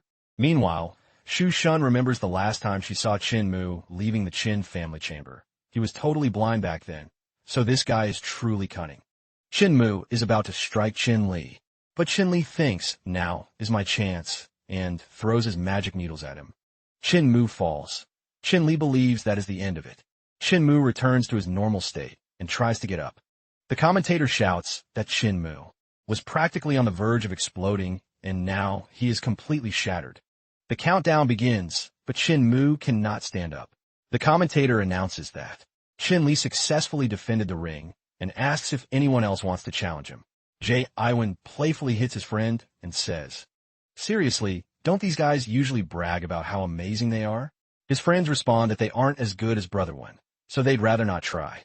The commentator then declares that with no more challengers, the winner of this year's martial arts championship is the captain of the Shang-Ing team, Shin-Li. He congratulates Captain Shin on winning this year's prize, the Sacred Fire Lotus. Shin-Li looks at the lotus and notices its powerful aura. Just being near it makes him feel his own aura strengthening. Shinmu screams in pain. Shin-Li looks at Shinmu and realizes that the power of the pill is starting to spiral out of control. Hinmu shouts that the Sacred Fire Lotus belongs to him. He screams again that the Sacred Fire Lotus is his and jumps toward it. Shin-Li sees this and thinks that the Sacred Fire Lotus has a massive amount of yang energy, and if it mixes with the pill's energy in Shinmu's body, it will be a massive disaster. Shin-Li strikes him, sending him flying. The Sergeant Wang orders his men to stop Shinmu. Shinmu glares at Sergeant Wang, blaming him, and prepares to attack him, apparently ready to die in the process. Shin-Li looks at them and realizes that Sergeant Wang is the one who gave the pill to Shinmu. Shin-Li steps between them, thinking that the effects of the pill have already spread throughout Shinmu's body. The only way to stop him now is to seal the veins near his heart. So Shin-Li throws his magic needles at him. Shinmu is about to attack Sergeant Wang, but then he collapses. Shuk-Jun checks him and declares him dead. Shin-Li thinks that Shinmu won't die that easily, and it seems his plan worked perfectly. Sergeant Wang tells Shin-Li not to worry, explaining that this is a life-or-death arena. He promises to inform the head of the Chin family and ensure that Shinmu receives a burial with the highest honors. He tells a soldier to send Shinmu's body back to his family, and the soldier agrees. Sergeant Wang congratulates Shin-Li. Shin-Li thinks he needs to keep Sergeant Wang alive and prevent Shinmu from actually dying until he can investigate everything fully. A little later, Shin-Li walks down the street and calls out to Liang King to show herself. She apologizes, saying she was worried he might be in danger again like last time, which is why she followed him. Shin-Li thinks there are many martial artists in Tianhai City, and her concern is not entirely unreasonable. He reassures her, telling her not to worry about him. He is only going to meet with Sergeant Major Wang, so there shouldn't be any danger. Then, he asks her to help him with something since she is already there. Shortly after, Shin-Li found himself in a car with Sergeant Wang. Sergeant Wang told Shin-Li he probably had many questions, but if he wanted answers, he would have to put on a mask and come with him to meet someone. Shin-Li wasn't entirely sure, but he got the message. Sergeant Wang quickly added not to take offense, explaining it was just a standard procedure. Without orders from superiors, information about these places was super confidential to the public. Shin-Li put the mask over his eyes, then joked that he must have misunderstood. He just wasn't a fan of the blindfold style. Sergeant Wang laughed, saying Commander Chin certainly had a good sense of humor. Shin-Li, meanwhile, started thinking about Liang Qin. It had been a while, and he wondered what she would be doing. He thought that with her experience, knowledge, and strength, she had been working on things for a long time. It shouldn't be a problem for Shin-Mu to follow Shin-Li's needle method. At the same time, Liang Qing found Shin-Mu, quickly took down a guard, then grabbed a magic needle and drove it into Shin-Mu's head. Would you like me to translate the next 50 IDs to see if Liang Qing manages to revive Shin-Mu for questioning? Shin-Mu woke up asking where he was and if he was not dead yet. Liang Qing told him he would be dead if it weren't for her boss. Shin-Mu then asked who her boss was. She replied, Shin-Li. Shin-Mu was totally shocked to hear that. Back in the car, Sergeant Wang asked Shin-Li if he had any questions. Shin-Li said he didn't need to ask, because he was sure Sergeant Wang would give him answers once they arrived. He reflected that the cultivation-boosting pills they were taking must have a limit, otherwise they wouldn't stay at the same level as Jiwen. Shin-Li then asked about the pill that Shin-Mu took. Yiding Hong, who was now present, confirmed it was an advanced version of the pill he was holding in his hand. He explained that this pill, when consumed, improved physical strength, but he hadn't expected things to turn out the way they did with Shin-Mu. Yi Dingyong explained that his parents had paid a huge price to develop those pills. Qin Li asked what he meant. Yi Dinghong revealed that his parents' research back then was intended to create more talent for the army, but it also attracted the attention of people with bad intentions. Yi Dinghong then opened a secret door and entered. He commented that if his parents were still alive, the strength of the people at the base would be much greater. Qin Li followed him into the room, noticing photos covering the walls. Yi Dinghong handed him a file, explaining it was the research his parents had left behind. Qin Li started reading the file. The file detailed how, at the end of their medical research, they were attacked by an external force. Many researchers were killed or injured, and his parents' whereabouts remained unknown after they left this file and disappeared. Qin Li then asked Yi Dinghong if he knew anything else about his parents. He replied, of course. He told Qin Li that if he wanted to know more about his parents, he would first have to complete a task for him. It wasn't illegal. He just needed to safely escort a person to the United States in 10 days. This person was closely related to the project his parents worked on, and after a major incident, the Institute suffered numerous casualties and substantial losses. Fortunately, after several years of effort, they finally had a breakthrough. At the same time, some people became interested in the results and even sent assassins to ruin the project again. Qin Li thought that the person he was escorting was an alchemist. He wondered why he was specifically chosen when there were probably many strong martial artists available. He thought, did this guy find out what I do so easily? Yi Dinghong insisted he had sharp eyesight. He had recruited all the winners of previous tournaments, but most of them relied on drugs for their strength, which didn't last long. Otherwise, he wouldn't have come at Qin Li. Qin Li remembered his parents researching pills for these martial artists and felt something strange in his aura, but there was no other way to get more information about his parents. He told Yi Dinghong that he promised to fulfill the agreement and hoped Yi Dinghong wouldn't forget it. Yi Dinghong just said, sure, good deal. He handed Qin Li a bottle, telling him to take these pills. He might need them if he encountered any half-step masters. Qin Li asked about the half-step masters, wondering if he meant martial artists above level 9. Yi Dinghong confirmed that yes, those above level 9 were considered half-step masters, possessing even more potent combat power. He explained that the person who provided these pills was attacked because of how effective they were. Qin Li realized he needed to finish refining the remaining aura in his body. He added that the pills he had given to Qin Li were more advanced, based on his parents' formula from back then, and he could use them with ease. He warned not to consume too many at once. A little later, Qin Li meditated while holding the sacred fire lotus. He thought about Master Qin saying he would reveal everything once Qin Li surpassed level 9.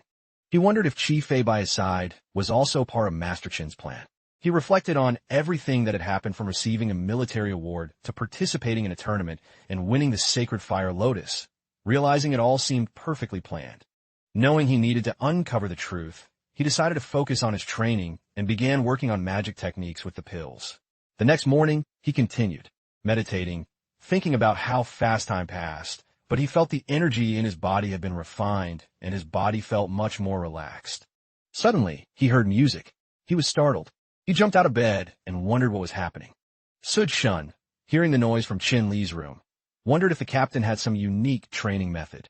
He answered his phone and asked what was wrong. Qin Yong Chu told him to come home fast. She said her mom, dad, and Chuzitin had a car accident and were in the hospital.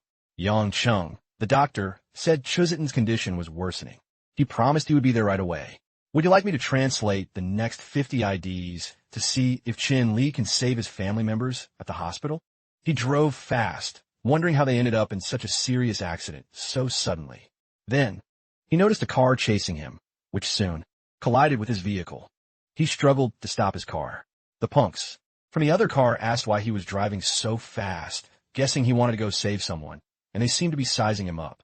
He was worried about not arriving in time. A bald punk intervened, saying he had heard that.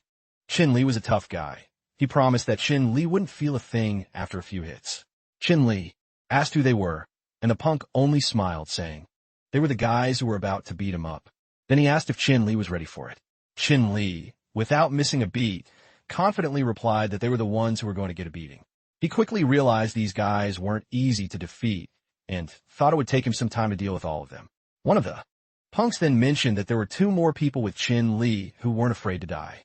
Liang King told her boss he could leave and they would handle the problem. A punk charged at Chinmu, who calmly said, "If you want to die, I'll gladly oblige." Hinmu kicked the punk away and then warned the others that these guys weren't just ordinary martial artists. Both Chinmu and Liang King got out of the car. Chin Li thought to himself that they were seriously outnumbered by all these martial artists, and he didn't see a quick way out of this. He really needed to come up with a plan. Jinmu warned that if they didn't leave right then, they might not get out at all. The punks shouted, "Don't let anyone escape," and charged, planning to stop them. Jinmu looked at Jin Li and advised him that if they couldn't fight everyone, they should at least protect themselves and just get out of there. Chin Li threw a bottle to Chinmu, telling him to save it for a crucial moment and use it to boost his energy. Chinmu caught it and thanked him. Meanwhile, the scene shifted to the hospital where Han Jin-chu and Chin In-chu were waiting. Chin Li arrived and asked Han Jin-chu how things were. She sadly mentioned Chu Sitten, and the doctor expressed his regret, explaining that young Master Yang Jun had called him there immediately, but the patient's injuries were too severe. Chin Li thanked Dr. Sai-won for his time and asked if Chu Sitten was in the recovery room.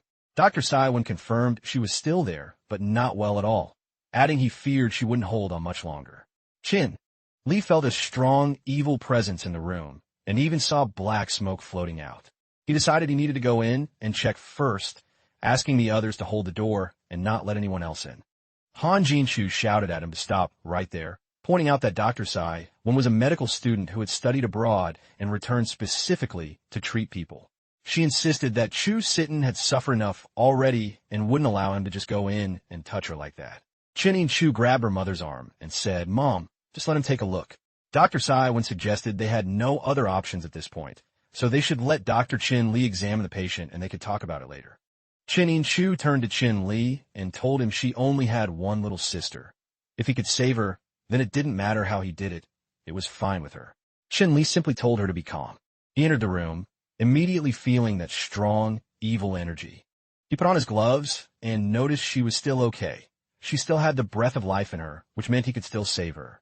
Upon pulling back her blanket, he noticed a truly strange wound on her chest. He wondered aloud how a car accident could cause such a wound, wondering what the hell had actually happened.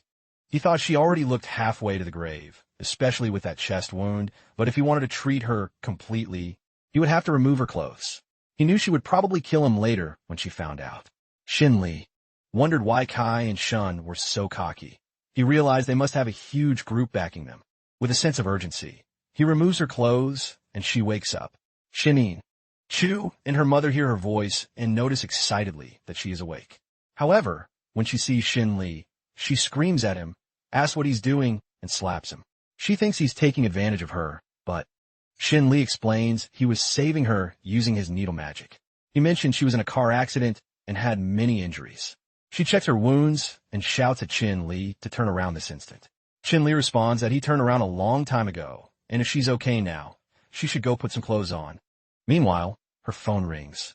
She thinks the ringtone is ancient like a fossil and notes that he still hasn't changed it. She finds it boring while putting on her clothes, thinking that this time she let the bad man have the upper hand.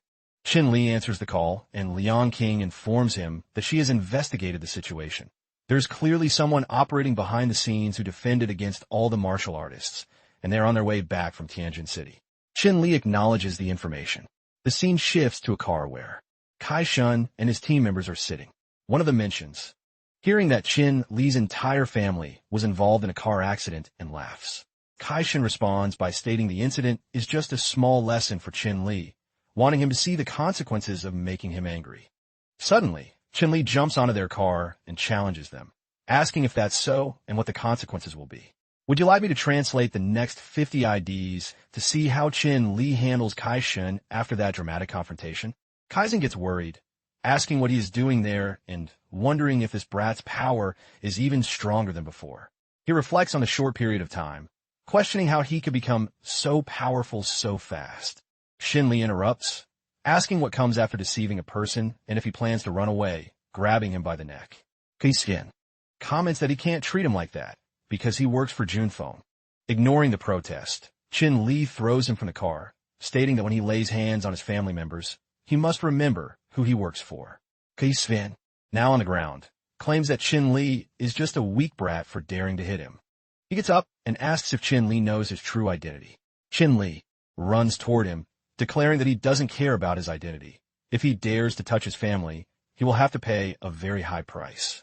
When Chin Li is about to hit him, he begs him to stop and offers to give him money.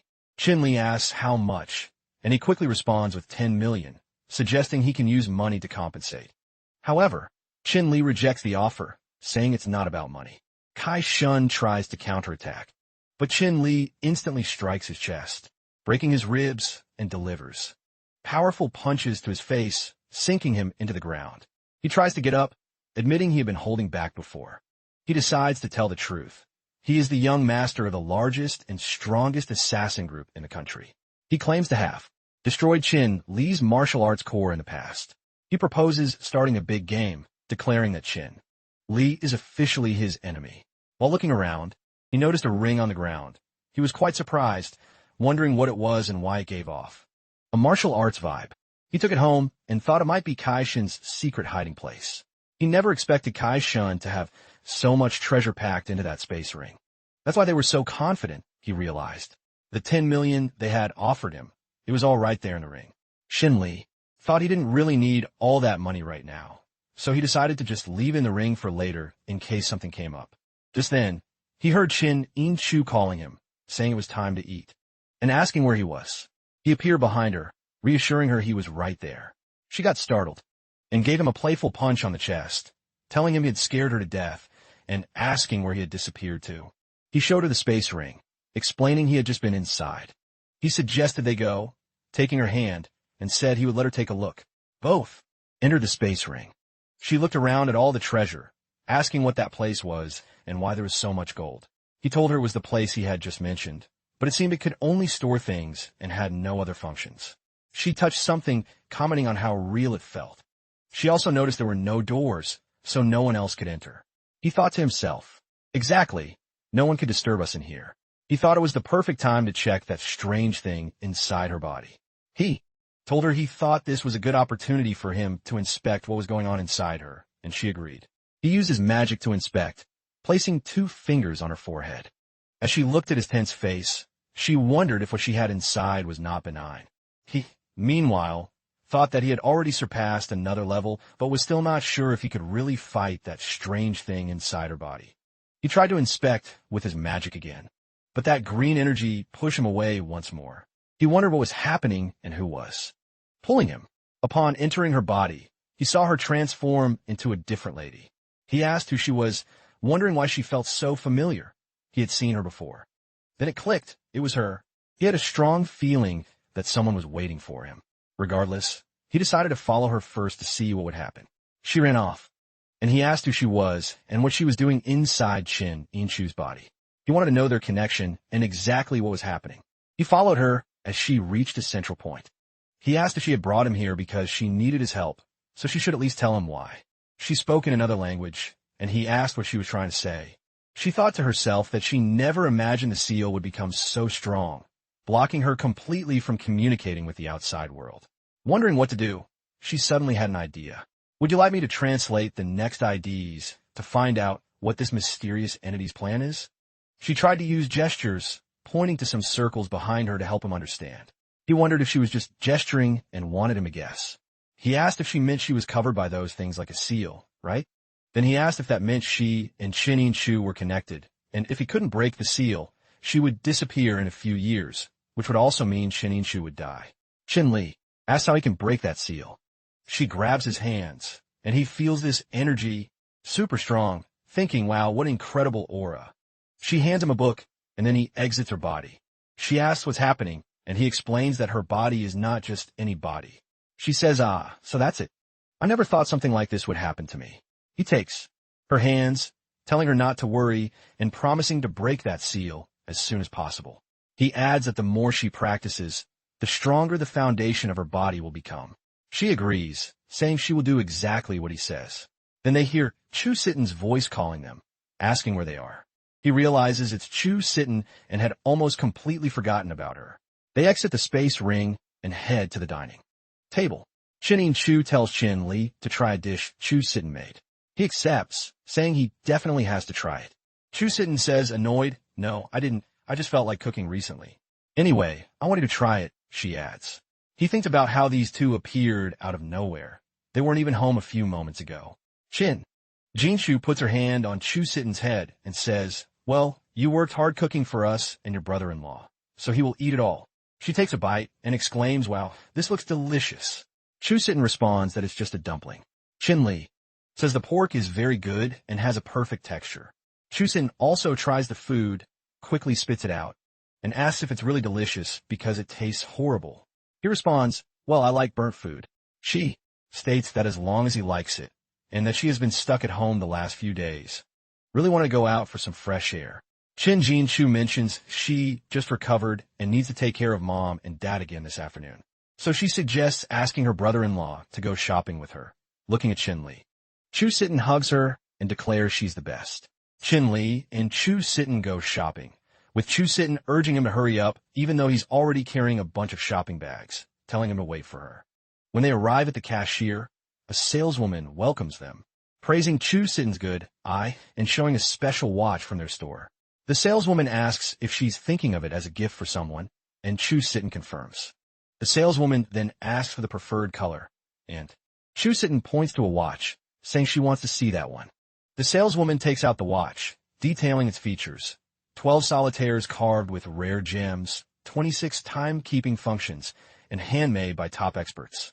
She suggests it's the perfect choice for her boyfriend. Bo Lu-sing, Chu Sitan, corrects the saleswoman, saying she's wrong. He is her brother-in-law. The saleswoman acknowledges her mistake and apologizes, and Chu Sitten hands over a card, saying it's fine and asking to finalize the purchase. The saleswoman, expressing gratitude, mentioned she would upgrade Chu Sitten to a VIP customer, giving her a car machine and asking for a password. After entering it, the machine displays a notification, insufficient balance. Chu Sitten apologizes, assuming she might have spent all the money on the card. The saleswoman comments that it seems Chu Sitten is still a student. The saleswoman then told Chu Sitten that if she had free time, she should study hard. She added that if Chu Sitten was always busy or without money, she shouldn't waste her time there. The saleswoman seemed to regret her words, saying she didn't mean it that way, just as. Chin Li approached and placed 2 gold ingots on the table. Chin Li asked who said they didn't have money, thinking to himself that these gold ingots weren't exactly easy to use. The store manager quickly intervened, explaining it was just a small misunderstanding. She mentioned her colleague was new and still learning.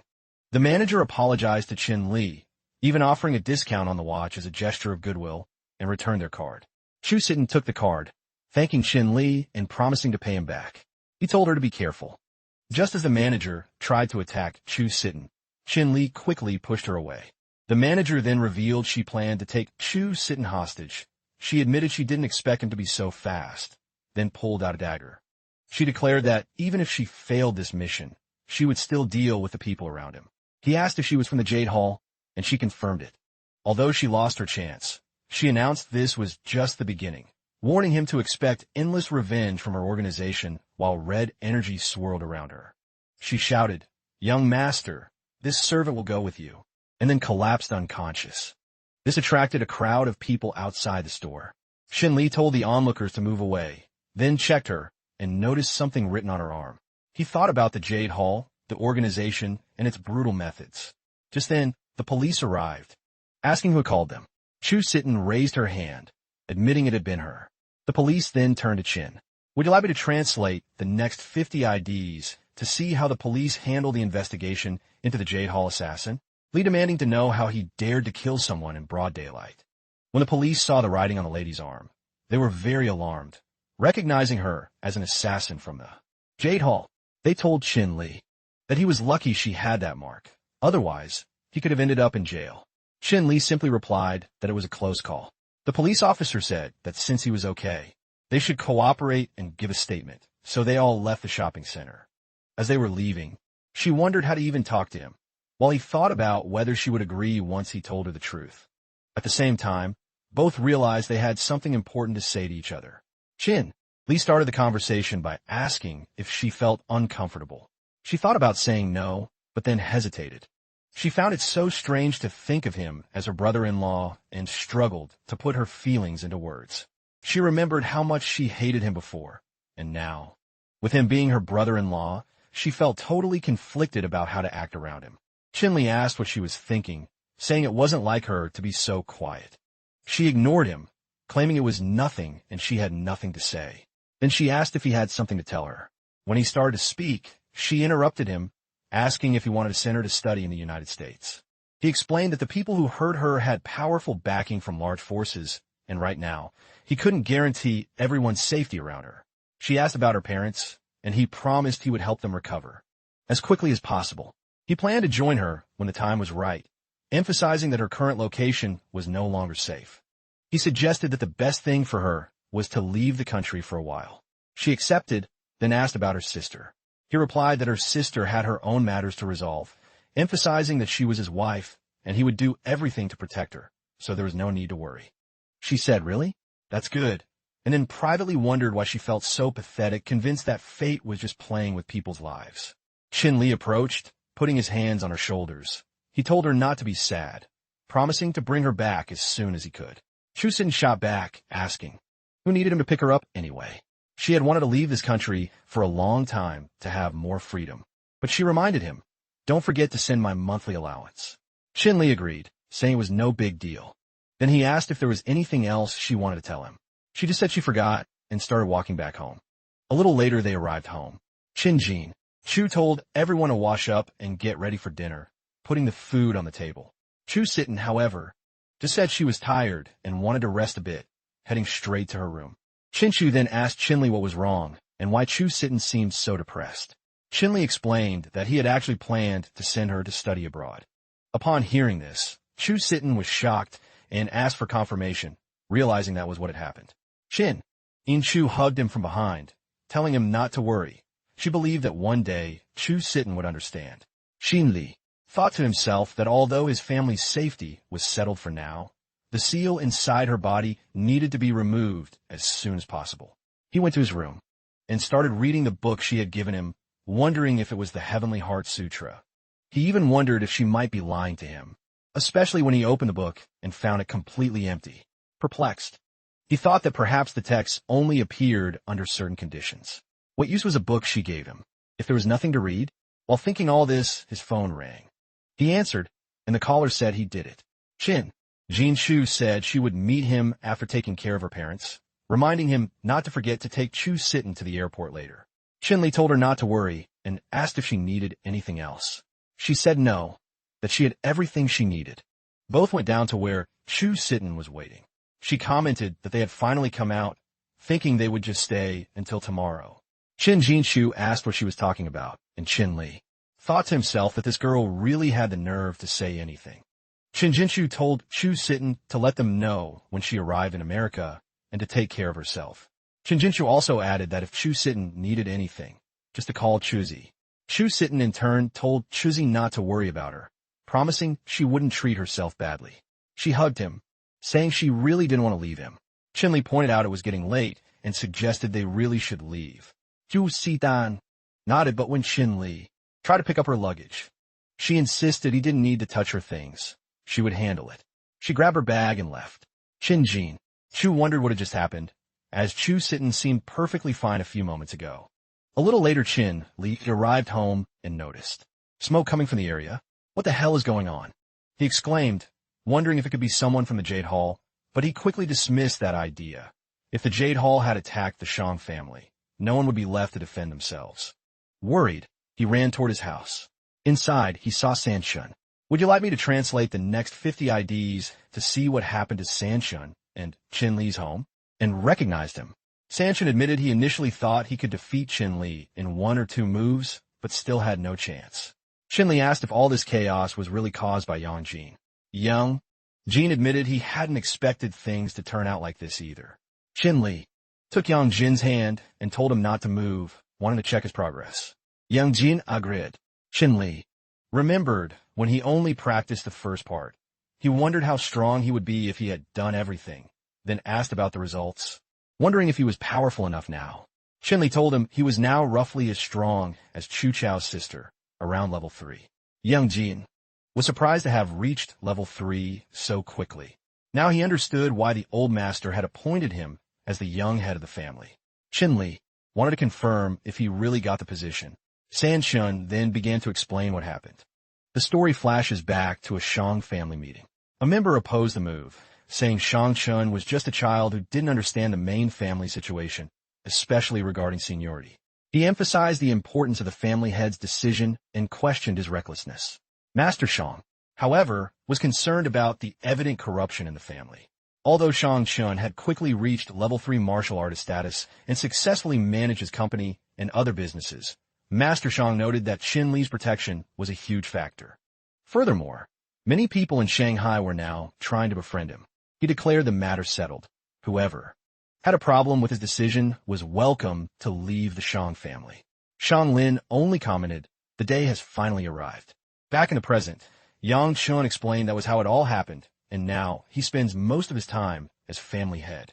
He thanked Qin Li for everything, offering him a cup of tea. Qin Li remembered that in Yang Chun was the first to become his friend and had gone through a lot for him. He acknowledged Yang Chen's kindness, saying regardless of his current status, he would always remember what Yang Chen did for him. Changing the subject, Yang Chen mentioned he had heard what happened between Qin Li and the Jade Hall, and then asked about his next plan. Qin Li shared that Liang Qing had helped him gather information. Once that was finished, he planned to personally go after the people from the Jade Hall. Shortly after at the camp, Sergeant Wang introduced Dr. Yu as the lead researcher. He explained their mission was to escort him safely to a laboratory in America. Dr. Yu looked at Qin Li and commented on how much he looked like him, making Qin Li feel as if he had suddenly gone back 20 years. Sergeant Wang mentioned he had met Qin Li's parents a few times. Curious, Qin Li asked Dr. Yu what had happened to his parents back then. Dr. Yu simply walked away, saying it was getting late and he needed to prepare his things before they left. Sergeant Wang suggested they go meet the rest of Qin Li's teammates. Qin Li, curious, asked about his teammates. Chun Lin mentioned Chun Li was new there and asked if he knew how difficult the mission was, especially with his head injury. Just then, Kaoji came out of the tent, scolding Chun Lin for being rude. Then he approached Qin Li. He introduced himself as Chao Ji and confirmed if he was Qin Li. Qin Li affirmed it, and Chao Ji commented that being a level 5 martial artist at his age wasn't bad at all. Qin Li responded that he would do his best to keep up with the team. He said he was happy to join as a level 5 rookie, explaining he was just a rich kid looking to have fun with the team. Qin Li was warned not to show his true strength unless it was an emergency. Chun Lin then introduced Tan Wei as their team captain. The others were just team members. He suggested they all get to know each other and prepare to depart. Soon, Tan Wei advised Chun Lin to remember to take care of himself. Kaoji added that their captain was a level 9 martial artist who might even become a half-step grandmaster in the next 2 years. He also mentioned that both Chun Lin and himself were at level 8. Chun expressed his excitement, saying he didn't expect the captain to be so powerful. Cho Chi then introduced Chu Miao, the only girl on their team, who was at level 7. Qin Li noted that her last name was also Chu. Chu Miao stood up and commented that there were many high-ranking martial artists, and that if it weren't for his wealthy status, they wouldn't have let him in. Dr. Yu appeared, saying he was ready and they should get moving. Everyone boarded the plane, and Chun Lin suggested they discuss a few things now that Sergeant Major Wang wasn't around. Dr. Yu immediately began working on his laptop. He explained he was on a super important mission, but that his strength was still quite basic. Xu Miao agreed, adding he was just a spoiled rich kid with a bad attitude, basically a hindrance to their team. She emphasized how important it was to follow the captain's orders and not do anything without permission. She also made it clear that if things got dangerous during the trip, their priority would be protecting the doctor, and there was no guarantee for his safety. Qin Li nodded, saying he understood. Chu Miao was surprised that he actually listened to her, realizing that not all rich people were super bossy and arrogant. Kaoji told Qin Li not to worry about them, explaining that everyone was focused on the mission and just said what they thought without bad intentions. Qin Li assured him he was fine and emphasized how important the mission was, telling them not to worry about him. Dang Gui agreed, asking everyone not to disturb Dr. Yu. While he worked, as Qin Li watched the laptop screen, he began thinking about the formula. Dr. Yu mentioned that using the sacred fire lotus required the correct medicinal properties, but the preparation time wasn't right, so he suggested using animal bones. Then he realized he couldn't use bones and told Qin Li to adjust the density of the portion to 27.47 at a specific point. The laptop showed a notification saying the simulation was ready. "Doctor, you asked how Qin knew the exact value, even taking his hand." Surprised, Qin Li thought to himself that this information came from his parents' notes, which were super unique and hard to decipher. Dr. Yu kept pressing, asking if Qin Li knew the density and how to use it. He suspected he might be the son of his former colleagues, and perhaps had some hidden knowledge. Qin Li just said it was luck, while Yang Wei muttered something about fate.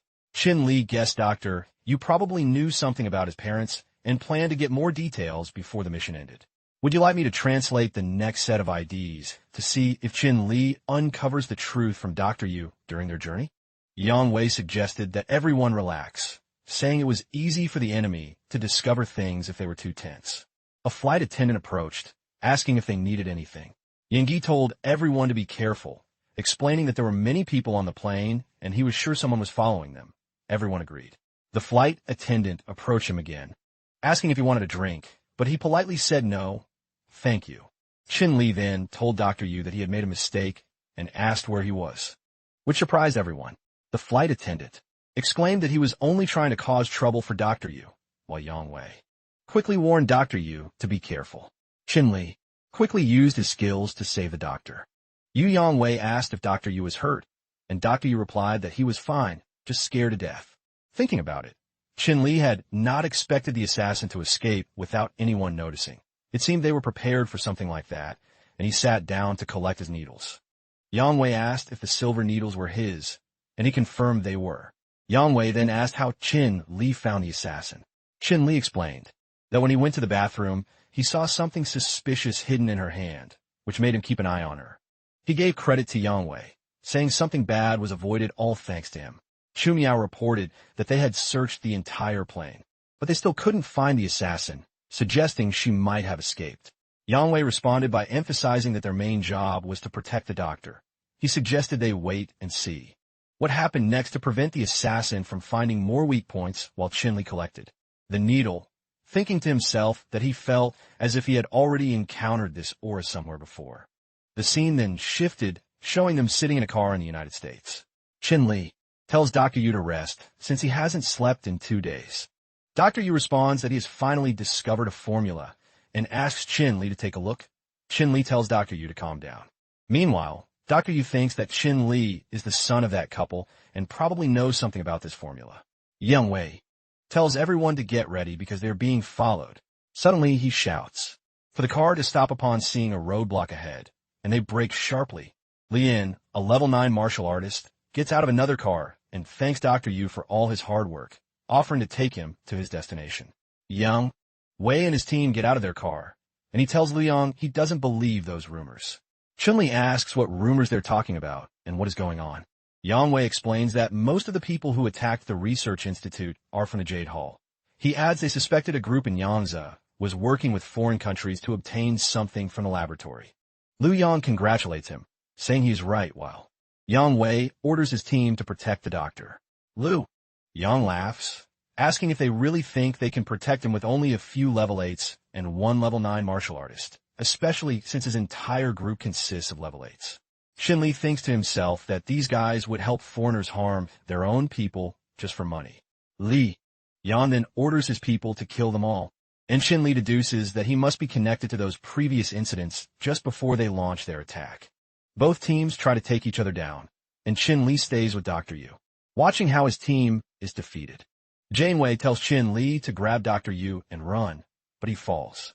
Qin Li urges them to run, saying the ones who should flee are the traitors who betrayed their own people and country. He uses his magic to attack, saying that for many years the Jade Hall has been raising a bunch of wolves. Flies in the air attack Lien, who is surprised that Qin Li is already a half-step master. Qin Li counterattacks, telling Liu Yuan to prepare to die, and successfully attacks and kills him. Liu Yuan comments that he killed them with a single move. Qin Li then realizes that he is the powerful person Louis Yang mentioned who killed the young master. Finally understanding why the sergeant major told him to hide his identity and power, he asked his team if everyone is okay. Everyone is shocked and asks if he's a half-step master. Chin Li responds that he might be, but he isn't entirely sure. Chin Dimension, that it doesn't hurt anymore and hopes it will heal in a few days. Yang Yi admits they were wrong and had prejudices against him, apologizing. Chin Li responds that it's okay, reminding them they are all teammates, so they should forget it. Cho Cho adds that it's good Chin Li was there, otherwise everyone might have died. Chin Li asks why they have to undertake such a dangerous mission abroad. Would you like me to translate the next IDs to see how the team completes the mission in the U.S.? Yang Wei tries to respond, but Dr. Yu interrupts, saying that it all began many years ago. The scene then shifts to a flashback where Dr. Kim asks how well the aura concentration pill works. Another doctor, Yuder, responds that they are still testing it and will have results soon. An overweight person asks if the pill really helps him reach level 6. Dr. Yu explains that although the medicine is still in testing and results are guaranteed, it is definitely possible. The person swallows the pill, saying he trusts Dr. Yu. A week later, the scene changes and the person gains power, looking very happy. Dr. Kim exclaims that it is finally done, acknowledging the amazing results of years of research. He congratulated everyone on their hard work, hoping they would continue to help Dr. Yu do his best. Everyone agreed immediately. The individual laughed, telling Dr. Yu that he was confident in his success. He then asked if there were more pills left, eager to reach level 9 as soon as possible. Dr. Yu replied that there were, but the results were still a mystery and he wasn't sure about the side effects. He mentioned they would be going to the U.S. next month for a research exchange, and with more people interested, he really needed to increase his strength. The individual told him to just get in touch if he ever felt uncomfortable. Doctor, you regretted not convincing him back then, thinking that if those pills hadn't failed, his friend wouldn't have died. He knew he had to succeed in this research, no matter what happened. Dr. Yu tried using the pills again, wondering why the success rate was still stuck at 50%. Suddenly, there was an explosion in the lab. He exclaimed that he had followed Dr. Kim's instructions exactly to make the pills. So how could this have happened? Dr. Yu tried again to get the exact formula, and then it clicked for him. He decided to research those pills thoroughly. He could follow the clues Dr. Kim left and find a place rich in aura in the U.S. to test things out. The scene then returned to the present, where Dr. Yu explained he had sworn to succeed in his research for his friend's sake and to avoid more sacrifices. Chin Li responded, saying, "So that's it." Dr. Yu added that they were no longer far from their destination. Chun Lin asked excitedly if he could join the research trial this time, while Chu Miao commented that blessings often follow curses.